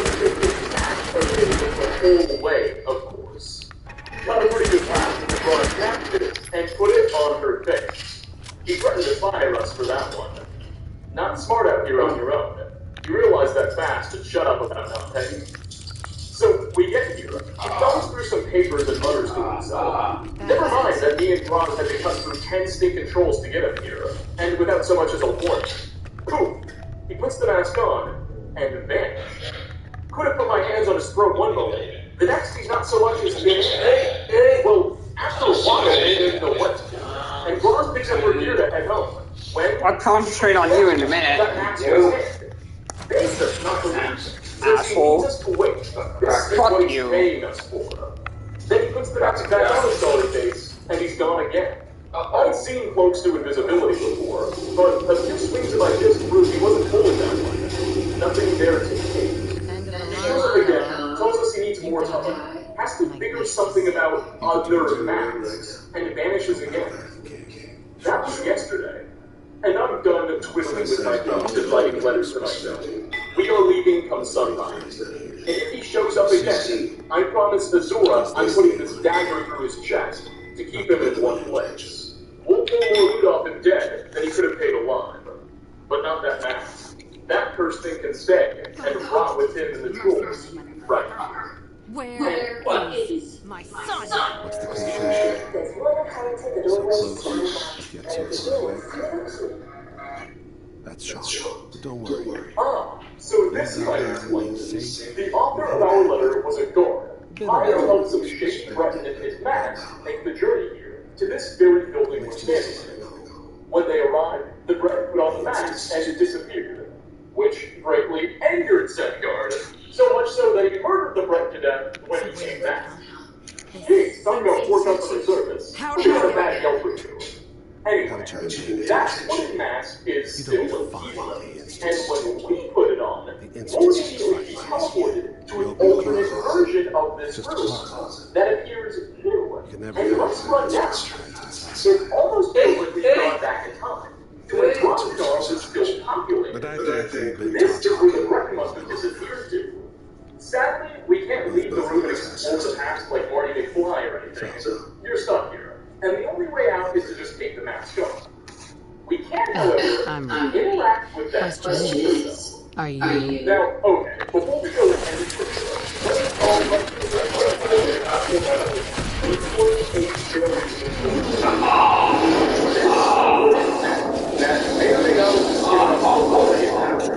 is obviously a dragon priest mask. We've already explained who the dragon priests were. They were the humans that governed in the Dova's name long ago. No need to repeat that. But something I didn't mention was that the dragons gave every single one of their priests a unique, customized mask in exchange for their service that symbolized their status. Which, honestly, is so cool. This is one of those. Every mask had a the different wearer some type of power.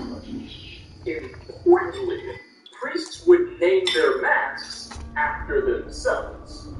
So, hypothetically, say my name is Bob, I would name my mask Bob 2.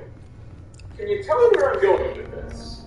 In the Villa of the Scrolls 5, there were a total of 8 living dragon priests still alive scattered across the world. Some are in certain others are every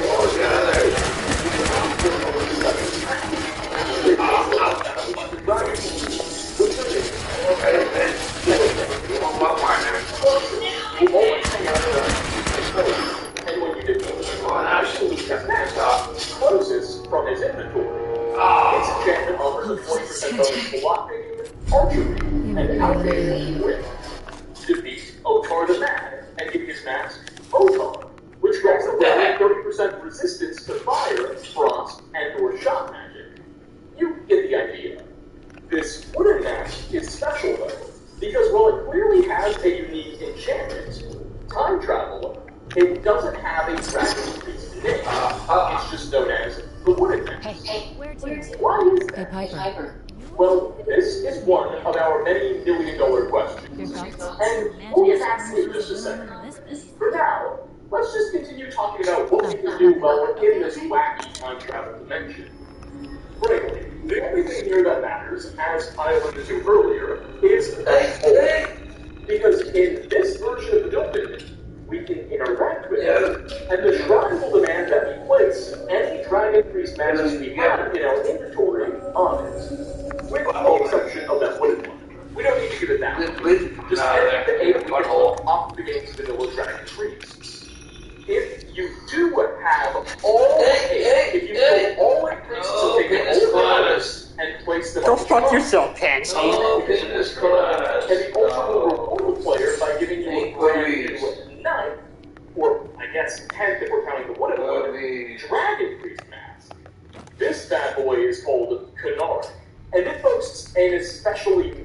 appearance, sporting a unique color scheme, a unique shape, and tusks. Furthermore, more importantly, allowing the wearer to receive a massive HP boost whenever your health bar falls below 15%. Once you've picked it up, simply take off the wooden mask, and now you'll have Canonic in the real world, ready for use. Now, okay, this is a great reward, and none of what we've done to earn it is tied to any quests at all. I mean, certain Dragon Priest masks can only be encountered in certain quests, so to get all 8 we do need to finish quite a few missions. But there are no specific quests telling us to go here, nor are there any objective ones. This entire secret time travel room and the Canonic and wooden masks are all things that we can only find on our own, or with the help of the big question here, though, is which dragon did the Canonic mask belong to? Remember, every mask is named after its owner, and in the same vein, again, who did the wooden mask belong to? As I suggested at the beginning of this video, the problem if you had some idea of the Canonic and wooden masks, and if they were seen in a limited capacity, right. See, in London, there's a large ancient wood ruin called Borelhot, sitting high in some mountains. When the player arrives there, we'll find a high-up man named Captain Valmir sitting outside alone by a fire. Valmir will be posing as a captain of whichever Civil War faction the player has chosen to side with. If you have yet to pick a side in the Civil War, he'll simply base his faction off of whether or not the player sided with Hadvar the Imperial or Rayloff the Stormcloak when escaping Helgen. Valmir will inform the player that in order to further the Civil War cause, he needs you to run inside Borelhot, kill the Dragon Priest inside, named Bragat, and bring its mask back to him. Once you've done so, he promises you some coin and a promotion in whichever army you're a part of. Now, clearly this gentleman is being very deceptive. He's not a captain at all, but instead, a secret Thalmor operative.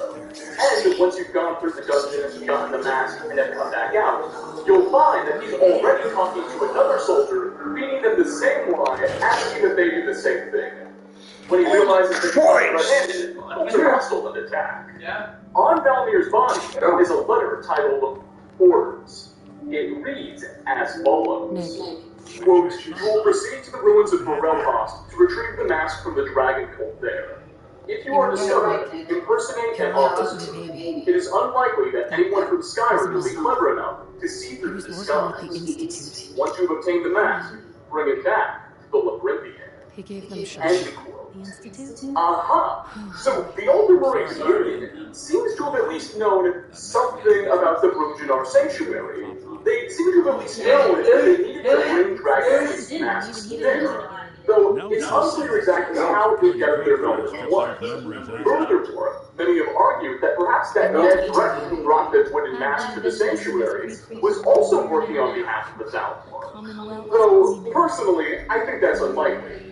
Remember, the Breton hired 2 random private mercenaries. There's no way the Thalmor would trust the 2 goons to escort one of their agents. They would send some of their own men. So that guy was probably acting on his own too. Either way though, what could the Dominion have known about this task? And what were their plans to do with it? How could it have helped further their cause? My finger? All it does for us is restore health whenever it gets low. I don't know why they would have placed such a tremendous value on it. What about it? Well, Canonic does You see, according to the mask's description, when Canonic is born, if our health gets low, it has a chance to heal the wearer and damage nearby enemies. That's it.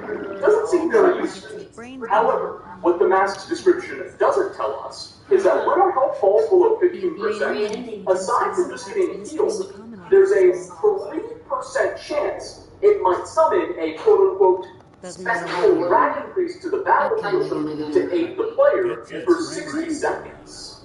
It's not anything tremendous, but Canonic obviously has the power to summon dragon priests to the mortal realm, or at least summon their spectral shape. Sure, we can only do it for 60 seconds, but maybe that's just a gameplay limitation. living maybe it's past possible to summon moments more when than just lives one of for a day very, to very day. long time. Anyone can And get the the dead Thalmor can brain use of that a to their saint. advantage. Maybe Dr. As Amon, for how the elves my could have known about behavior Kunaric, well, that inquiry is a little bit more difficult to Who's answer. Dr. Amari? Because the events of the Elder Scrolls V very strongly emphasize that the Dominion doesn't know much about the dragons or the dragon cults at all. In fact, during the mission Diplomatic Immunity, when the player is sent to infiltrate a Thalmor embassy, we can read through numerous internal reports by the organization, and in them they admit to not really understanding why the dragons are back, and to being just as clueless as everybody else. So, who knows how they're going to learn about this? I think I Another know. very unique quality about Kunaric that I haven't brought up yet is that, unlike thing all the attached other to his dragon chest. creatures, Cybernetics, huh? we don't know We what may it's have made just of. won the lottery. You see, Whether in we're the riding case of these the other dragons 8, or or we can't maybe all 9 be masks, we can tell what material they were made of based off I of have to which go one to of the our memory standard game quirks they either way. interact with, I'm going to and what introduce you to materials are one. needed to temper them. If you want to head that So, dead for end example, safe, Nakarin is made out of ebony. Otar is made out of bronze. Morogai's mask is made of sounds moonstone. good. You two But stay out of trouble. Kunaric is a little Don't bit worry. weird. It We'll be interacts back with there, our boys. Daedric smithing perk, which is really ominous, yet we temper it with golden ingots, which is really weird. Because Kunaric is the only piece of armor, or real armor in the entire game, that golden ingots can be used to temper. Their only other purpose is to be sold or used in pieces of jewelry, like rings, necklaces, and circlets. Yeah, the Brotherhood of Furthermore, Steel doesn't Kunaric's feel armor like rating is shockingly high. It's the highest of any mask, at a whopping 24 points. they just might have the You are muscles going of with the this. Institute of Gold Money. shouldn't be that strong, no matter what. It's just who they have their Now, the good news is, there is another way we can tell what the Dragon Priest masks were made out of. Supposedly By they looking at their help editor Sims IDs, escape the accessible in Influx, Skyrim's creation kit or through console commands. Ultra. This literally will just give away the The base only thing they material. have is For example, the editor ID for Mordecai's mask is, quote, Armor Dragon Priest Mask Moonstone Helmet 01. So, there you go, right there. You can tell Mordecai's helmet is made out of Moonstone. The editor ID for Otar's helmet is Armor Dragon Priest Mask Bronze Helmet 01. With bronze. However, Kunaric is weird. Its editor ID is simply Armor Dragon Priest Mask Ultra Helmet 01. It doesn't tell us what it's made out of. This is the only one that behaves that way. So, it seems that they did this on purpose. Good. This is a lot. Let's take a step back and consolidate our info. We know that the Thalmor were interested in Kunaric. We suspect that whatever organization the brain was from was also interested. We know the Dragonfall thought the mask was so special, it shouldn't have been accessed without the consent of their 8 Skyrim members. And now we know the devs are intentionally trying to hide whatever material was used to forge the Tusky Fist. So, it may be still Daedric related. This isn't anywhere close enough to identify who exactly Kunaric belonged to. But we can start to consider potential candidates. So let's do that, and then we'll move into what ESO has to say. Mirac feels like an almost perfect fit. The current champion for Vegas Mora and primary antagonist of the Dragon Lord DLC. This man was the first ever Dragon. The first creature born with the soul of Adova. And he was a dragon priest for much of his life. You probably know the story. Sometime in the Malefic era, he eventually got so power-hungry after his ego that Daedric god Hermaeus Mora got to him, that he attempted to overthrow the dragons and take over the world for them.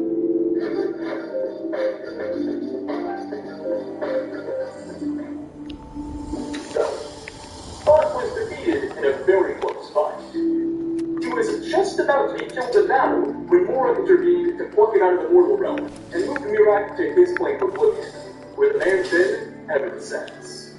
Kunaric could have been Mirac's old mask that the Dragonfall somehow secured after his defeat. Knowing how strong he was, the organization could have decided that no one was to access this piece of material unless the group decided to ban it. This would also serve to explain Kunaric's Daedric coverage and its name, Order. Its ability to rapidly boost the wearer's HP whenever it gets too low, could even go so far as to allude to the last-minute escape that was made by Mirak.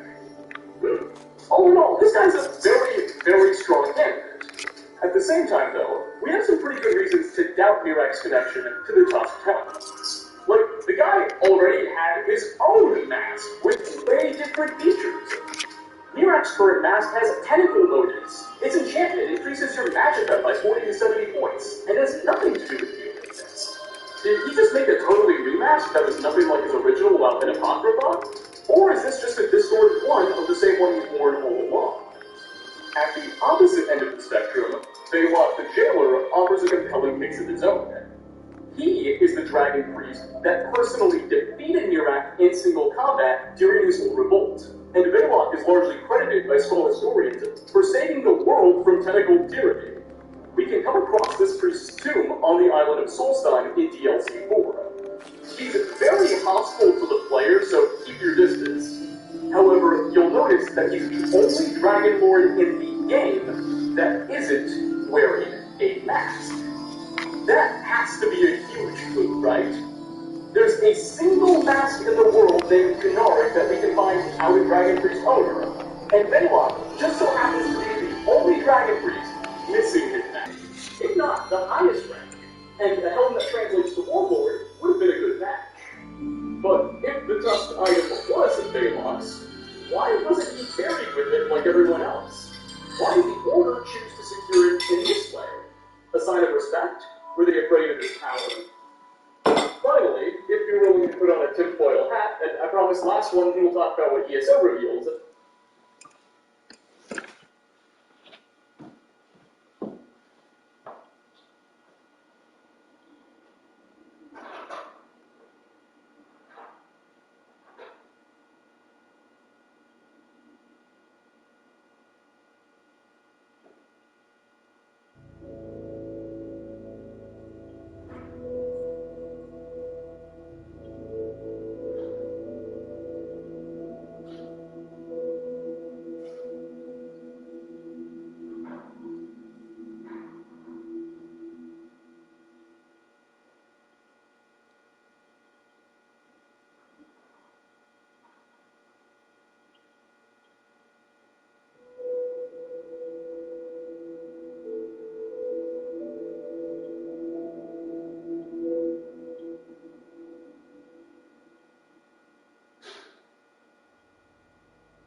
is another possibility. Hear me out. I tell the story of Ysgramor like twice a month at least, but just in case you're unacquainted, Nords aren't true natives to Tamriel. Their original homeland is a mysterious landmass north of the continent called Atmora. Tens of thousands of years ago, these Nords started sailing down and arriving on the shores of Skyrim from there. Now, at the same point in time, a race of elves called the Snow Elves were already here. But for a while, the two peoples just coexisted fine. Long story short, peace was not meant to last, and a war broke out between them and Murra. And this dude named Ysgramor came from Atmora to Skyrim with 500 of the best warriors he could find. And he and his men, or companions, quickly drove the Snow Elves to extinction in a brutal military campaign, and claimed this province in the name of the Nords. Today, he's honored as one of the greatest men to have ever lived, and the model for all positive virtues. And Ysgramor was totally working with the dragon cults, even if everybody forgot or pretends he did. Because Atmora, at the time period in which he was coming from it, was already ruled by the dragon cult. And when Ysgramor arrived, following his conquests and everything, he never declared himself king. In fact, he seems to have just let the dragon cult start to take over, almost as if he was cool with that. We know for a fact that by the time Eastermore passed away, the DC was in full control of the region. So it seems fair to say that the man was probably working with them. If you want more evidence, the tomb of Eastermore's son, Yingle, contains a lot of dragon-esque memorabilia. So calming, so cozy, so not your old.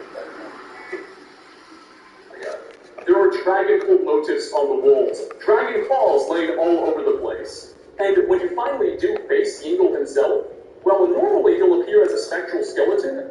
If the player's a high enough rank, he'll be a spectral dragon priest instead. Yingle's the only character that this happens with, by the way. The only other spectral dragon priest in the game is the one we can summon with the max. So, if Eastermore wasn't a dragon priest, or didn't worship the dragons, his son definitely did. Oh, yeah, and there were a couple of dragons in Eastermore's own personal tomb. So, there aren't the same dragon priest motives all over the place. Those are replaced with icons of time, sure, and the Northern Children gods. With the knowledge of Eastermore's own mask, and they wouldn't simply returning it to its local significance. Eastermore was definitely a warlord, so there's that. Now, whether or not you found any of those three candidates to think they were plausible is but now it's the first question of because there is some pretty big info. Starting with something small, literally, in the Elder Scrolls Online, when the players leave various games, it's possible random named treasure items will appear there for you to leave. Oftentimes these items have a little bit of significance in relation to the universe's lore, or funny descriptions. One item we can randomly get when living containers is called the depleted Romjanar Stone.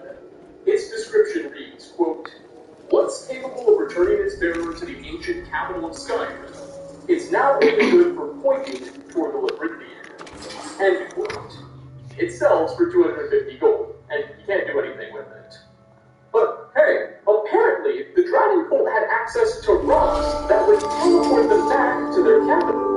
If there's an connection with the wooden mask, that only allows us to travel in time, and these rocks apparently would have let us travel in space. Likewise, another treasure item potentially related to the mask too is Elderly Amber. Just like the Romjanar Stone, we can find it randomly in chests and containers anywhere.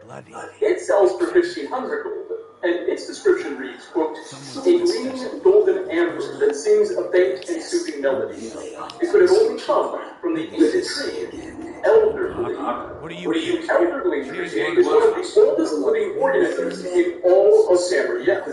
Well, in the present day, it's a proud standing structure. Critics tell us that it was just a baby sapling tens of thousands of years ago when man was first arriving in Skyrim. This thing is ancient, and it's said to have strong divine connections. Just like the Elderly Amber plays a melody, the wooden mask's description says it quote, hums with an unfamiliar energy. Maybe the wooden mask was carved out of the Elderly, and that can help to explain its DeLorean-esque capabilities. Never mind wooden masks or tree sap, though. The real big thing ESO does, or did, brought into our discussion, was introduce an item called the Mask of Alkosh. The Mask of Alkosh is a unique helmet, which has a suspiciously dragon priest-like appearance.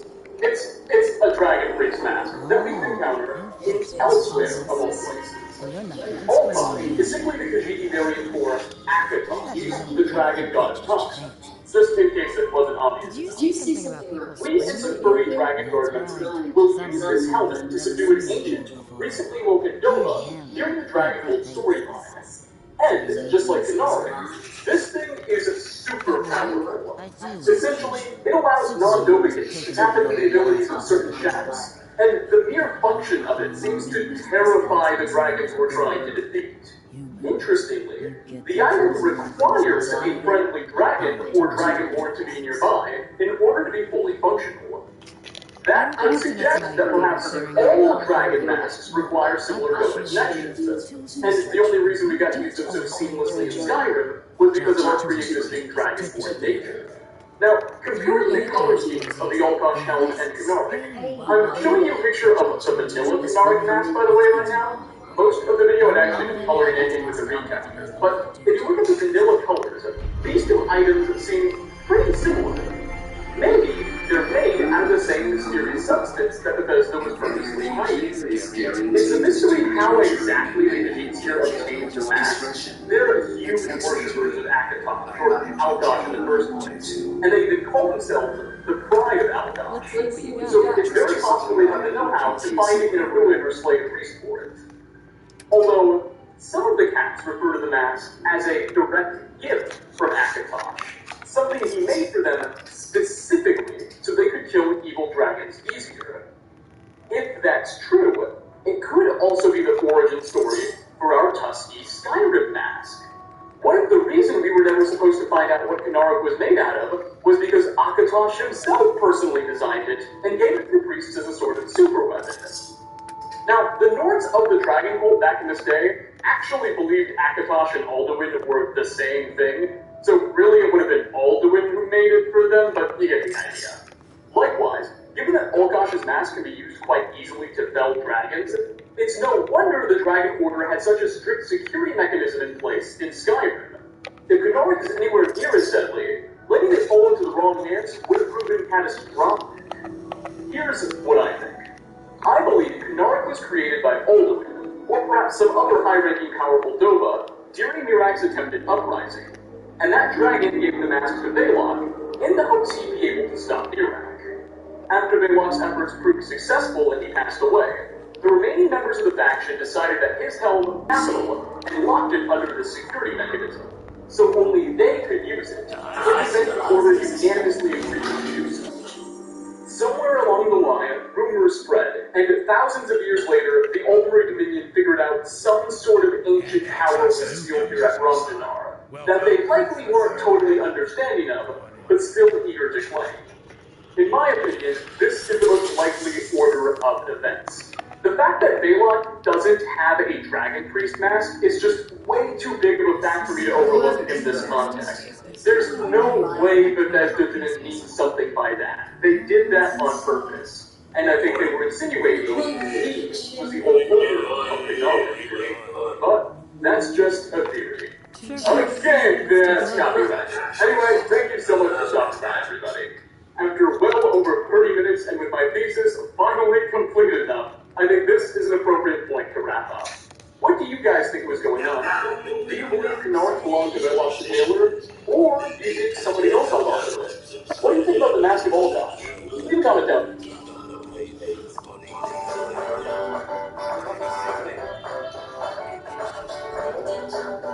More of the details first.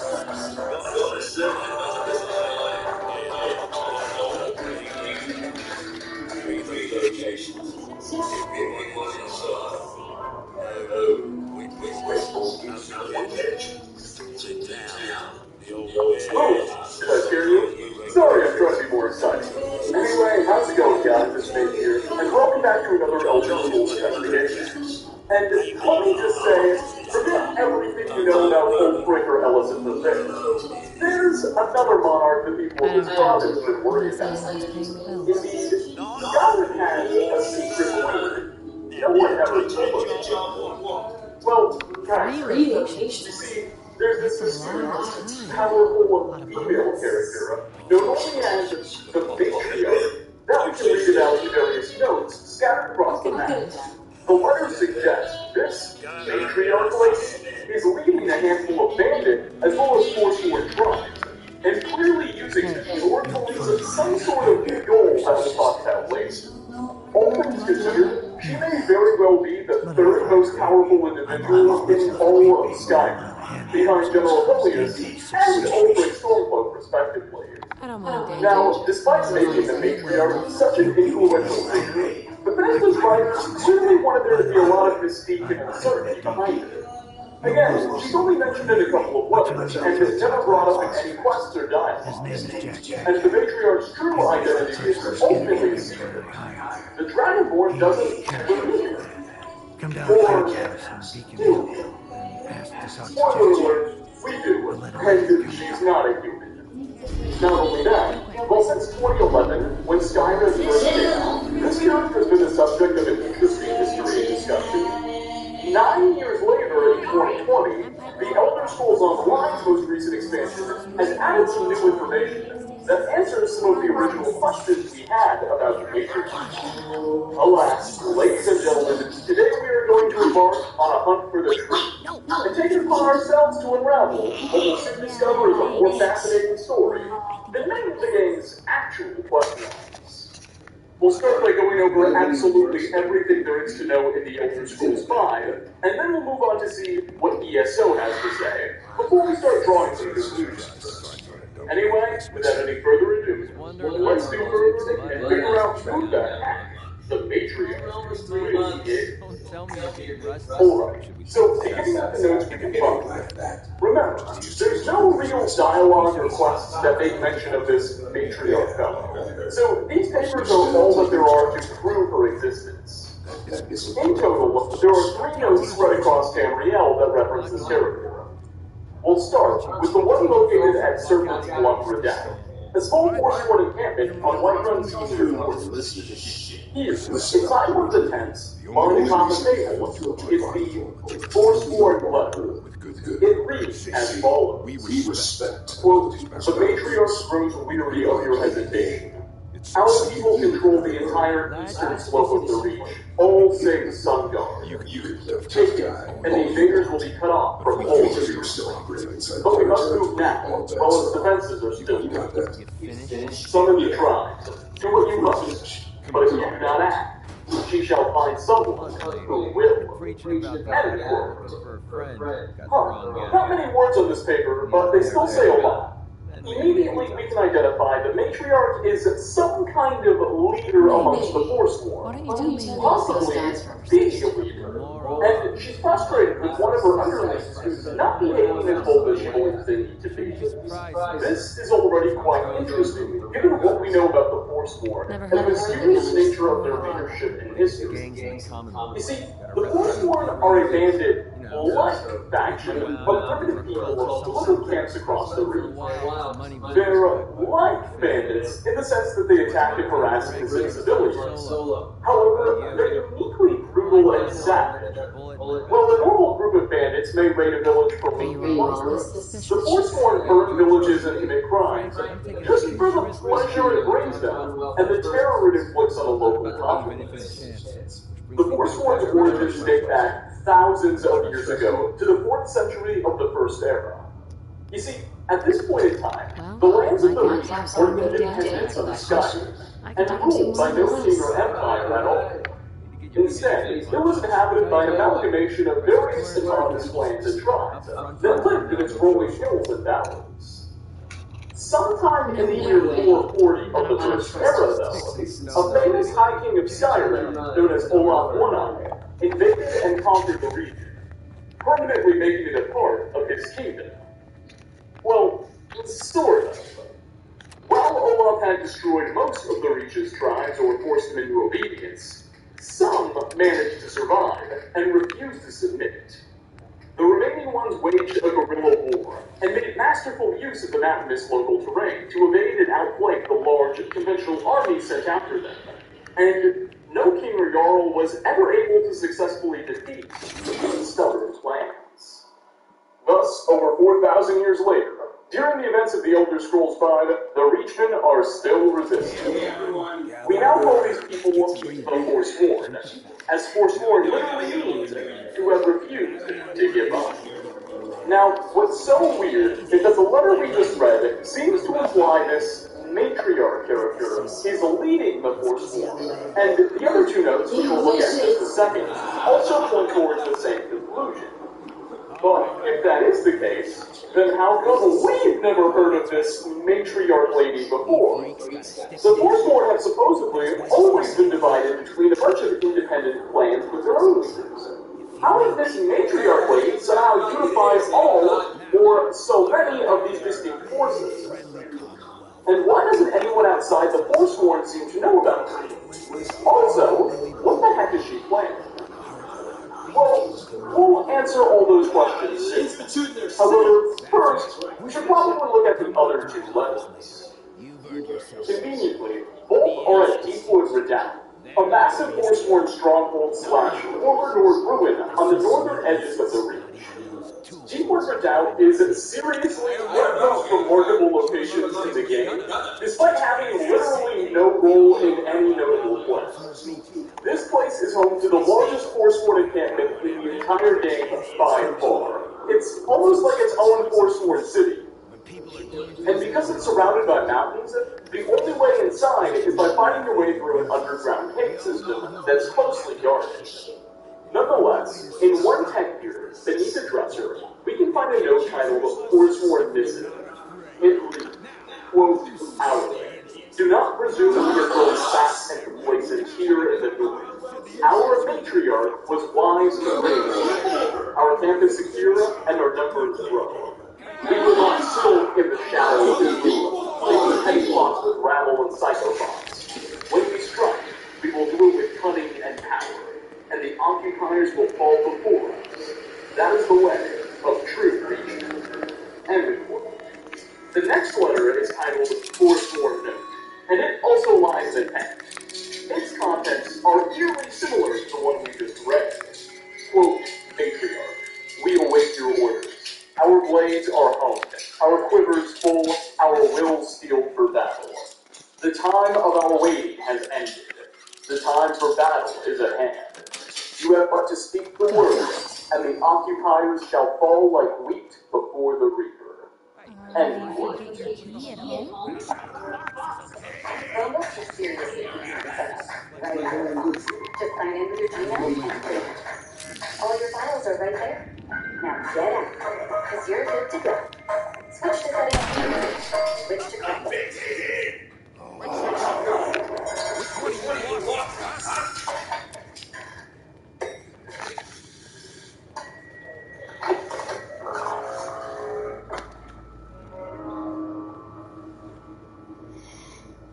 Frady cat? Huh. Okay, so both these final texts indicate the Forsworn and Deepwood were led here by the matriarch, and she's expected to give them an order to launch quite an attack sometime soon. We're done with letters now. That's it. Those three were all there were. And at this point you might be wondering, okay, well, what's next? I mentioned earlier in the video that we could actually meet this matriarch lady, and there was ESO-related content. Well, there's something else here at Deepwood that's really going to light up this investigation. Overweight is a long also occupied by a territory called Hags and Ends. And when you enter it, we'll immediately be attacked by a number of descriptions and a single hag raven.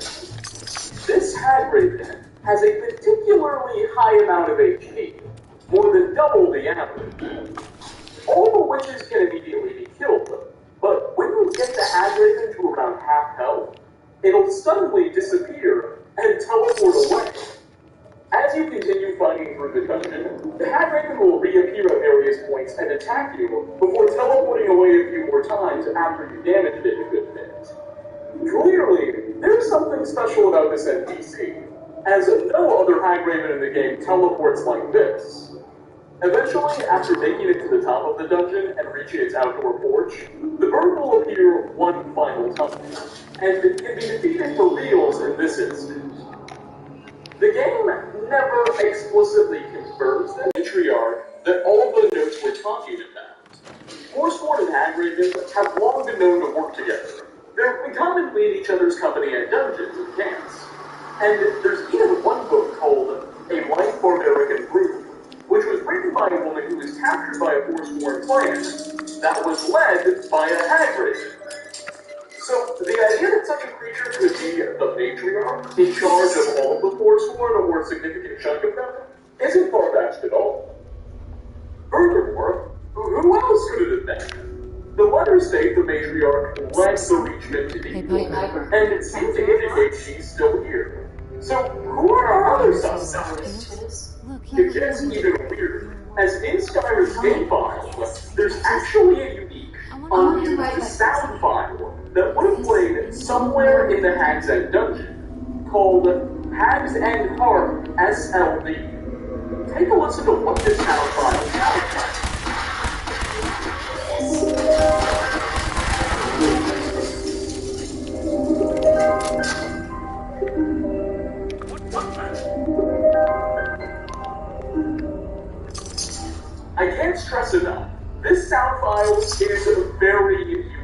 and in fact seems to be the only place in the game where a harp instrument could have been heard, suggesting Bethesda put a bit of thought into it. Unfortunately, because it was left unused and is just a sound file with no discernible triggers, we're not exactly sure when it would have played or for how long it would have. It might have been played on loop in the background as visual music, or it might have been a specific moment when we heard it go off only once.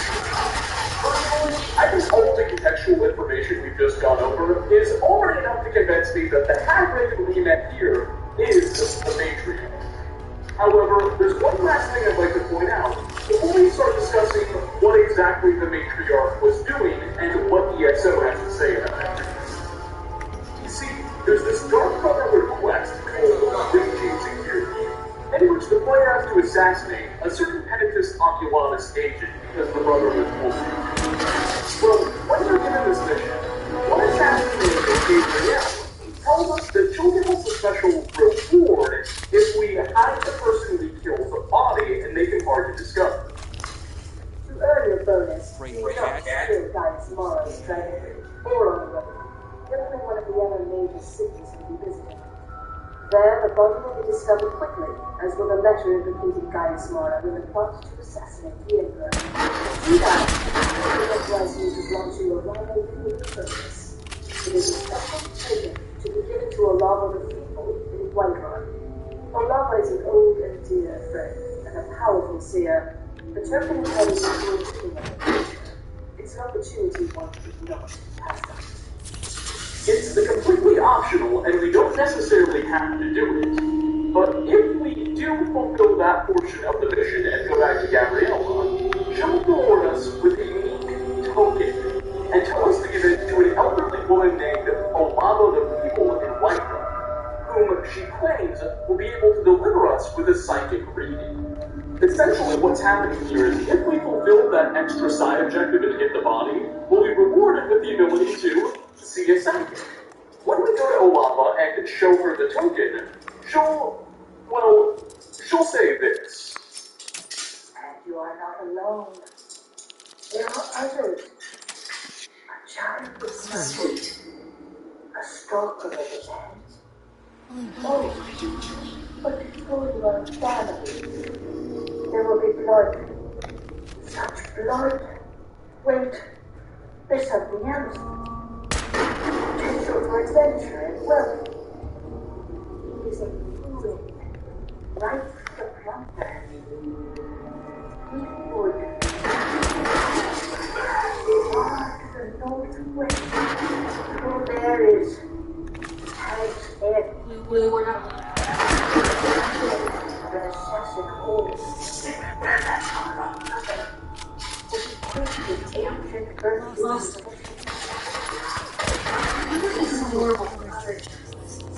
Yeah, obviously it's the last part of her statement that interests us. Because after she tells us all of that, we'll be given an objective marker to go visit Hag's End in Deepwood Redoubt. Yeah, I know earlier I said the location wasn't associated with any quests at all, and I guess I lied. This minor quest is affiliated with the location. But anyway, what you mentioned is Lava's quest actually.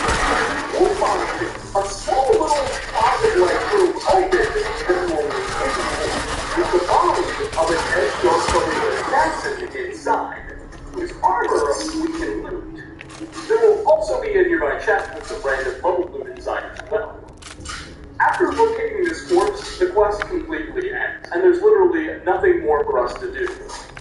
But one theory is that maybe this assassin is found in Hag's End because he was originally sent here to assassinate the matriarch, but failed in his objective and was caught somehow.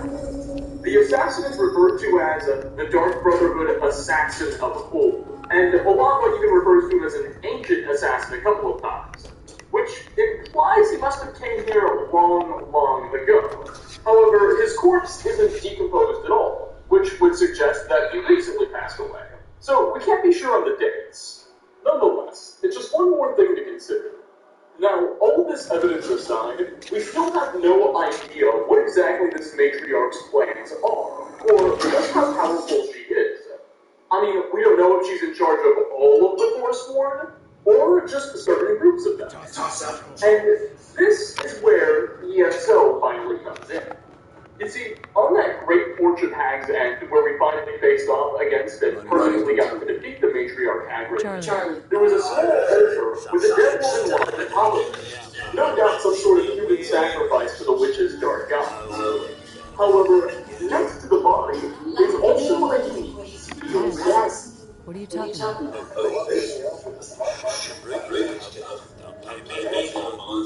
the way, there's taps going on over there. Think about it. Bloodthorn, which has a unique enchantment that allows it to soul trap any enemy. Enemies that die within 3 seconds of being hit by it. Now, this weapon may not seem like much, and for a while it seemed like an ordinary dungeon before, with no significance. But when ESO released in 2014, we were able to meet a new clan of Richmond called the Bloodthorn Cult, who inhabited far western High Rock. The Bloodthorn Cult was particularly renowned for their strong proficiency with magic compared to the other Reach tribes, and they had loads of hag ravens and witches within their ranks. To me, it seems like by including the Bloodthorn Dagger and Hag Bandit, Bethesda may have been implying that the tribe in this location and the matriarch were members of, or at very least affiliated with the old Bloodthorn Cult themselves. Now, you might be thinking, oh, maybe it's just a coincidence, maybe. Well, no, we can actually get the very same Bloodthorn Dagger as a quest reward for completing one of the Bloodthorn Cult's quests in ESO. In this town? Your return. What did you learn of the Bloodthorn clan? Excuse me. The fools. Did they succeed? The dangers they face are beyond clear. I will try to convince Chief Tazgul of this, though I doubt he will accept the word of outsiders. Your efforts are not behind. Now, the issue is that ESO took place around 1,000 years prior to the events of Skyrim, and the Bloodthorn Cult wasn't actually in the Reach, but in far western High Rock. And in that day, we may have gotten to destroy them too. You see, the big problem with the Bloodthorn Cult and ESO was that they were creating a lot of werewolves and lycanthropes, and trying to overthrow the regional government. We ultimately defeated their leader and cleared out their headquarters. However, never completely destroyed them. Here's what I think. Remember how one of those notes in Deepwood Vale specifically said the matriarch led the Forsworn here? I think this Forsworn group, the matriarch, came from High Rock, and were in some way associated with the Bloodthorn Cult before they arrived. Perhaps they're actual members of the organization, or some sort of splinter group of them. Nonetheless, a connection seems obvious. I think this is a pretty solid theory that all the evidence substantiates. But there's one problem. In ESO, there is already a different group of Reachmen at Deepwood Vale. Back in May of this year, 2020, the Elder Scrolls Online got a new expansion that unlocked the northwestern region of Skyrim, specifically the holds of Hoppingdar, Hillmarch, and the northern sliver of the Reach. It wasn't anywhere close to all of Skyrim or anything, just a chunk of its northwestern region. But within this chunk of new land we could visit again was the Deepwood Vale of Skyrim. And believe it or not, it was still populated by Forsworn and witches. The problem is that the witches and Reachmen in Deepwood Vale in ESO aren't a part of the Bloodthorn Cult, but instead a coven of witches called the Ice Reach Coven. The Ice Reach Coven is, well, again, a coven of witches and Reachmen operating in Skyrim around 1,000 years ago. So we find out, these guys were responsible for creating massive, giant red storms called Hero Storms that were terrorizing the sea coasts and province of Skyrim. The Ice Reach Coven was also a part of something called the Grey Host. The Grey Host is Western Skyrim's primary antagonist. It's not really a single faction, but an alliance of all sorts of dark and evil independent factions who were teaming up to try and take over the world. These include include the Ice Reach Coven, other witch covens, multiple werewolf packs, some vampire clans, a whole shebang of dark forces, basically. Now, sadly, and I've talked about this before on my channel, we're not really sure what happened to the Grey Host, or the Ice Reach Coven for that matter, in ESO. You see, the way the Western Skyrim ESO expansion works is that over the entire year of 2020, its main quest line slowly gets more and more added onto it, and more quests are released which reveal more and more of the story. Because the year's not over yet, though, we don't really know how everything ends, and the exact fate of the Grey Host and the Ice Reach Coven remains a mystery. We did, however, definitely get to clear out the Ice Reach from Deepwood Vale and kill all of their members in this location. So, unless ESO unveils some sort of plot twist or there's some sort of further development, it seems like they were all gone by the end of the expansion, which of course provided the opening for the Matriarch and her potentially Bloodborne cult-affiliated Forsworn to move in during the events of Skyrim. So the timelines still seem to add up, so long as ESO doesn't throw us any more curveballs. All that said though, even if we assume the Matriarch was affiliated with the Bloodborns, how did she come into power over all of these Forsworn tribes in the Reach? Well, that is something ESO doesn't provide us any answers to. At least, not yet, anyway.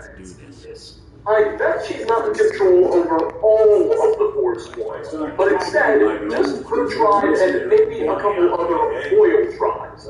There are still probably Forsworn in the area that sit them mind. There's a character we meet named Madanak, who calls himself the king of all Forsworn. And we can complete this full quest where he allows us to quote-unquote join the Forsworn, and we can help him escape his prison and get back to his land. But after we do that, it becomes blatantly obvious that Madanak's not actually the king of all Forsworn, just his small group of Forsworn. So I suspect the Matriarch may be in a similar position. She leads a her clan and a couple more, but she's not necessarily in charge of all of the Forsworn, if you catch my meaning. Either way though, this would still make her one of the most powerful characters in the entire game, leading the largest force behind the Stormcloaks and the Imperial Army respectively. And that is definitely something to brag about.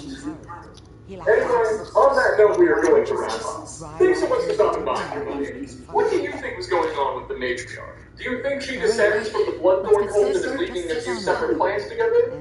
Or maybe, do you believe that she's in charge of all of the forces on the other side?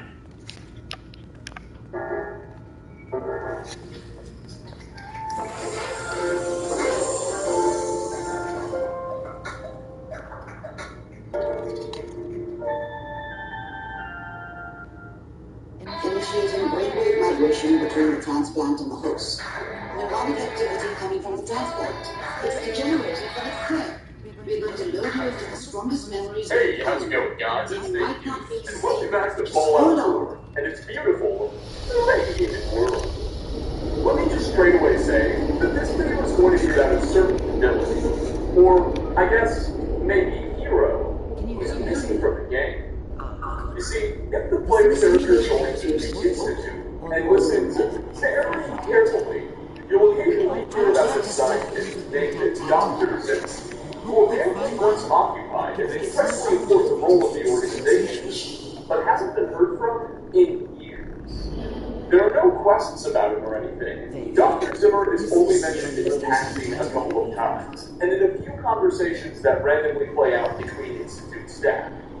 However, if you dig deep enough, there is a very interesting story here. One that we're going to be investigating today. What did I know? Now, as many of you know, while Dr. Zimmer is merely mentioned in Fallout 4, the dude literally appeared in the flesh as a character we could meet in Fallout 3, which takes place 10 years ago. What was he doing in the Capital Wasteland back then? Well, there's a certain side quest called the Replicated Man, which we'll analyze. As a matter of fact, there were a handful of very well hidden, yet huge secrets in Fallout 3 about Dr.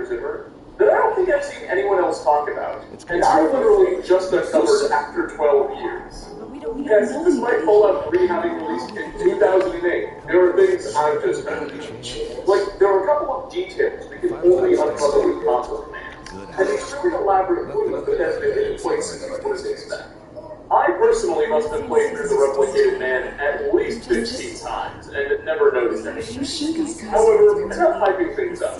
Let's actually get started with the investigation. That's right. We'll begin by pointing out every single instance Dr. Zimmer's name is mentioned in Fallout 4, whether it was in dialogue or written down in a terminal somewhere. This will give us a neat little trail to start following, as well as introduce us to a lot of information that's going to become helpful later on. I'll also dissect a few noteworthy things about Zimmer in the Fallout's game files and creation that aren't available in the open game.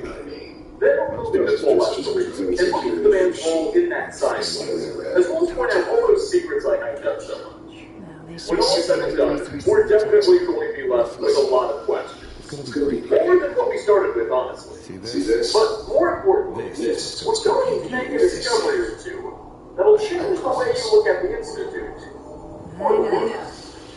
Anyway, without any further ado, let's do further and figure out what happened to Fallout 4's mysterious Dr. Zimmer. Alright, so as promised, we're starting our investigation by analyzing what Fallout 4 tells us about Dr. Zimmer. Chances are, the first time you'll hear his name will be during the player's first visit to the Institute's headquarters. Which is frankly just such a big moment in the game, it's difficult to pay attention to more minor details. During this initial visit, we're hit with the shocking plot twist that our son Sean, who we thought was kidnapped by the Institute just 10 years ago, was really taken around 60 years ago, and is now their leader. Sean, whose official title is Director, provides us with a brief overview of the Institute's history. Explaining that the organization was originally founded by some professors and researchers at the old Commonwealth Institute of Technology, who managed to survive the Great War by living in some bunkers that were evidently beneath the campus. Over the next 210 years, those lucky survivors and their many, many descendants continued to live underground, and greatly expanded the first bunkers into the giant, futuristic subterranean biosphere the Institute inhabits today. Notably, Sean reveals that for the last century or so, the organization has been manufacturing human-esque androids called Sims, that they basically use as workers and sometimes sold. The first two generations, or versions of Sim ever made, were quite impressive pieces of technology in their own right. But our son reveals that when the Institute abducted him 60 years ago, they used his uncontaminated DNA to create the third generation or version of Sims. And these Gen 3 Sims are so advanced, they're indistinguishable from actual human beings. Wow. Okay, cool story, but where does Dr. Zimmer fit into all of this again? Well, after your history lesson is over, Sean will ask that the player go introduce themselves to a number of the Institute's highest-ranking members. One of the people we're specifically told to meet is a man named Justin Ayo, who is the head of the Secret Mission, or the SRB, as it's often abbreviated to. The SRB is an elite branch of the Institute, whose sole job is to prevent Sims from escaping and tracking down those that do. This must stop. You see, the Generation 3 Sims are just so advanced, they sometimes become self-aware and try to run away. Thanks to the SRB. And what's that? Now, Father has asked that I provide you with a review of the superstar. Our primary responsibility is the recovery of escaped I don't think you fully understand the situation you're in. We can't allow sophisticated technology. Very well. The result could be B7 disastrous. So, wait a minute. I just said that Dr. Ayo is going to be acting head of the SRB. Who is he filling in for? Well, thankfully, you can ask him. Impressive. Let's take a listen to what he says. Talk about after all. If you're the acting head of the SRB, please fill in for Dr. Zimmer. He's supervising there's one that looks mostly intact. Connecting. In his absence, I keep things running smoothly. So Dr. Zimmer is apparently the head of the Institute's City Retention Bureau. But he's out of town right now, searching for some high-profile units. Those must have been some very important androids. Oh well, hope he's doing alright. Now, apparently some people at the Institute aren't very happy with how AO is running things in Zimmer's absence. AO has an aggressive personality, and has been taking fights with members of the facility's computers, accusing them of being too lazy and not following orders. Despite the fact that AO doesn't have the right to order anybody around who isn't the SRB, it's possible to overhear a couple of scientists chatting about how annoying Dr. AO has become, and how much they wish that Dr. Zimmer was still leading the City Retention Bureau. Take a listen. You'd think Justin AO would have better ways to spend his time than to make ridiculous accusations. This is all I want is to be able to work in peace. Is that so much to ask? Oh, I do miss stuff. If he were here, none of this nonsense would be happening. So many people here still miss him, and view him as much more reasonable. The only time Dr. Zimmer's name will come up is during the quest Lucky Institute, which the player will only receive if they join the Institute and progress rather far with their quest line. During this mission, we learned that Justin AO suspects someone within the organization is helping since and stealing for something. He asks if we can help him find out who. Long story short, after a brief investigation, we discover that the culprit is a young boy named Liam who's been letting this escape because he feels sorry for them. Now, after making this conclusion, we can immediately turn Liam in, and he'll be banished from the Institute. Or, we can instead choose to bring Dr. AO and get him banished instead. Why would we do such a thing? Well, AO is kind of a huge jerk to everybody in the faction. The players and as we just mentioned, he's got a reputation for being aggressive and resorting to violence way more often than necessary. Cryogenic sequence reinitialized. I'm almost finished. I just need to confirm.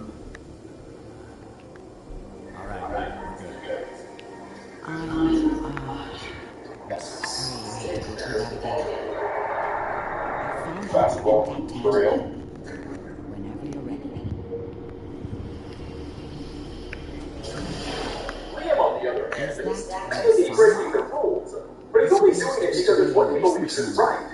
And by contrast, Mr. Dene is always super nice to the player, and will even confess to his crimes when asked politely. Furthermore, Liam says this about AO.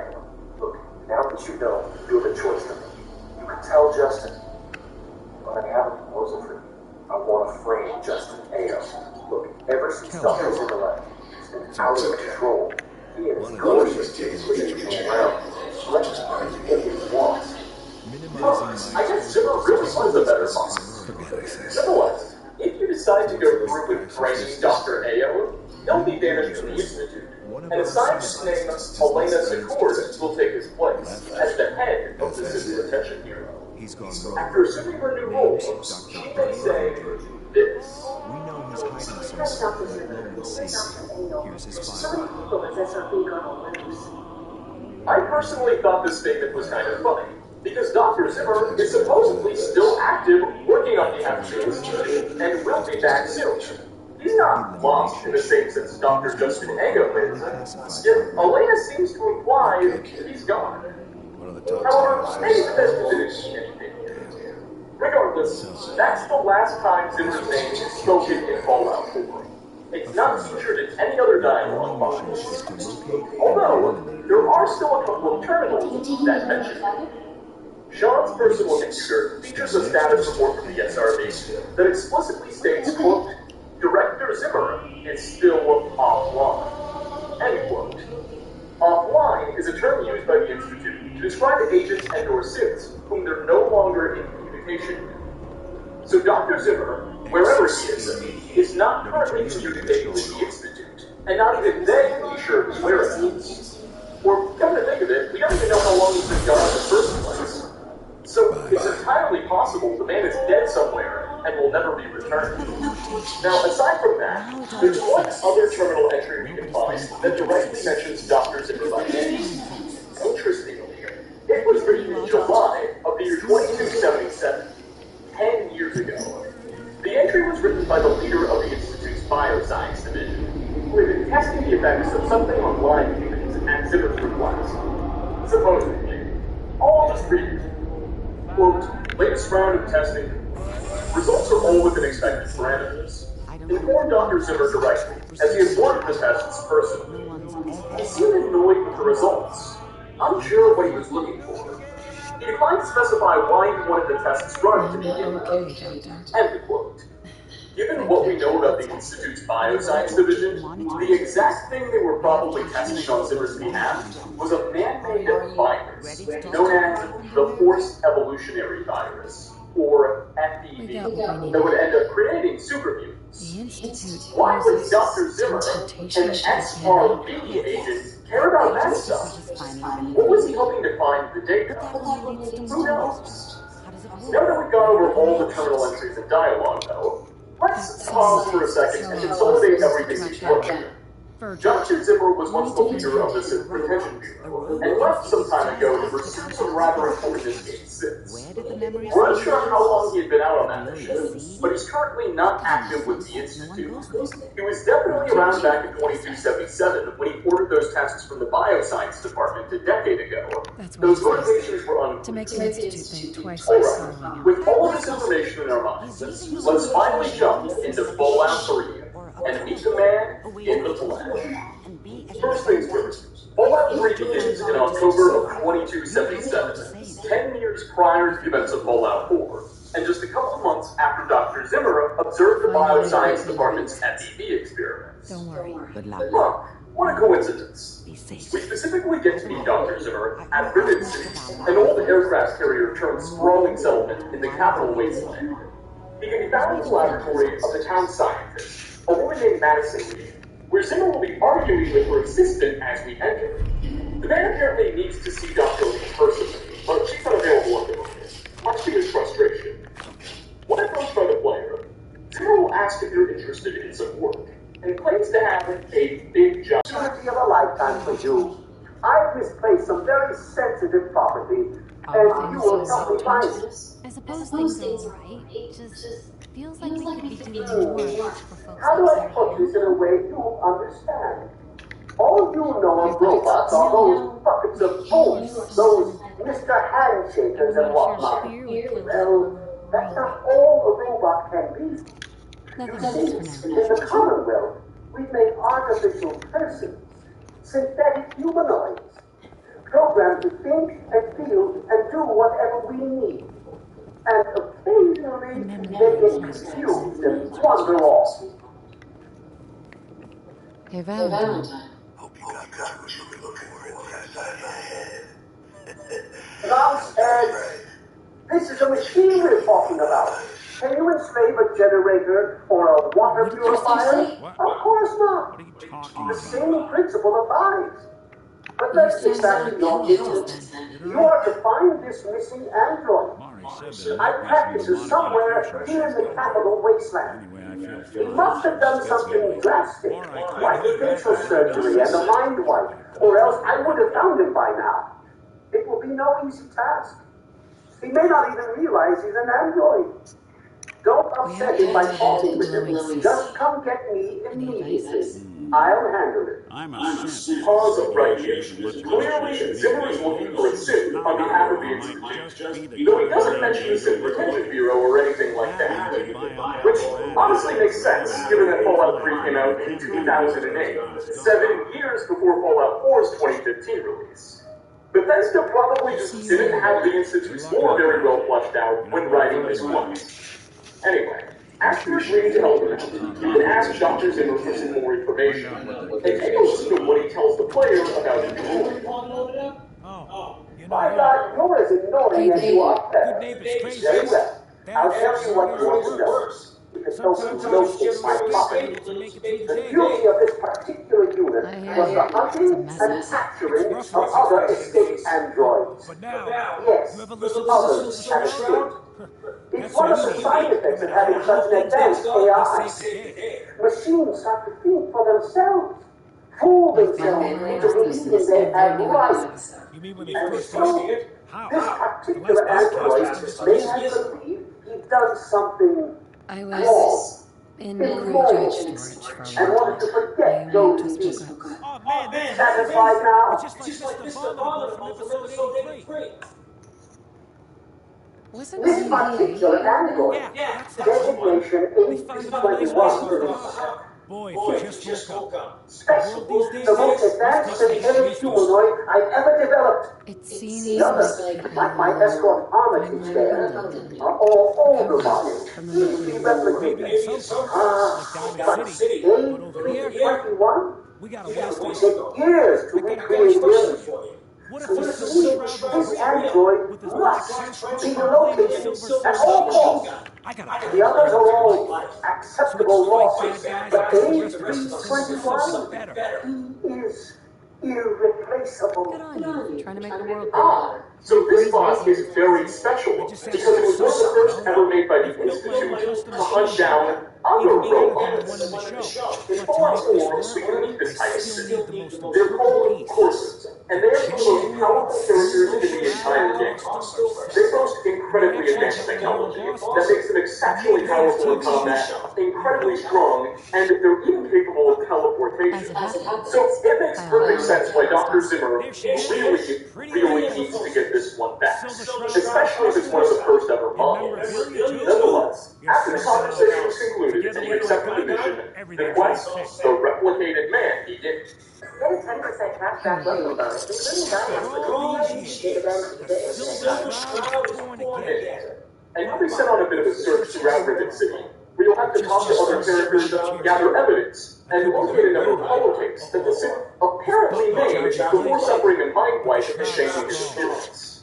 Sometime in the middle of our investigation, a woman named Victoria Watts will approach the player and beg that you stop what you're doing. She claims to work on behalf of an organization known as the Railroad. Sound familiar? Victoria explains that members of the Railroad have been secretly helping students escape from the Institute for years, and it's her job to make sure Zimmer doesn't find that robot. Rather than continuing your manhunt, she asks that you go back to Dr. Zimmer and tell him that the robot's dead. It's gone. That way, he'll stop searching for it, and it can live freely once again. Really want to take this? It's an internal component from the very android you're searching for. Don't ask how I obtained it. Present it to Dr. Zimmer in Rivet City. Tell him the android is dead, and that was on the corpse. He'll believe you. Do that, and Zimmer will go back to the Commonwealth and leave that poor soul alone. Do that, and you'll save the man's life.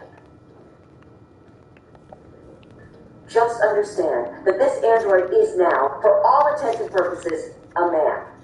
He looks human, he acts human, he believes he is human. But even if he's not, even if he's a machine, he's capable of rational thought and emotion. So you see, his soul is as human as yours or mine. This person, and he is a person, deserves a chance at freedom. Please, if there's a shred of decency in you, don't take that away from you. She promises to pay you 50 cats, which honestly is no lot, but it's all she can offer. Now, after speaking with Victoria, the quest can immediately end right here if you decide to accept that offer.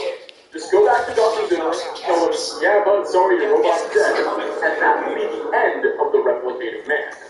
He'll apparently leave the capital wasteland for good, and you'll even earn some money. This is a news involved. And you say you got this from his corpse? Oh, there's no other way you could have obtained it. Damn it! Yeah. I was afraid this would happen. Out here in this wasteland. Well, here's 50 caps for your trouble. Try to buy yourself an education out there in this hell. Good day. Someone wants you dead. Let's be honest, though. Being a good guy is no fun, and 50 caps just ain't enough for rewards. So, if you figure out what this way has, you'll eventually work out towards the bottom of the its bow. Evidently, very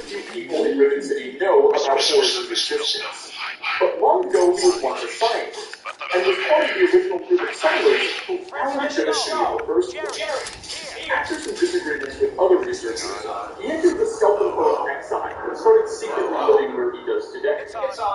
Horace apparently performed the facial reconstruction surgery on the simple looking for, and therefore he's the only person in the city who actually knows what the robot looks like. One way or another, we can get him to confess that the android we're looking for is actually named Harkness. And believe it or not, he's the chief of Rivet City security. The robot arrived decades ago, and after Horace performed the mind wipe and changed his appearance, he somehow rose to the ranks of the town's guard and became its very leader. What are you talking about, boy? I don't know anything about any of that. What did you call it? Android? What's that? You know you can't beat my mouth. He's doing good himself. Fine, whatever. This android calls himself Harkness now. Comes in and wants a memory job. I took new memories to replace his old ones. Don't believe anyone's done that before.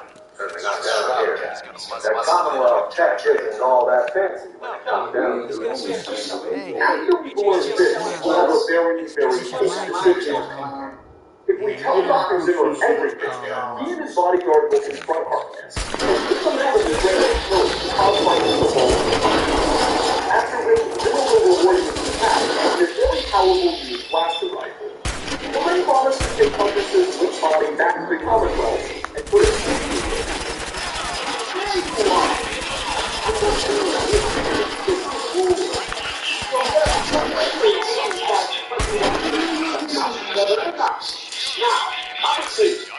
What the hell are you talking about?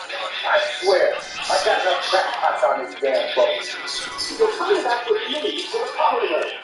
You're a very important android. You're just a bit too green. Your memories have been altered.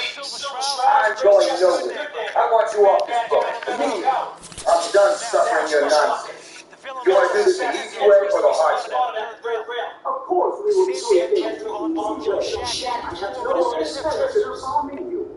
Your time shall be done very well. That's it. You leave me no choice but to use force. A3-21. Initialize activity set. Authorization code Beta 53 Alpha.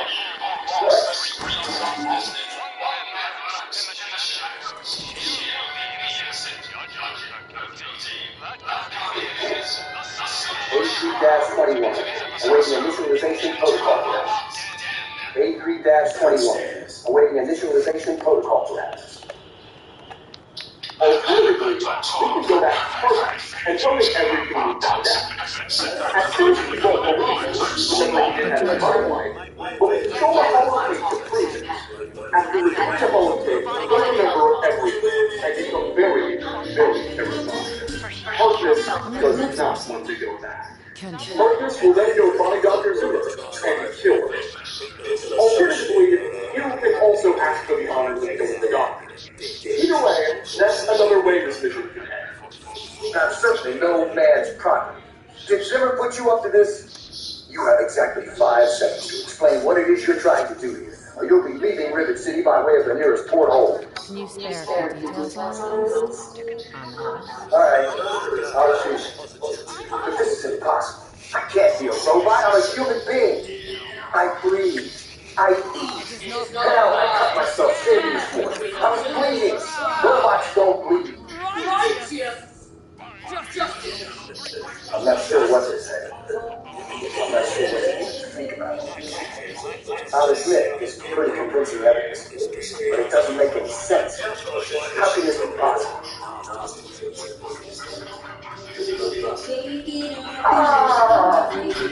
My God.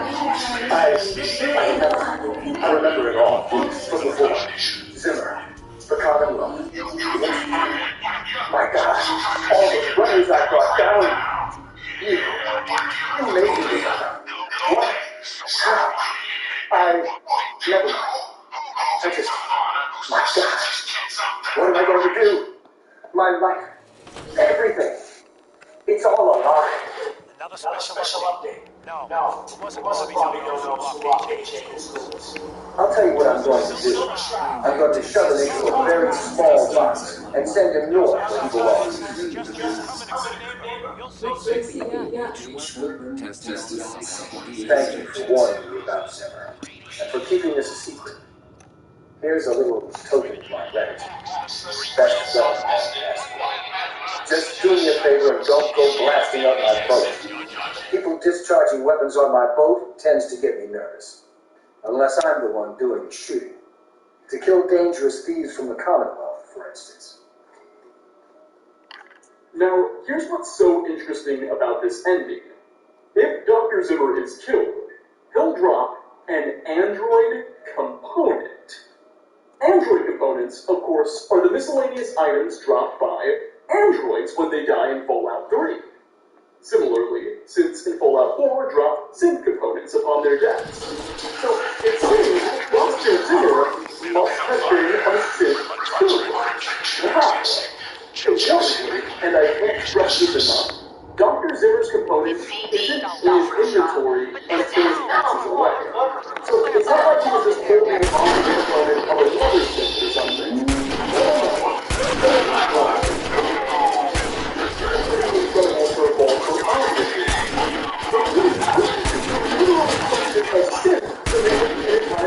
Fuck this.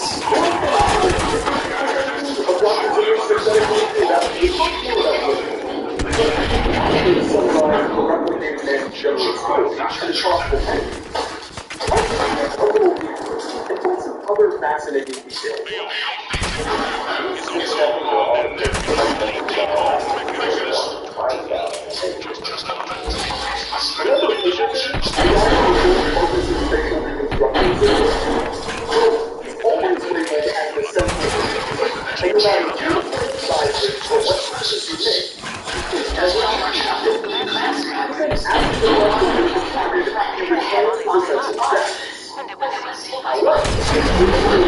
Also demands Pinkerton will drop his own synth component just like Zimmer.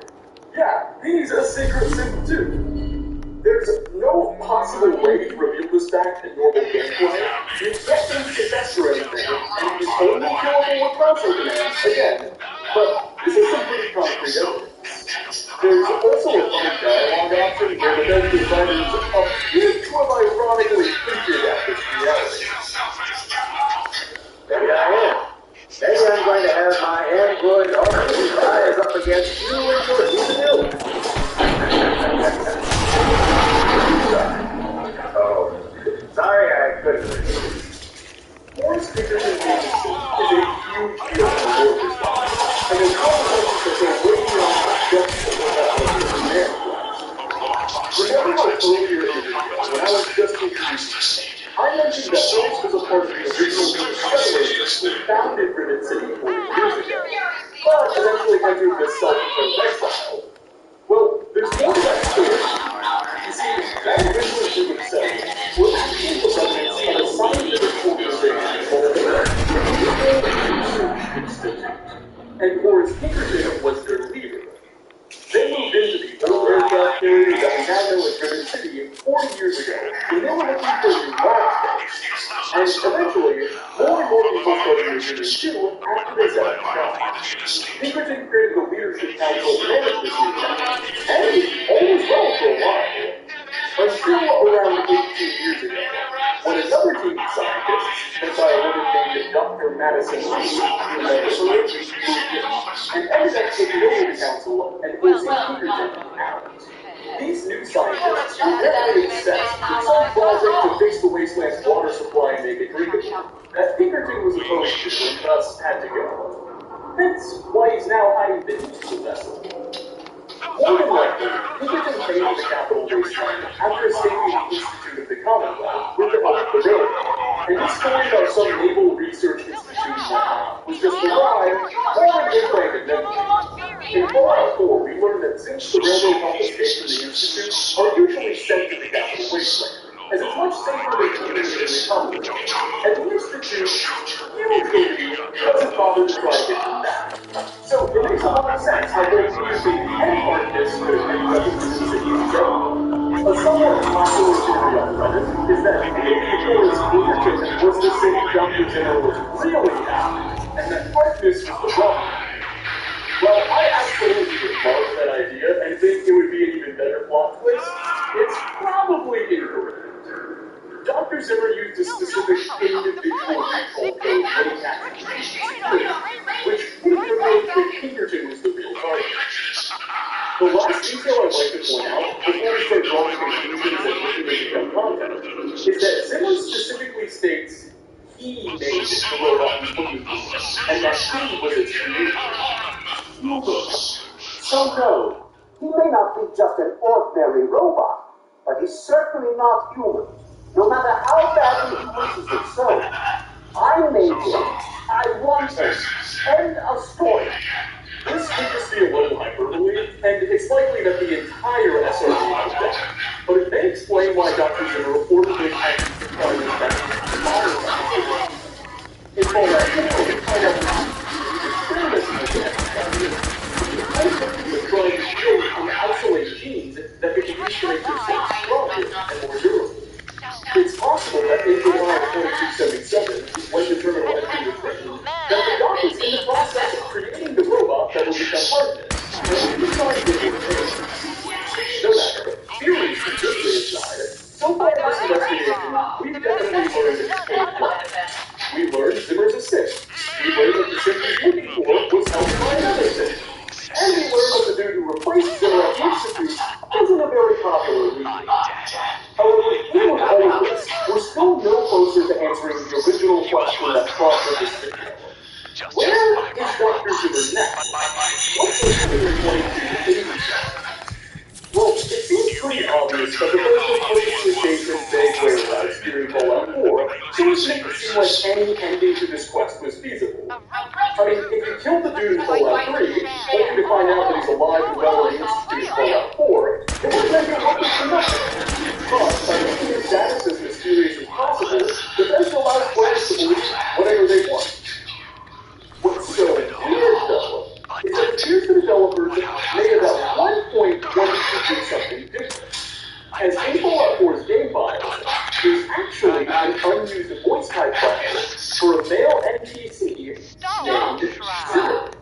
There's no dialogue attached to it, and there's literally no other related unused content, but it's here. Even stranger is that by checking its logs, we can see that the last time anyone at Bethesda edited this file was in May of 2013, more than 2 years before Fallout 4 was released. I can't stress just how huge that is enough. I mean, cut content is fairly common, but generally speaking, the latest date any of the game files were modified was in the year 2015, even other unused ones. So Zimmer must have been discarded very, very early on in development. Here's what I think happened. I believe that when Bethesda was writing their replicated man quest in Fallout 3, they already had a very, very good idea of what role the Institute would play in their next game, and had originally anticipated for Dr. Zimmer to return. However, sometime very early in Fallout 4's development, they decided not to include the character, and scrapped whatever they were originally planning, instead choosing to simply include a few vague references here and there. Thus, here we are. Where is Dr. Zimmer? Well, he's in Fallout 4's game files. Unfortunately. Anyway, on that note, we are going to wrap up. The mysterious story of Fallout 4's interesting. This is thanks so much for stopping by, everybody. What do you think? Do you think Dr. Zimmer was really passed away in the Capital Wasteland, or do you believe he came back? Leave a comment down below. And as always, like ratings are very much appreciated. Again, thanks for watching. And okay, here's my next video. Peace out, everyone.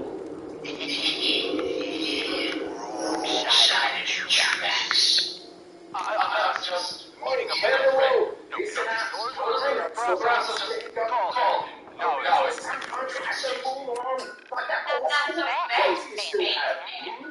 You want one, and that's it. Now. I most certainly will not. Do you have any idea? No, jeez. Instead of buying normal West Virginia fur or something like that. Upon entry, a few of the terminals tell the story of what happened to this place just before the bombs fell. Apparently, a few days before the Great War, the mine was closed to subterfuge, and the people walking it up began to notice that a group of weird individuals were dunking it in the day's flies of and there was specifically one woman whose spirit was specifically found wandering around the place, who they'd have to shoo away. It's obvious that the woman and the group of people were its native hero. And welcome back to another Fallout investigation video. And let me just start off by saying that what I want to explore today is a strange, Lovecraftian entity that's been used in the Fallout franchise third installment. Some people call this creature Owen Trollfrost. Others refer to it as the Dumb Witch Monster. And more recently, the term the Interloper has been thrown around. We don't really know what this entity is, whether it's a god or some sort of giant creature or some kind of alien. Heck, we don't even have a good idea of what it looks like. But it's clear that it exists, that it's very powerful, and that it may be a lot more important than anyone ever thought. If all of this sounds new to you, or you're not exactly sure what I'm talking about, don't worry, that's how you should be. Bethesda's intentionally made this little subplot very mysterious and quite hard to follow. Likewise, people who've been watching videos like this for a while probably already have a very good idea of what I'm discussing. You see, every Fallout game is part including Fallout 4 and even Fallout Shelter and Fallout 76, have been strong, yet very subtle and very references. At first, these references seem to be a little more than maybe just a scare play, however, when you start to piece all of these references together, and then some of the franchise's core content, a more cohesive picture emerges, and it becomes undeniably obvious that this creature or god or whatever you want to call it is definitely real, and it's definitely impacting the events of the world. And, depending on how far you want to read into it, it may even be behind the Great War itself. In today's video, I'd like to connect all of those dots across the games and cut content for you, and share a few of the discoveries I made along the way, which I don't think anyone else has. And in the end, I don't exactly want to promise we're going to solve this mystery, but we're going to get pretty darn close. So, without further ado, let's ask and get very close to answering the question, what on earth is the Dunwich Monster? Now, I spent quite a while trying to decide how I wanted to structure this video, and where I thought we should begin. Again, we're going to be looking through and trying to connect references to some weird entity across 4 different Fallout games. Ultimately, I think the best place to start our story is by analyzing what Fallout 4 tells us about the creature. Because this game provides us with some necessary and helpful context that's going to make investigating other games way easier. So, let's put on our tinfoil hats and head on over to Dunwich 4, a large mining quarry located in the northeastern region of the map. The location is currently controlled by a raider gang who call themselves the Forged, and are based out of Saugus Iron Ores. The raiders here are apparently using the old quarry to extract various metals and resources from the earth, and then they send those materials back to the Saugus plant, where they melt them down and temper them into various pieces of weaponry and art. Honestly, it's an impressively complex operation for some raiders. No matter, it's got one big flaw. As we enter the mine ourselves and begin to fight through its depths, the raiders here seem a little bit odd. Their dialogue is weird, and begin to find they're a little cryptic. Up here, those are different. Crazy.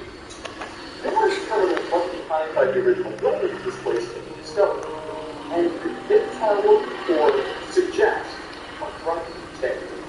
You see, Dunwich Forge was never actually the name of this quarry. It's actually the name of the company that started it.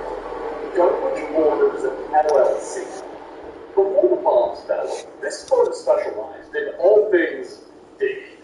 From making and selling industrial tunneling equipment to evidently building mines themselves. They did it all.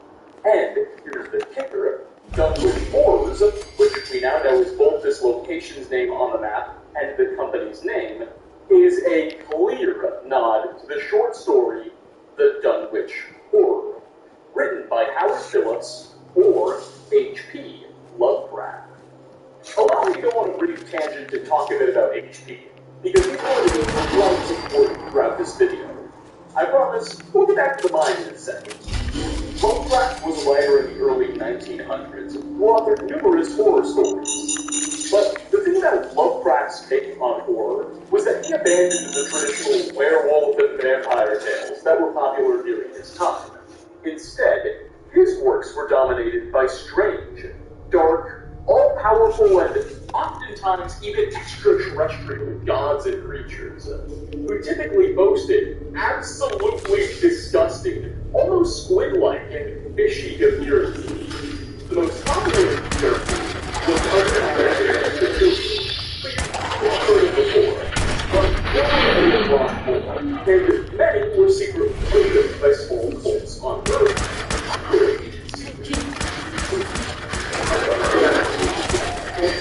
With the idea that Earth is to be inhabited by an ancient society of aliens. Yeah, he did it before the History Channel.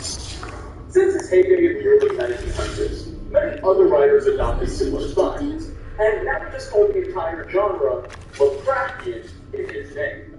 Anyway, now that we've got a good idea of who this Lovecraft fellow was, and have identified an obvious connection between him and the name Dunwich Ores, let's go back to examining the quarry itself, and what we can find is the end. Executive terminals reveal that the corporation was never actually using this mine to dig up resources or anything.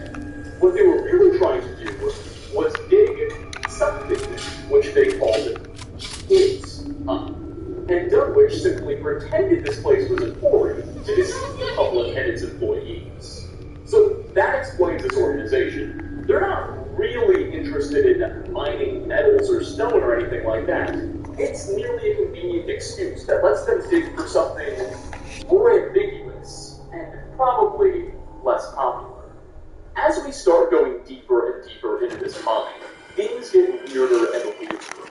A louder rumbling, almost like footsteps, shakes this place every few moments. And while the occupying raiders don't offer much unique dialogue, their diaries imply they've all gone totally mad. Raiders report watching their peers randomly break down weeping and start whispering to themselves in the fetal position. Entire teams sent down to unexplored areas of the mine to clear out ghouls have disappeared. And even the raider boss in charge of the whole operation has lost her marbles. As we continue to descend, it just becomes more obvious that larger, supernatural forces are at play. The rumbling gets louder. We start to have flashbacks to the place in the pre-war state, and raiders can get replaced by ghouls. Everything comes together, sort of, as we come to the end of the dungeon, where before entering a cleanly dug-out chamber, a final flashback occurs, depicting a weird, cult-like ritual, possibly with an active audience being sacrificed. When the flashback concludes, a large flooded tunnel emerges, a tunnel that we can swim down to find an underwater chamber, with many submerged old marble structures, and two minions, and displayed sitting on top of a podium. I guess this is a reward for making it to the end of the dungeon. Oh, yeah, and one more thing. If you look at the bottom of the tunnel, you'll see a giant metallic eye staring back at you. Okay, now you've seen everything for class. Alright, so what good Adam's name did we just experience? Crazy raiders, hypnotic visions, mythical waves. It's a lot to take in.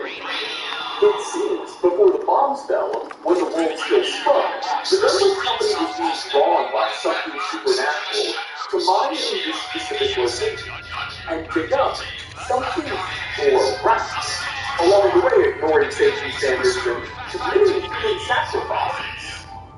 Regardless, I'd like to turn your whatever it was Douglas was trying to execute, and it has sparked a spirited debate within the Fallout community. You see, by using Cosmos bands and no-code hammering to get a full view, or just copy into the game's files, we can discover that the metallic eye is really a part of a much larger metallic bust of a head that remains mostly buried. The thing is, the exact same model and texture used for this bust appears on pre-war architecture across the wasteland. Like, we can find the same damn thing on various buildings all around us, not only Fallout 4 cities, but even in Fallout 3 and 76. So, what's the deal? How did one of these metallic heads, that were evidently a staple of pre-war architecture, find itself so far underground? I mean, did the developers really intend to imply that there was a connection between this weird Dunwich entity and such a random piece of artwork we so commonly see? No way. Well, most people seem to write this off as Bethesda just reusing assets, and that there's no real connection between the IVC and Dunwich horrors and the metallic heads we see across the wasteland. Maybe Bethesda just wanted to have an ominous eye stare back at the player when we reach the bottom of that hole, and rather than design an entire new model and texture, they just opted to use one they already had, and didn't mean anything by it. This is the theory that appears to be the most prevalent and accepted within this community, and it's what I personally believed for a while. Problem is, it's just not true. Bethesda definitely put that specific head there on purpose, and there is definitely a connection between the Dunwich monster and every single one of these heads. Here is how we know. Meet Lorenzo Cap. Quite possibly Fallout 4's most interesting character. He's an elderly man wearing a crown of sorts, locked away by his family in the Parsons State Insane Asylum. What makes Lorenzo so remarkable, or, well, part of what makes Lorenzo so remarkable, is the fact that he's actually around 400 years old, having been born sometime around the year 1835 AD. Well, at face value, nothing necessarily initially indicates the Dunwich creature, and I don't think many players suspect as such. But, well, just keep. Tops and phones, 24 hours in every zone. If you do business online, no need to... Watch it. As we learned during the events of the Cabot Quests, Lorenzo was allegedly a sort of archaeologist back in the 19th century. And one day, he went on a dig in the Rub al-Khali desert in southern Arabia, where he discovered the ruins of an ancient city buried underneath the sand. But this was no ordinary ruin. The settlement predates the existence of humanity itself. Lorenzo and his family believed that the city he discovered buried was really built on some sort of alien-like crown, the very same crown we see him wearing when we meet him in the game. And as soon as he put it on, it changed everything about Lorenzo. He was unable to take it off, and the crown told him to rebury the place he just dug up, and never, ever reveal his hanging here. When Lorenzo eventually returned to his home in Boston, the crown caused him to develop telepathy. He could now move objects with his mind too. Not only that, he gained godlike intelligence and stopped aging. Sadly, he also started to go a bit nuts and began murdering people, allegedly. This resulted in his family having him committed to the Parsons State Insane Asylum sometime before the year 1900. And Lorenzo's brother, scientist named Jack, began experimenting on his prison father. Jack's goal was ultimately to fix his dad's mental state and bring him back to normal, though he would never succeed. However, Jack could learn how to use Lorenzo's blood to create a serum that would completely remove the effects of the Fast forward 400 years to the present day, and Lorenzo's still locked up in his cell. Meanwhile, son Jack and a few of his closest family members are still living in downtown Boston. Yeah, they're all 300 to 400 years old too. The Cabot House questline will ultimately come to a climax, when Lorenzo telepathically summons a gang of raiders to break him out of the asylum. His son desperately attempts to prevent the escape. Keep in mind, Lorenzo is genuinely bananas. His son has very valid reasons for not wanting to let his father out. Ultimately, it will be up to us whether we decide to free Lorenzo and kill his son, or instead kill Lorenzo to stop him from being unleashed on the outside world and saving his son. There's no middle ground. We can't just keep him in prison, right? Someone needs to do it. Regardless, that is the tale of the Cat and Stag. Okay, so what does all of this have to do with the Dunwich monster we just discussed? And more specifically, what does it have to do with the metal bust I mentioned so specifically earlier? Well, for starters, the tale of the lost city in the deserts of Arabia was told by Lorenzo and his family during the Olympics of Soundcloud is almost a carbon copy of H.P. Lovecraft's short story, The Nameless City. Published in 1921, The Nameless City was all about an explorer who discovered a city buried beneath the sands of the Rub al-Khali Desert in southern Arabia. And in the story, the city was really millions of years old, and allegedly once inhabited by aliens too. You can see the connections, they're clear as day. But that's only one reference. Here is where Lorenzo's tale gets really interesting. Fallout Shelter Online is essentially a Chinese-only online version of the Fallout Shelter game, and it features a system where players can collect cards with Fallout 4 characters on them. This is what Lorenzo Cabot's card looks like. Look at what's behind it. Dare I say, this very much resembles the Talus busts we were so passionately discussing earlier. Ladies and gentlemen, I think it's the same damn thing. This is the same bust. What the heck? It seems both Lorenzo Cabot and the Dunwich Company were being influenced by the same force. Not only do they share direct Lovecraftian ties, but the two are both being lured by that force to dig up something. In the case of Lorenzo, he found that crown in the buried city, and the Dunwich Company, well, they never finished, so we're not quite as sure what exactly they were after. Finally, we have to ask the question, what does the bust mean? Considering it's now clear Bethesda wasn't just reusing assets, they obviously meant to demonstrate some link between the Dunwich monster and one of the most popular specific to the monster.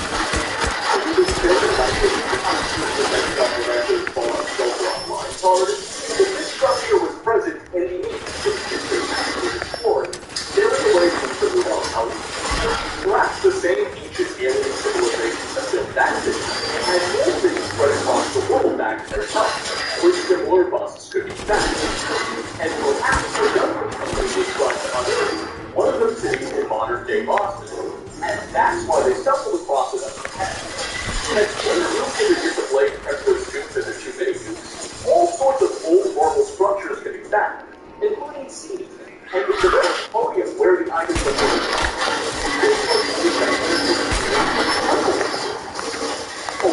Well, that's everything we need to see in Fallout. But what about the other things? Let's go ahead and jump back to Fallout 3.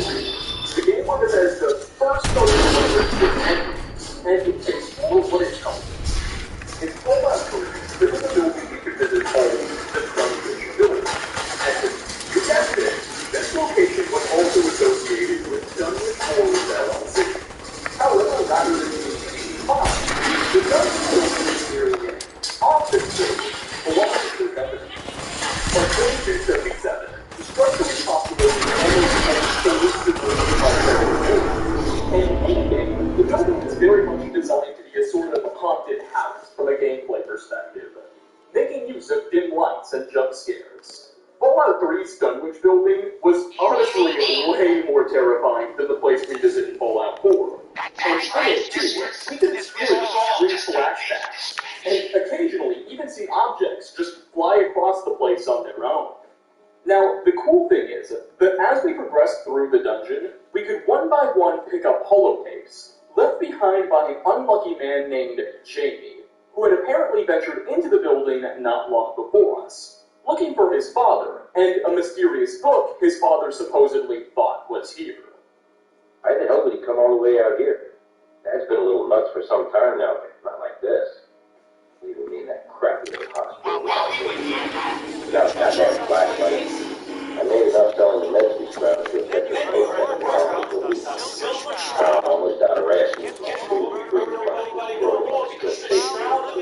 My last reckon he needs headed south. The vanilla game doesn't tell us much more about that book, but through the holotapes, we can tell Jamie is going more and more crazy the deeper he explores into the building. In one of his final entries, it's obvious he's completely lost his mind. He starts chanting to Al-Zared and calling out to some being he calls Ag-Qualtha. Take a listen. Sharp night descending to detail. Play and say my words. Abdul, stand on the feet of the weaker. Feet for the deep. Temple. Morgan. Here. Al-Zared. Yeah. So, this dungeon has clearly caused Jamie to lose his marbles. And, as we get to the end of the structure, we can discover a large subterranean room beneath the building, where, called Obelisk, surrounded by numerous fairly cool and Jamie locked. All the characters seem to be chanting to the Obelisk, and sadly, they're all hostile, so there's no time for chatter. But man, is this weird. The obelisk resembles a large pillar emerging from the ground, with a human-like body attached to it, and numerous roots everywhere. Now, Fallout 3 left us to wonder whether or not the Dunwich Company specifically decided to place its offices on top of this obelisk, or if they did it by accident and got haunted accidentally. However, knowing what Fallout 4 reveals about the company, I think we can safely say they probably built here on purpose. Whatever the case, this is all vanilla Fallout 3 tells us about the entity. Thankfully, Fallout 3's fourth DLC, Point Lookout, which took place in the Point Lookout region of Virginia, would reveal more about the DLC is a side quest around the dark part of Florida, where, after stumbling into an old manor, an elderly man named Obadiah Blackhole would request the player find him an old book called The Krivekna that he's been looking for. Obadiah claims the book was lost family heirloom, or something like that. Good. People should be able to sit and have a conversation, especially times like these. Civil discourse, the greatest of our lost art. Will you agree? Spoken like a true rough. You better let me go. Family heirs will provide if they show them. This heirloom, a book. Stolen by the creatures. Smash some heads, bring it back. Hey. Hey. Good. The fools who stole it will be the head.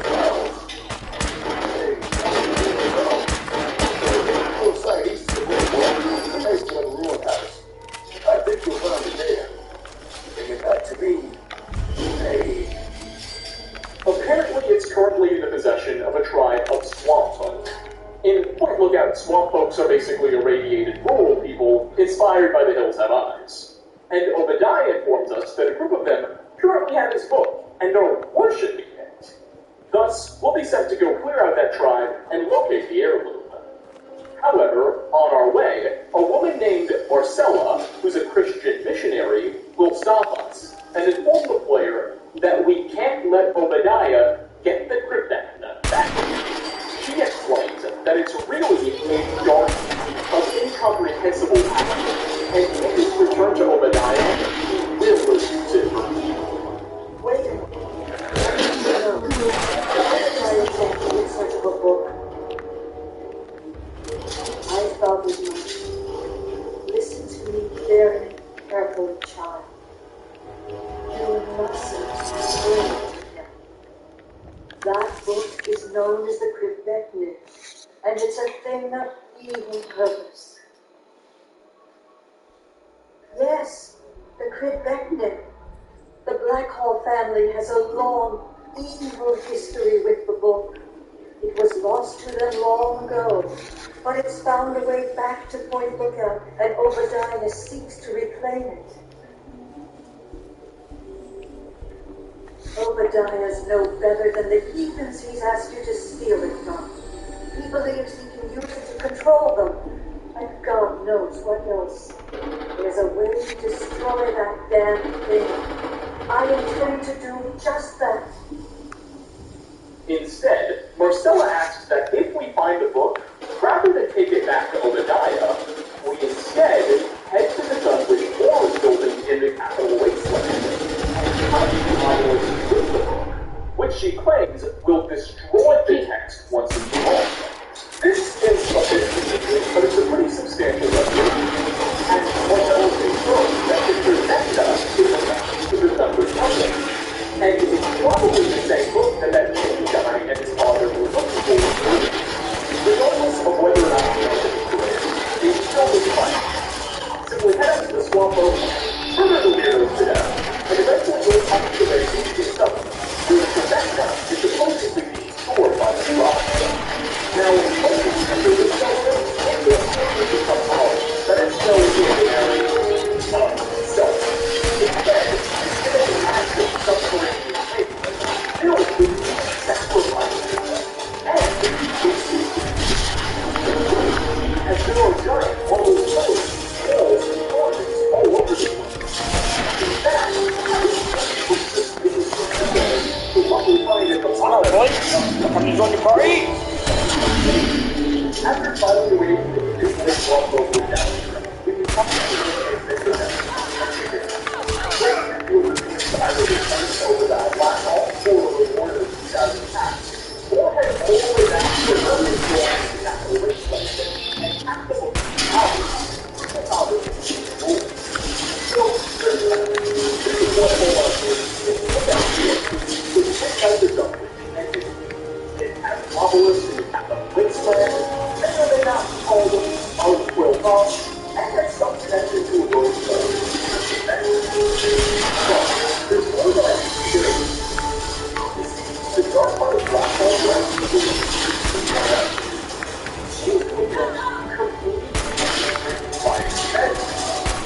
I got to pull up to show us what the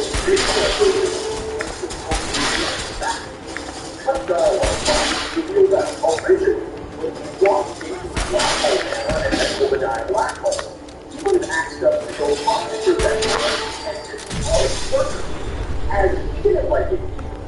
As we progress with the mission to help Obadiah out, he would eventually admit from the one that his family was necessarily to go past. And while we know one of his ancestors, a man that that same Dudley, who gave their country and sought to excavate ancient cult-like artifacts. So, yeah, there you go. This cut content originally would have revealed the origins of Dunwich Forest LLC. Obadiah, though, in this cut version, would have went on to say that that was a long time ago. His ancestors are dead. He didn't support what his family was doing, and it was what it was. At least that's how the shit show was supposed to be done. Sadly, Raiders reunion wasn't necessarily completed in the game's files, and it's very difficult to replicate, but those are the spark notes of it. Nonetheless, the Dunwich Country began when an ancestor of Obadiah Blackhole decided to found it in search for cult-like artifacts. And that might explain what they were doing in Fallout 4. They were digging down, hoping to discover new things related to the cult. And that might be what that tooth knife was for. That said, though, considering this plot line was cut from the game, we probably shouldn't take it as absolute canon. Remember, Bethesda decided to change this quest for a reason. They purposely cut out the explanation concept of boards. So we can't take it at 100% face value. Nonetheless, it does provide some interesting context. Okay, Now, if there was no such thing as Fallout 76, or we uploaded this video like 2 years ago, then this would be where our video would end. I would have begun by talking about Fallout 4's connections with the Dunwich monster, explaining the Dunwich Boar's location and how it links to Lorenzo Cabot. Then we would have talked about what we discovered in Fallout 3, and called it a bit of a day. However, Fallout 76 very much is a game that's out and available, and it provides us with a lot more information that would be a crime for me not to cover. You see, Fallout 76 features a location called Monkey Hole Mine. Now, this mine was not created or built by the Dunwich Company. In fact, inside we can find no direct references, items that were loosely, to the Dunwich Company at all. Instead, it was by a normal West Virginia person or something like that. Upon entry, a few of the terminals tell the story of what happened to this place just before the bomb fell. Apparently, a few days before the Great War, the mine was closed for some time, and the people walking it up began to notice that a group of weird individuals were stalking it in the days prior to closing. And there was specifically one woman whose security staff would consistently find wandering around the place, who they'd have to shoo away. It's obvious that the woman and the group of people were trying to get in, and the security staff really didn't want that to happen. However, eventually when the mine did shut down, they just kind of said, screw it, not our problem anymore. And presumably this cult was allowed to break inside. Fast forward a few decades after the Great War, and as we explore deeper and deeper in this location, we can find all sorts of weird totems and human remains spread across the place. Many of these totems have root-like aesthetics that somewhat remind me of what we found on that obelisk. Oh my god, it's nearing almost a 7-hour stream. Okay, even more significant is the fact that all around the mine, we can find the same metallic busts we saw back in Fallout 4. And it's not just one or two. There's dozens of these things. Cracker Barrel cheese and sweet ingredients like chocolate and dried fruit. New Cracker Barrel sweet combo. What the hell? There are also numerous holotapes left behind by a clearly crazy person named Jeff Lane, who claims to have come to this location searching for something he calls the Interloper, a creature which he claims was calling out to him from the complex. Once we go deep enough, we'll start running into cultists who appear to still inhabit this place, and are still worshipping whatever is inside. After fighting our way through them, we can finally reach the bottom, where a terrifying discovery will be made. At the bottom of Lucky Hole Mine sits a creature of the sorts. You're seeing it on screen now, with multiple tentacles or roots extending out of it. And get this, it moves every now and then too. Shoot at the beam, and blood splatters out as well. This is a living creature we've stumbled upon beneath Lucky Hole Mine. Perhaps this is what the cultists were after, and what was luring that Jeff Lane fellow. But what the heck is it? If we look at this thing from the right angle, it seems like we can make out a humanoid lower body structure. See the two little legs and stomach? However, the top half of the plate is tentacle things.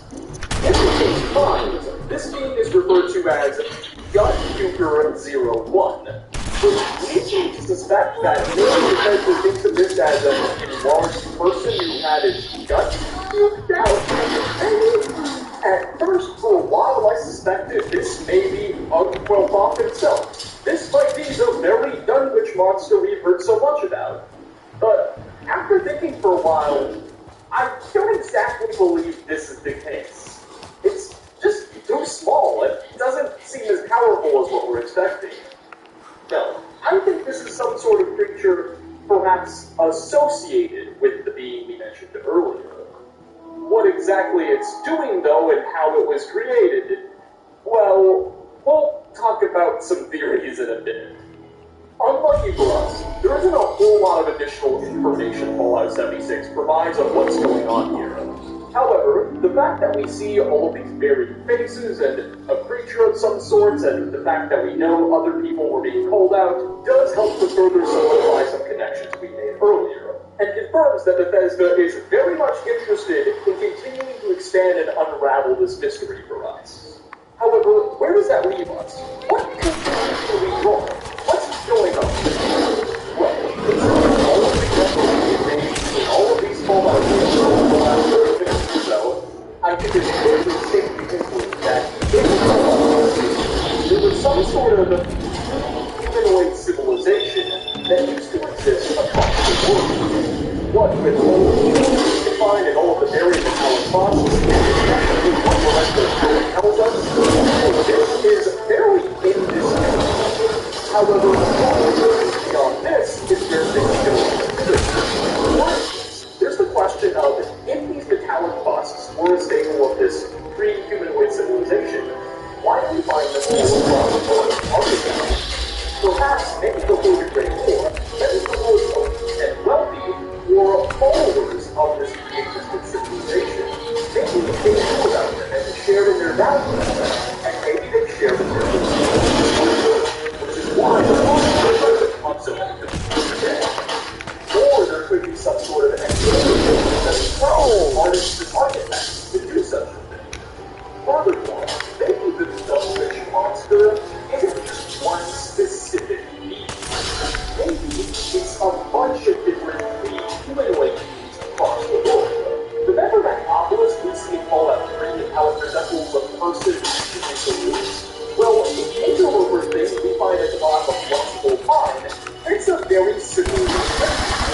And that interloper was a hundred whole just like galleries. Perhaps Fallout 76 interloper is like a fossilized or hibernating final Fallout 3's obelisk is the same thing. Whatever the case, it's also clear that there is an entity, or that call upon various people to go and dig down to get up various artifacts, or weird subterranean creatures. In the case of Lorenzo Cabot, he was called to dig up the city and find a crown. In the case of the cut version of Richard Dunwich, he was called to go dig up strange artifacts. And this Jeff Lynne guy was told to dig up the I'll take a look. Sure. Now, what the end game for this entity or these entities is also remains. Wow, you've got a lot of ammo on you, friend. What's the point here? In the Lovecraft mythos, which Bethesda has clearly drawn quite a bit from, most of the cults who worship the various, fishy gods, specifically the cult of Yog-Sothoth, are working to cleanse the world, specifically of life, in the hopes that after humanity has been eradicated, the great old ones and the various gods can establish a new order of sorts. Maybe that's what's going on here. Maybe the various cultists and people who have been manipulated by these gods have similar objectives. They wish to eradicate mankind. That's why Lorenzo was led to the crowd, so he could use it to cause as much chaos as possible. That's why the Dunwich Company was led down to the 2 mini-nukes and the Fang Knife, so they could use them to cause more chaos. That's why Obadiah wanted the Krevekna back, so he could use it for evil. You get the point. If this is really the case, then that would have huge implications. Heck, who's to say this Ugg-Pol-Thoth entity or entities didn't poison the minds of the people leading the Great War and cause the nuclear fires to rage in the first place? We know from Fallout 3 that the United States didn't shoot first, or at least they didn't think they were shooting first. Maybe the Chinese weren't as well. Maybe something else was going on. Who's to say? This is quite frankly one of the biggest mysteries in the Fallout universe, and I'm glad to see Bethesda continue to entertain it. Hopefully in the future we'll get more information. And admittedly, Fallout 76 recently got the Wastelanders expansion, which, who knows, maybe it adds even more to this. And in future DLCs and games, more pieces of the puzzle can be introduced. And maybe one day, we can finally complete it. I'll take it. Nonetheless, Sure. looking at the timeline, this video is somewhere between 35 and 40 minutes long, so this is where we are going to wrap up. I'm so sorry we weren't able to completely solve everything, but hopefully your understanding of what's at play has been increased. Anyway, thanks so much for watching, everybody. What do you think is going on? What do you think Ugful Thoth is, and what do you think the endgame of his worshippers are? Leave a comment down below. As always, like ratings are very much appreciated. Again, thanks for stopping by, and hope to catch you all in my next video. Peace out, everyone. Do you believe there is other intelligent life in the universe? Are you talking about aliens? UFOs and little green men? No, that's all popular hysteria. I doubt any of it has any basis in fact. I'm talking about the hidden history of our planet, the very origins of human civilization, ancient powers that modern science, even at its pinnacle, could barely begin to comprehend. You think aliens created human civilization? Yes, if by alien you mean a non-human precursor to the commonly understood founding cultures, Sumer, Egypt, Assyria. My father created a city, the Rubal Khali in Arabia. He dated more than 4,000 years before the rise of I'm not going to remember Matthew for that lady. The artifacts were strange, disturbing, clearly not constructed for or by. I've spent my life trying to decipher them.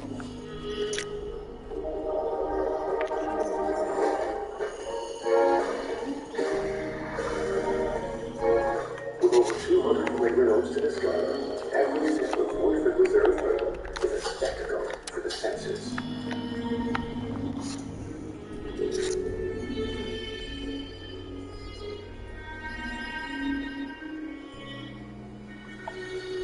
Hey, how's it going, guys? It's Dave here. And Fallout 4, indeed the entire Fallout universe, is one filled with strange secrets and incredible mysteries. What's buried beneath Dunwich boards? How can Mama Murphy see future events? What do the aliens want with us? If you wanted to, you could create an entire YouTube series breaking down some of these questions. I would know because I have. Well, after shifting through literally hundreds of mysteries and Fallout 4 theories, there's one that I personally keep coming back to. One that, for whatever reason, it seems like no one else ever talks about. Not on YouTube or even Reddit in community forums. Despite carrying what seems to be incredible significance on the game's narrative. And that is the question of what the people of the Covenant have to do with Vault 101 and Vault-Tec. Believe me, there's a lot of creepy connections here. Far more than just that goat test you may be thinking about. I talked about this subject briefly for a few minutes in one of my 5 mysteries videos around half a year ago. But there are some new things we found, uncut content that's been dug up, and there were some considerable things that I had to skip over. I've always wanted to do a full video breaking down all of the elements of this conundrum, assessing the various possible explanations in as detailed a fashion as possible. Many of you will recall that last week I made a similar video on a Skyrim theory, and that did shockingly well from an engagement perspective. So I figure you guys are okay with these. Anyway, without any further ado, let's explore the countless curious connections between the Town of Covenant and the Vault-Tec Corporation, and what may be Fallout 4's most puzzling, unsolved mystery. So, Covenant is a small settlement located just south of Wildwood Cemetery. Now, anyone who's ever seen this place can tell you something isn't right about it. The people inside are all remarkably polite, way kinder than they have any right to be in a world like this. They dress in pre-war clothes, live in pre-war homes, and consume pre-war products. It's like a suburban neighborhood before the bombs fell. It just doesn't make any sense nowadays. But I'm getting ahead of myself. Before we're even allowed inside a Covenant, well, first we'll have to pass a little test. You see, upon approaching the town for the first time, we'll find its gates shut, and a man named Swanson will introduce himself to us as the guard, informing the sole survivor that he would love to let us in, but not before we pass what he calls the safe test. The safe test, as we learn, is a verbally administered exam that the people of Covenant demand anyone to visit their humble town take. Evidently, it has a way of rooting out potential ne'er-do-wells and bad influences. If we're able to get enough questions right and pass, we'll be welcomed inside like family. After agreeing to participate, Swanson will tell us to take a seat and we'll begin. However, after he asks us the first couple of questions, anyone who's ever played Fallout 3 before will likely quickly begin to feel a sense of familiarity, as the questions from the safe test turn out to be nearly identical to those seen in the GOAT exam. In case you're unaware, the GOAT, or General Occupational Aptitude Test, was an exam created by the Voltec Corporation that would be used in Volts to determine the future occupation of that compound's children. It was appeared in Fallout 3 as rolled out in Volt 101. At age 16, every child in the complex would have to take it. And while we were told it would be used to determine our future occupation in the Volt, from a gameplay perspective, all it really did was help us allocate our skill points. The safe test is basically the GOAT, just with all direct references to Volt 101 removed. So, question 4, for instance, which on the GOAT would say, quote, "Congrats, you made the Volt 101 baseball team. Which position would you prefer?"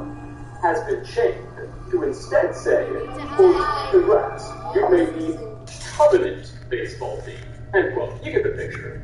Nonetheless, here it is, so many miles away from the capital wasteland in the Commonwealth, the GOAT. How did the Covenant folks get a hold of it?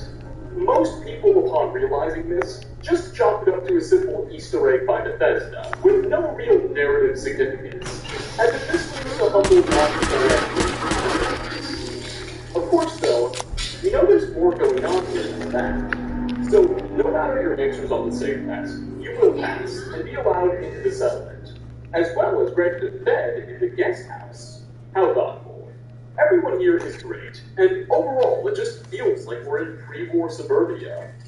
Eventually, though, you'll be approached by a mercenary staying in the city, named Honest Dan, who explains to the player that he's searching for a missing young girl named Amelia Stockton, who was apparently a part of a trading caravan that left Covenant and never arrived at its destination. Dan promises us some cash if we're able to help him find the girl. Long story short, our destination will eventually reveal that Covenant isn't quite what it seems after all. The residents of the town have secretly created a large base in the ruins of a nearby sewer, where they have scientists torture, experiment on, and kill suspected Siths in a grueling fashion. We will have to find our way through this compound in an effort to find Amelia. Along the way, a number of terminal entries and holotapes provide us with even more information. Turns out the safe test isn't used to weed out bad individuals like we were told, but it's supposed to determine whether or not someone is a Sith. If you fail the test, not only are you denied entry into Covenant, but eventually you'll be kidnapped and taken down here for experimentation. The way the safe test seems to be catching Siths is thanks to its fourth question. Quote, "You've been selected to join Covenant's baseball team. Which position would you prefer?" Siths apparently instinctually answer catcher. The reason this matters is that it appears in the post-war period, most of society has forgotten baseball ever existed. Yet Siths are still able to, by teaching, answer this way. No matter, nuances aside, towards the back of the compound is finally located in a cage, guarded by a Dr. Rosalind Chambers, who will plead with us to allow her to continue her work. Rosalind admits that she's the brains behind this whole operation, and was only inspired to begin an anti-Sith crusade after she lost both of her parents to a synthetic attack in Diamond City when she was a young girl over 58 years ago. Yeah, Rosalind's kind of old. After this, she dedicated everything to trying to bring down the Institute. Eventually, her travels led her to Covenant, and she was able to convince the population to join her. Now the town is used as a way to lure people into taking the safe test, so that Rosalind and her fellow scientists have more samples to continue perfecting its methods. Apparently, nowadays, Covenant's entire population is made up of people who lost something due to the Institute. The Doctor understands what she's doing is brutal, but it must be done. Mankind must stay from the room. And she knows the only way that can happen is if she allows them to continue their work and experience. For future, it's time to stay with their message. For Rosalind, the whole thing is impossible. And the question is there's a behind Covenant. It's a front for an anti-Sith kidnapping and spying. But where are all of these old connections and from? Well, let's stop for a moment and take a look at the armor worn by the men guarding Covenant's secret hub.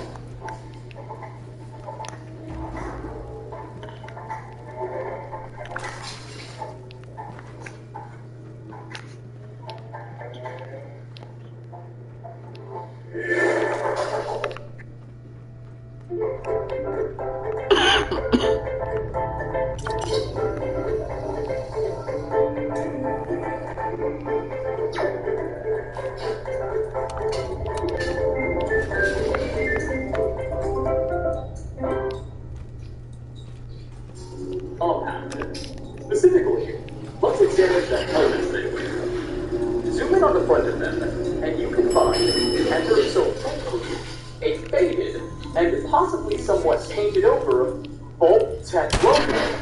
This is Bolt Tech security armor they're wearing. Not only that, but one of the doctors we can find here, Dr. Blythe, is wearing an actual, unaltered Bolt Tech lab coat. I should mention, even Dr. Chambers wears a lab coat with a Bolt Tech logo, but the one she's wearing isn't actually a Bolt Tech lab coat. In the game files, it's supposed to be a generic coat, but there's a bug impacting her that causes the logo to be displayed anyway. I digress. No matter. There seems to be a lot of Bolt Tech here distributed around the compound. This is just the tip of the iceberg, though. Because on the walls of this place, players can find numerous posters containing questions and graphics from the GOAT exam. And some of these posters contain direct references to Bolt 101. We saw the professor and taking Fallout 3's GOAT test in the classroom. Heck, some of the posters' characters were wearing 101 jumpsuits. So, that's it. That confirms it. People have had time to pull out these players. Either they met and traded with 101 brothers, or are 101 brothers themselves. Well, sadly, as you can probably guess, we are far from done here, and there's a lot more to cover. First, I should talk a bit about Bolt 101's own history, as it's important we're all on the same page going forward, and this will also help us contextualize some of the later theories. Being the player Bolt we begin Fallout 3 in, 101 was built by Bolt Tech with a single experiment in mind. Remain closed forever. Never open, and see how that impacts the society inside. Once the bombs fell on that terrible day in 2077, 100 people entered. The door was sealed, and the experiment finally began. For the first few years, 101 functioned somewhat normally. However, before long, the compound's leader, the Overseer, and his eventual successors, started to take on especially dictatorial tendencies, and the Vault started to resemble a holy state of sorts. By the time the events of Fallout 3 begin in 2277, roughly 200 years following the Great War, and 10 years prior to the start of Fallout 4, the place was already beginning to fail. While 101 wasn't struggling with resources, it was uniquely equipped with water ships, air filtration systems, and a nearly infinite supply of food. The place was beginning to run out of a diverse genetic stock. Basically, for the last 200 years, the same 100 people who originally entered and their descendants had all been forced to, get it on and mate, only with each other. Soon enough, everyone was kind of related, and people were beginning to become infertile. Furthermore, criminals revealed that since the Vault's closing, a few of the Overseers violated the experiment outright, and secretly opened opened the door up to send small scouting parties into the wasteland.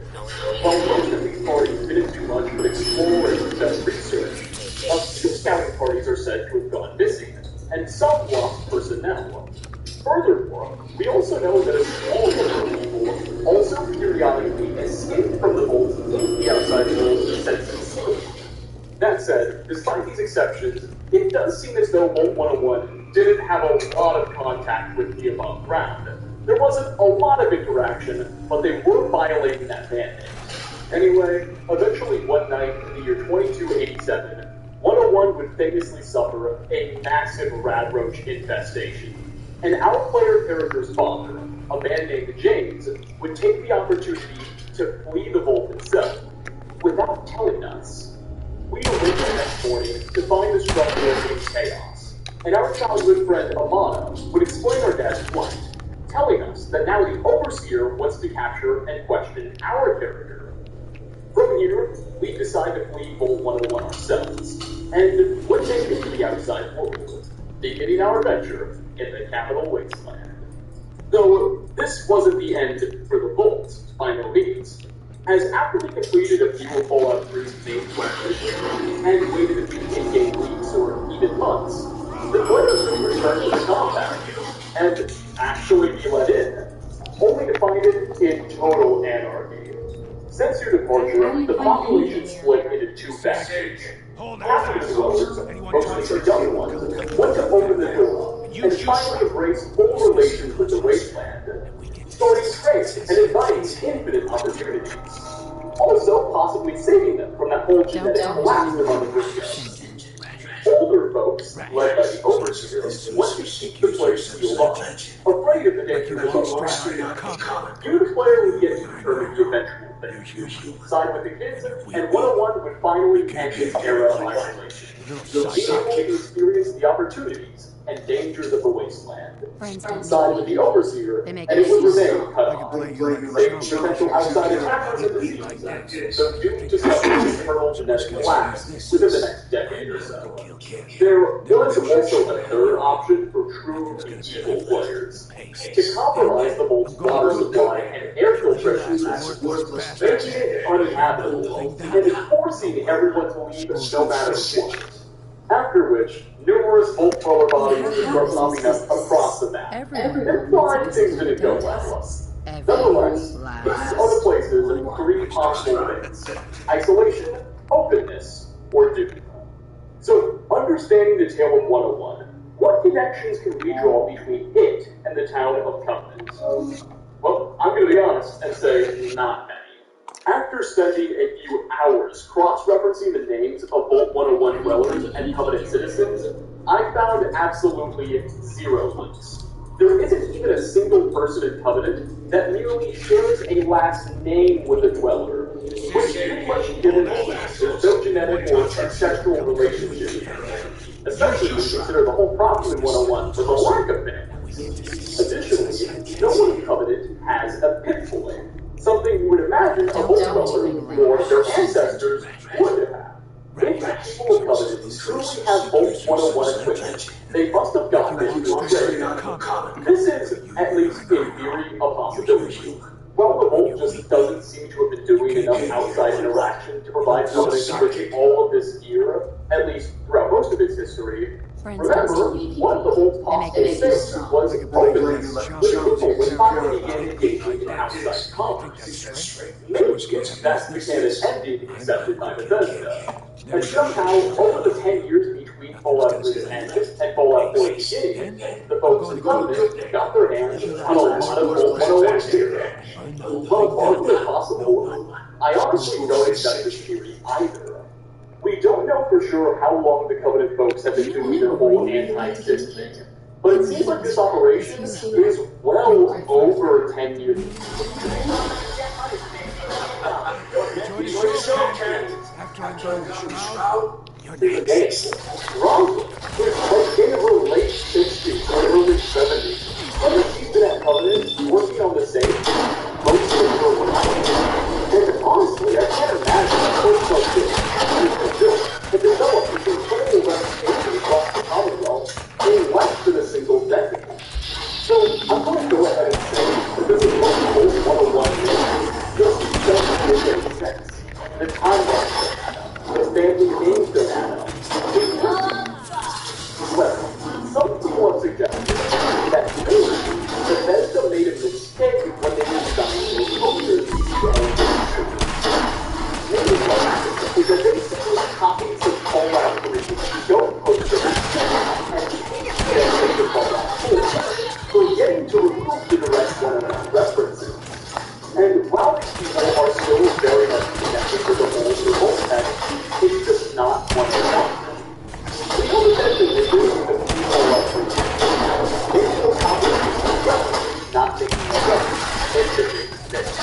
While the very few seems to discuss the history in the community, this seems to be the general consensus. So that's the beginning. Let's entertain. So, if not 101, which vault is Covenant linked to? Well, there are 5 vaults in the Commonwealth. Let's go through each. I'll be quick, I promise. 75 is a popular campus. It's located beneath Malden Middle School, and its experiment centered around reading and training a class of super soldier kids. Eventually, the project failed miserably when the kids revolted, murdered the scientists, and fled into the sunset above the structure. Later on, the vault would be occupied by the gunners. Maybe the people of Covenant descend from those rebelling kids. It's unknown what their ultimate fate was, and frankly, Covenant's really close to Malden. But for one, the people of Covenant don't have tip force, which they should have if they descend from Malden. Additionally, if they came from these super soldier kids, you'd expect them to have an, more militant culture. These are people who barbecue, eat pre-war foods, and idolize pre-war luxuries. It doesn't make much sense for them to be the heirs of what were basically Fallout's Spartans. Vault 95 is in the far south of the map, on the edges of the glowing sea. It's also currently occupied by gunners. This one is, I think, the least likely to be associated with Covenant, as its experiment focused on throwing a bunch of chem addicts into a bunker and cutting them off for a few years before all of a sudden revealing to them a big crate full of chems. Criminals suggest Vault 95's society totally collapsed, and most of its residents were killed. Some may have managed to flee, but due to their weakened mental state, and again, the distance, I don't think they had much to do with our curious little town. What about Vault 114?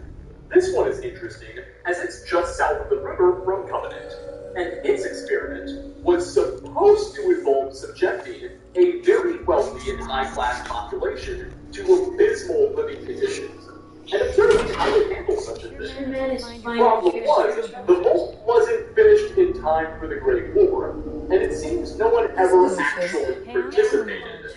By the time Fallout 4 takes place, it's controlled by some of Skinny Malone's men. Maybe the Covenant folks looted this place before Skinny Boys were busy, and that's how they got all of their gear and copies of the Ghost. This is actually a pretty reasonable theory, though I think the next one is too, and I like that one more. Covenant could also be tied to Vault 111. You see, while most of 111 citizens died in their cryotunes, they weren't the only people living there. Upon being sealed, 111 was also staffed with a team of scientists, janitors, security guards, and of course, an overseer, who are all left unfrozen to keep things running smoothly. Alas, within a few years of being sealed, tensions flared as the security guards discovered that Vault Tech wanted to keep them inside forever. They revolted, killed any staff that opposed them, including the overseer, and fled into the Commonwealth. These are the true founding fathers of Covenant. We have no idea what happened to the guards after they escaped, but perhaps they didn't just immediately get killed. Perhaps they stuck together and founded a community. I'm not sure why they take a bunch of GOAT exam copies with them, but it would explain the security armor in Covenant. Why it's so faded. It would explain the last and that's maybe even why the town's so weirdly obsessed with pre-war life. We know the escape was also somewhere around 197 years ago, so maybe in that time, they just all naturally lost their pit boys or traded them away. It seems I've possible. been shot at for no Finally, reason. the last bolt in the Boston area Executed. is the still Heck, populated recently they Bolt called the lockup 81. in Diamond And the City connection the here is Post. pretty simple in Anything theory. for a story, I Covenant suppose. people could have just traded with these dwellers to get all of their Bolt-associated things. Anyone's Seems overseer those tells us negotiations they do have didn't some quite pretty work, decent huh? trade with the outside world. And the Covenant is literally known as a trade hub. So it's very possible they just bought everything from each side. So I would wonder why they bought so much Bolt-tech security armor when there's better stuff available. Setting up like they own Okay, well, regardless, there you go. They found Each of the me 5 just as bolts quick. and 5 Turns out possible they were explanations born behind Covenant's thinkers. origins, So, assuming the posters were a for my mistake. trespassing, Some of these bolts are less likely candidates than others, but if I'm being honest, all of them seem more likely than Bolt 101. But here's the problem. Turns out Bethesda didn't make a mistake when they were designing those posters to find the sewers. Those 101 references on them were made on purpose. Here's how we know. When I first set out to make this video, I too had assumed the 101 references were accidental. Like most others, I believed them to simply be assets ripped from Fallout 3 and mindlessly placed in Fallout 4. But I wanted to be sure of that. So, as many folks on my Discord will likely recall, one Saturday night at 10 p.m., I got together with a large group of Fallout 3 and Fallout 4 modders, who know a heck of a lot more about internal game data and the creation kit than I do. And together, we set out to prove that the poster assets we see in Covenant were really just ripped from Fallout 3. And turns out we proved the exact opposite. What we actually discovered was that not only are these posters unique to Fallout 4's Covenant location, not only do they bear unique file IDs, but they even have a few minor changes in their actual graphic design. That suggests Bethesda's artists totally redrew them before even putting them into the compound. This was proof enough. But then we made another big discovery. As everyone probably knows, Bolt 81 is home to a classroom, run by its teacher, Katie. Normally from around 8 a.m. to 3 p.m., class will be in session. What this usually means is the kids will all just be sitting at their desks, and the teacher will either aimlessly be walking around in the front, or be sitting in her chair. Little dialogue is exchanged, and it's basically just hours of these people sitting and rumbling in silence. What we uncovered, though, is that there was supposed to be a scene that would play out here, where, on random days of the week, the teacher would start explaining the GOAT exam for Jeff. Oh, by God, someone they get them one time for freedom one more day. This scene was not cut from the game, but it turns out someone at Bethesda accidentally broke it when in development.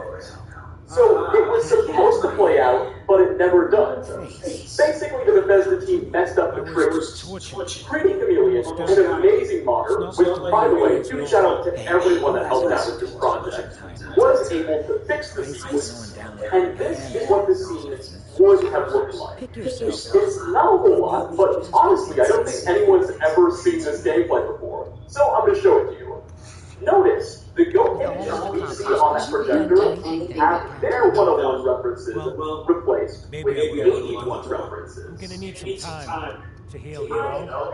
But then I have a special project in mind. Just I'll fire up my radio station and make any progress. Very close, Aaron. It's the generalized occupational aptitude test. The GOAT is used to determine what your best skill sets are and assign you the appropriate career with your goals. Too bad about it. I'm gonna miss it. I don't want you to spend your time. You're here. If you don't like your results, you'll have to pick it up with the overseer when the time comes. Lucky for all of you, GOAT is until you're 16 years I'll tell of you age. what, Now here's some example images that can be shown. There's not a lot of Each image is associated with a question and will have four answers. The image is shown you in a situation, and the answer is correct. For example, this image was used in previous tests to ask which position you prefer. What else can you tell me about Brittany Gown? Designated hitter, or not. Leaders of all kind of soccer teams. I might be interested. Results are then But fed let's into talk the money. to calculate your appropriate career. Don't even have to You know what I'm explore thinking? what You get the Aaron. standard You'll choose the answer based on how you 200 feel. Take it or leave it. Be as honest as Scout possible. out, Pikmin, go. Otherwise, that's the sure way to end up in an occupation that's not suitable. Any questions? $5 worth of the deal with all The next one? Yes, it did. And I feel very lucky to be teaching all of you today. What if you don't want to stay in Vault? Well, unfortunately, the girls only dedicated to your giving the Vault itself. If you'd like to pursue something outside of the Vault, you'd want to discuss that with the Overseer. Never let me go. Give it time. You still have 6 years to take the test. A lot can change between then and there. Oh boy, I cannot begin to tell you just how baffled I was when this discovery was made, that this entire sequence of Fallout 4 had, by accident, been hidden by the developers.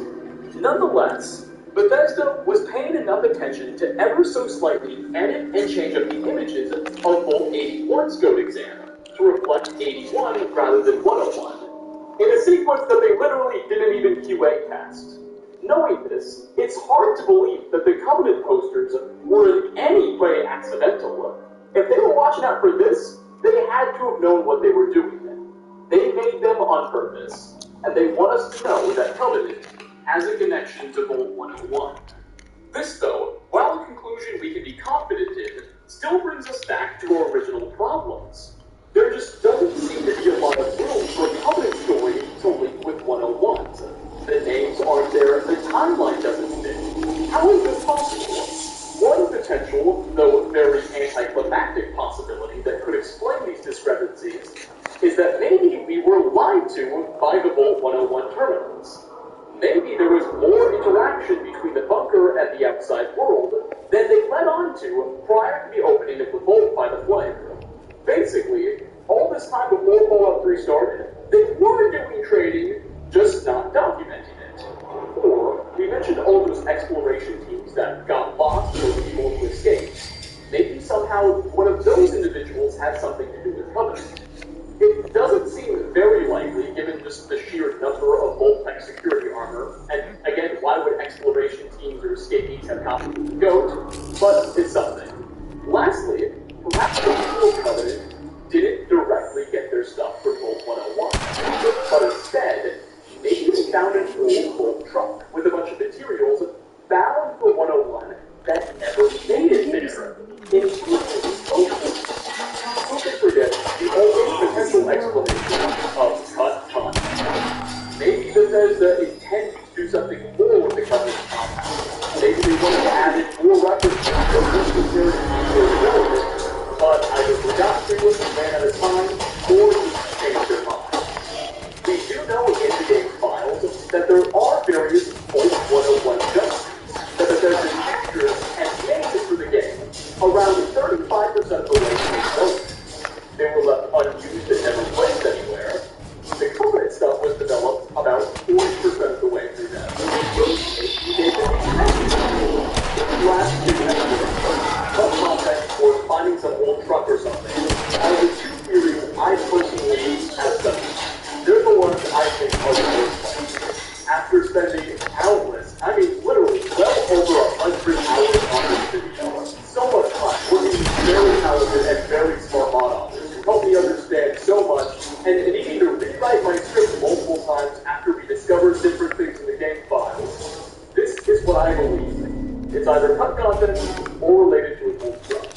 Over the last few weeks, I've been emailing and tweeting at various Bethesda Game Studios employees who worked on and wrote for Fallout 4, hoping maybe they could finally offer some conclusion. So, oddly, they've ignored my emails. At least it seems that way. Despite oftentimes replying to me before. So maybe they're making this a mystery on purpose? I don't know.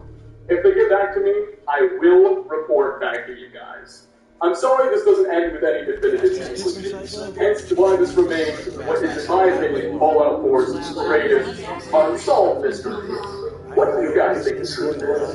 Vault 111 refugees, Vault 75 escapees, remnants of an old Vault 101 explosion. Leave a comment down below. And if you think I missed something or I'm overlooking something, please don't hesitate to tell me and fill your comment with as much information as possible. This was one of those videos I got really fascinated. So I'm keen to find anything that, substantiates or does the opposite. Anyway, again, a huge shout out to the wonderful modders that helped me make this video. Gesture, ROK Mod, Force Field, Metamod, by the way, actually, uploaded the patch that whole H1 plastic sequence. So, if you want to experience that scene for yourself, hit download on the Nexus and do so. Anyway, thanks for checking out the time, everybody. And I hope to get to you. Peace out, everyone.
Hey, how's it going, guys? It's Dave here. And whether you see them as brave heroes fighting for the freedom of their homeland, or a little more than a gang of short-sighted bandits hoping to prop up a dictator, there is no denying that the Stormcloak Rebels are one of the Elder Scrolls V's most influential and iconic factions. Ferociously fighting to break Skyrim free of imperial rule and turn it into its own independent kingdom, these passionate Nords claim that the Empire lost its right to govern their province when it surrendered to the Aldbury Dominion 20 years ago and agreed to outlaw the worship of Talos. Ulfric Stormcloak, their founder, leader, and namesake, has already declared himself High King, and by the time the events of Skyrim take off, around half the region's Jarls have already risen up for its cause. Love them or hate them, the Stormcloaks are synonymous with Skyrim itself. And you better believe that, like everything else in this game, they're surrounded by countless secrets, Easter eggs, and hidden facts that even the most dedicated dragon lords often miss. So today we'll be taking a look at 5 things you probably never knew about the Stormcloaks. The Elder Scrolls by Skyrim. Starting off, today's video is, ironically enough, going to begin not in Stormcloak territory, but instead the Imperial Line capital of Solitude, specifically at its Temple of the Divines. According to the game's lore, the Temple of the Divines is said to be the most grand religious building in all of Skyrim. And inside, we can find a shrine dedicated to each of the Elysian gods. We can find one for Akatosh, another for Arche, one for Julianos, Kinnarin. You get the idea. In total, there's 8 different shrines. But, interestingly, there's 9 different indentations. You'll notice one shrine is missing. This, of course, is the shrine that was originally for Talos, before its worship was outlawed. Of course, as already mentioned, following the events of the Great War, one of the conditions the Elven Aldbury Dominion set for peace with the Empire was their abolition of the